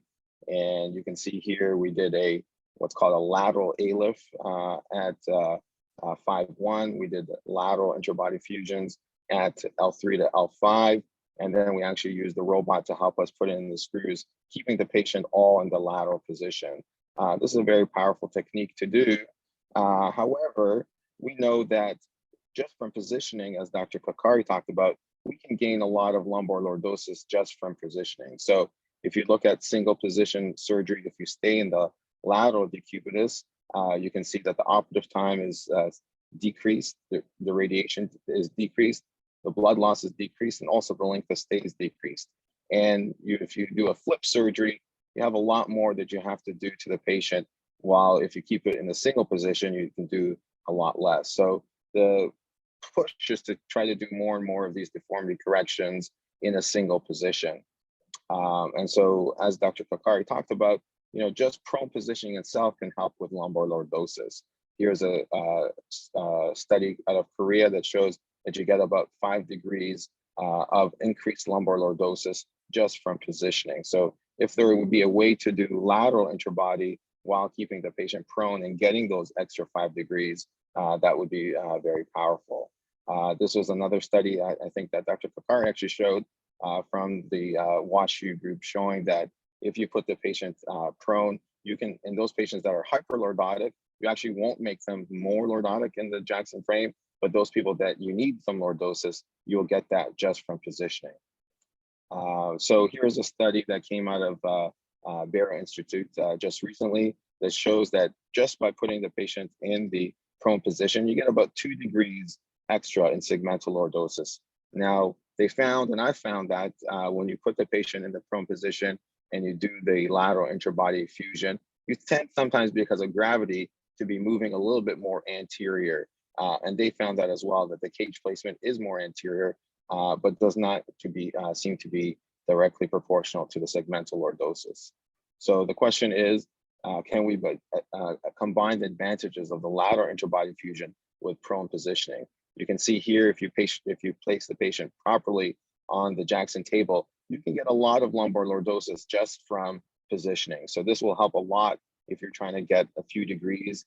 As we know, every surgery can be a deformity surgery, and hopefully we're not the ones causing the deformity. So you can see here how much lordosis you can get just from positioning. Also, as Dr. Than alluded to, putting the patient in the lateral position takes a lot of time, takes a lot of expertise, but most of the time our residents are able to place the patient prone and start these cases. How about our ability to get into L4, L5? Traditionally, we were breaking the bed to get to L4, L5 for people that had higher iliac crests, but we found that with some certain tricks and so on, you can get to L4, L5 even when the patient is prone, depending on how you put the legs and how you extend it and so on. So you can actually get to L4, L5 pretty easily, even when the patient is prone, even with a high iliac crest. And you can see here, if you look at all the values, every time you're prone, you're still going to be better than if you're in the lateral decubitus. So that, again, it increases your ability to get lumbar lordosis. One of the questions that has come up is, what happens to the lumbar plexus while you put the patient in the prone position? Does it go more anterior? As we know, at L4, L5, the plexus is already at the 50-yard line. Will it make it very difficult to do L4, L5 prone transpsoas? So that's one of the things that we're actually studying as we speak. And we're looking at different types of ways to know where this plexus is. There's a group here that came out with a way of using the ultrasound and using artificial intelligence actually to try to figure out where the plexus is in real time while you're doing these lateral surgeries. When we look at another study that came out of Italy, looking at the X-lift versus prone transpsoas, they found that if you look at the prone, they call it the pro X-lift here, you can see that the duration of surgery is much less, but they've also found that the X-ray usage was a lot higher because this, even for the seasoned lateral surgeon doing lateral surgery while the patient is prone may be a little bit disconcerting.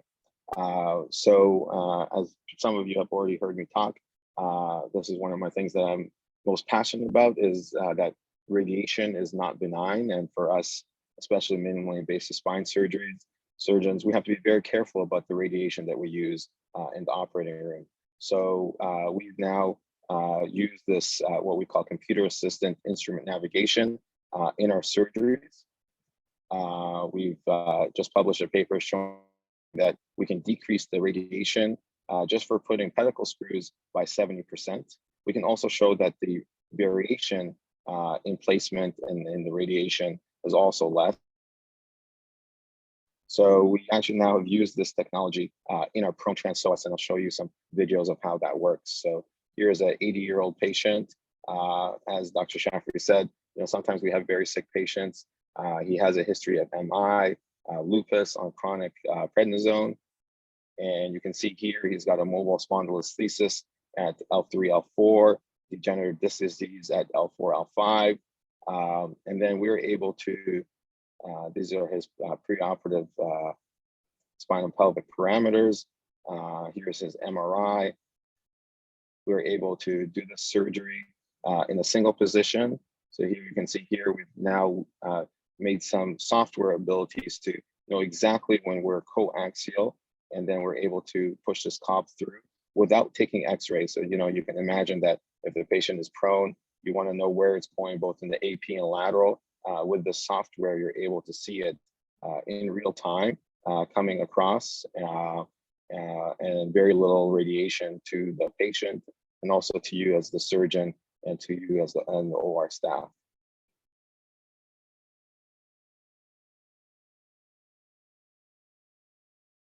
And then now you can see now we're actually putting in the pedicle screws now, 2 pedicle screws at a time with taking no x-rays, and we're able to follow the pedicle screws as they go in, both in the AP and lateral in real time.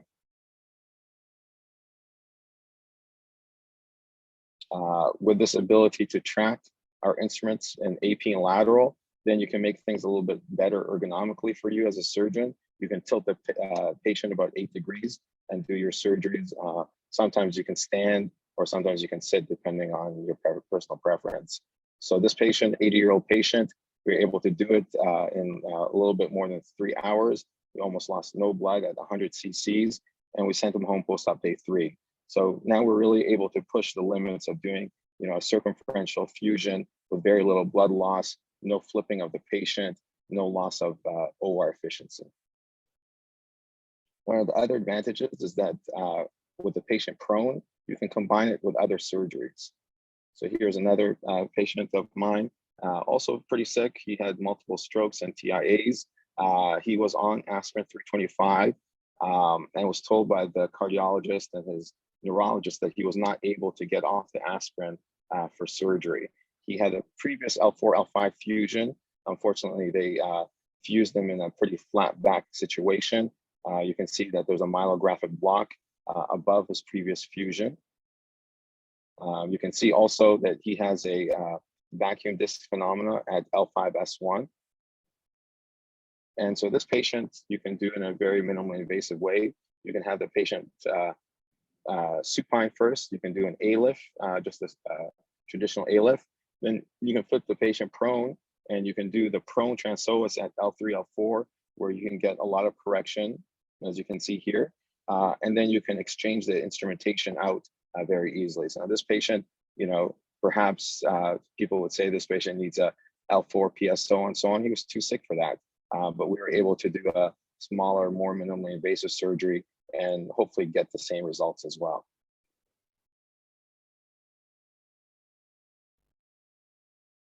here's just some videos showing how we do that again.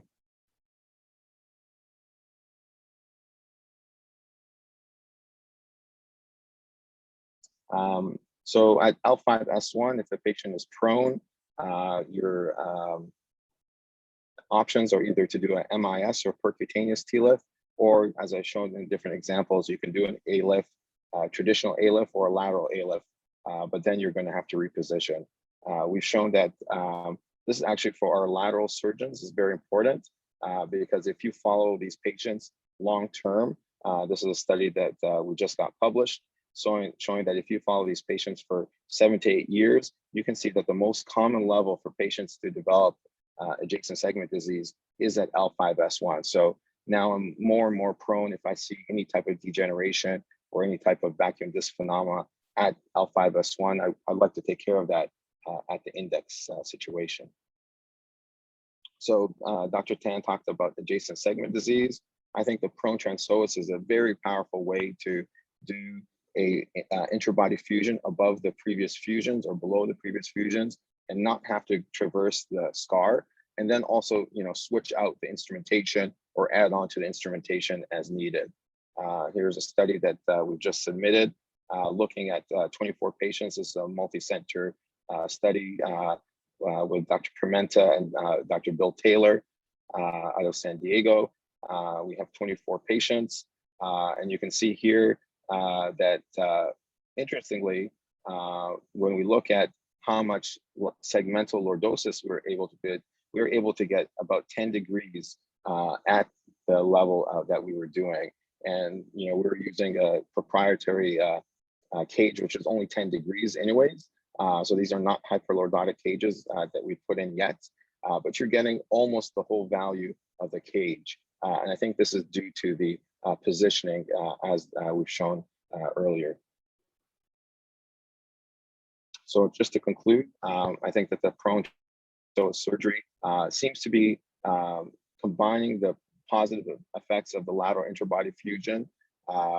Just as a kind of aside, I found that even if you don't mean to, it's sometimes easier to go through the ALL, and we're actually probably getting some ACR without even knowing with the patient in the prone positioning.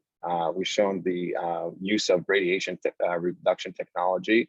And I think for ASD, as well as deformity correction, as we get more and more comfortable, I think the prone transpsoas surgery will be a very powerful technique for these types of surgeries. And thank you so much.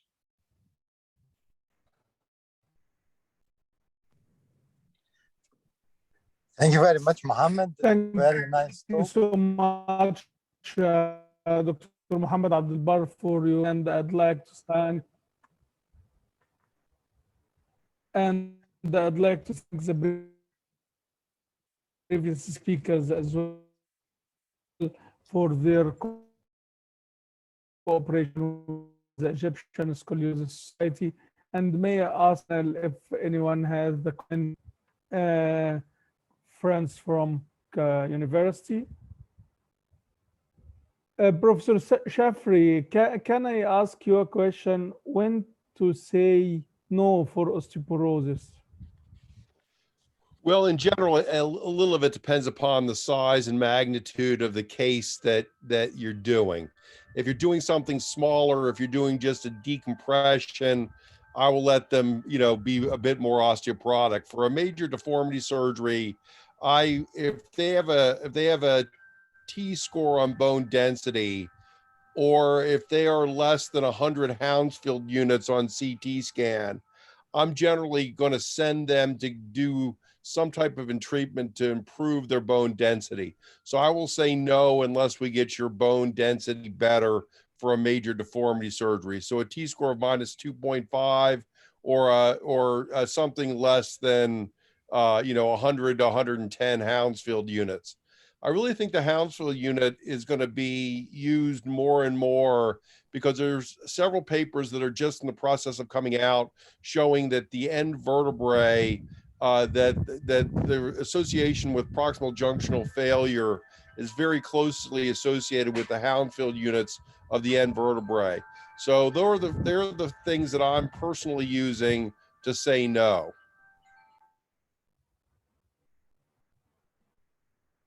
Professor Shafri, you are muted. Oh, did you not hear my thing about the Hounsfield units? Yes, can you repeat it, please? Yeah. So what I said is, for little surgeries, I will not be as strict, but for big surgeries, for major deformity correction, if they're osteoporotic, meaning a T-score of minus 2.5 or greater at their hip or their wrist, or if they have less than about 110 Hounsfield units on CT scan at the planned stop vertebrae, where you're, the upper instrumented vertebrae. For me, if any of those things, then I'm going to send them for treatment before I would proceed with surgery. So I will not do surgery if the T-score is greater than 2.5 or the Hounsfield units are less than 110. Okay, how to manage pull out of screws during correction of deformity? How you overcome this intraoperative bed scenario? Well, so I generally use larger screws. My typical screw, for, let's say, if we're going to stop at T10. So T10, T11, T12 are, usually 6.5 millimeters. I usually put them up near the anterior cortex. Now, I have on occasion done intraoperative vertebroplasty with fenestrated screws and cement. And I think that works well as far as screw fixation. The problem is it makes that end vertebrae stiffer and puts some risk of adding PJK. So for me, if I'm going to do that, I usually use a tether at the, going up a couple of levels, in addition to using the fenestrated screws and the cement. So my first choice is to use a bigger screw so I get adequate pedicular purchase. If I'm still not happy, then I will use the fenestrated screw and inject methyl methacrylate into them, but I do that in association with a tether. Okay, great. Dr. Isaac, may I ask you regarding the BSO technique? Do you use asymmetrical BSO in your cases? Yes, sir. It depends on the type of deformity that we're treating. So for patients with significant coronal malalignment, those are the patients that will benefit from asymmetric PSO with more bony resection on the convex side of the curvature. But for strictly sagittal plane correction, typically just a symmetrical PSO is all you need.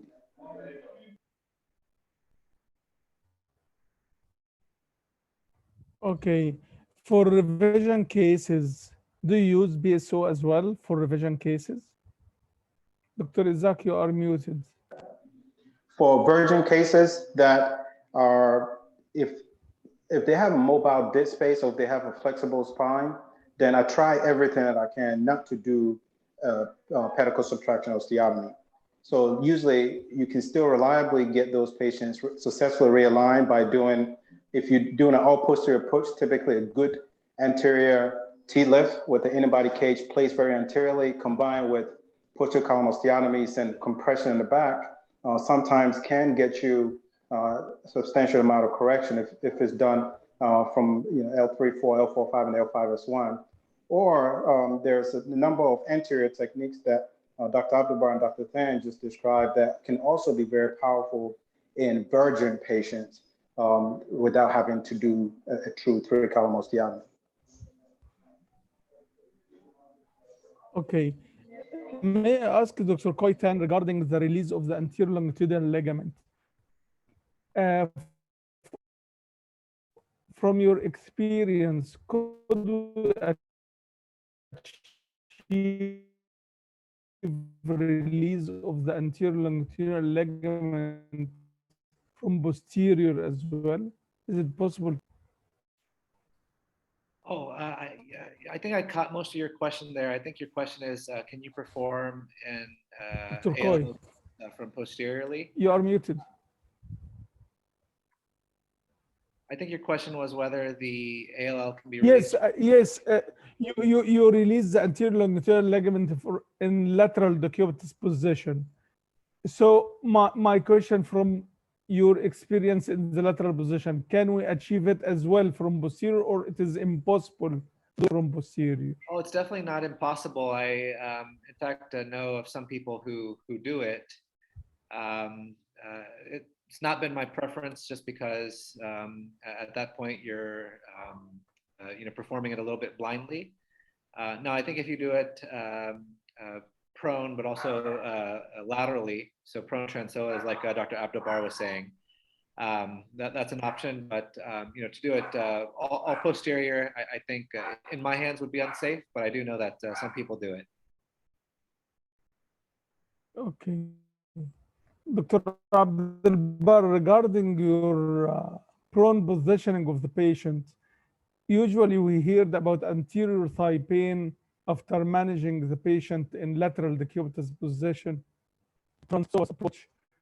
And in prone position, you are stretching the nerves inside the psoas muscle.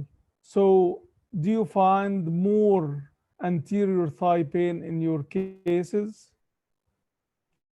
in comparison with the lateral decubitus position? That's a great question. So far in our experience, we have not found that, but that is something that we're studying carefully to see whether we see that or not. Okay, great. Any more questions?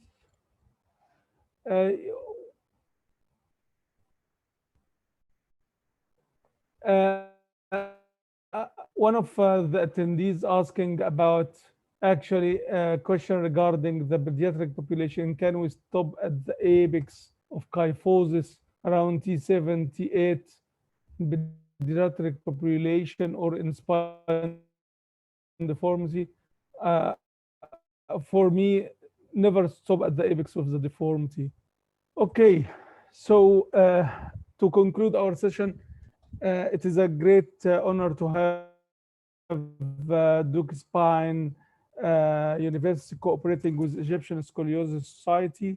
Thank you, Dr. Shafri, Dr. Muhammad Abdelbar, for supporting our meeting. And we hope to have you in the next years, inshallah, physically. Thank you so much for being a part of our first day, and see you inshallah in the coming events. Thank you so much. Thank you so much.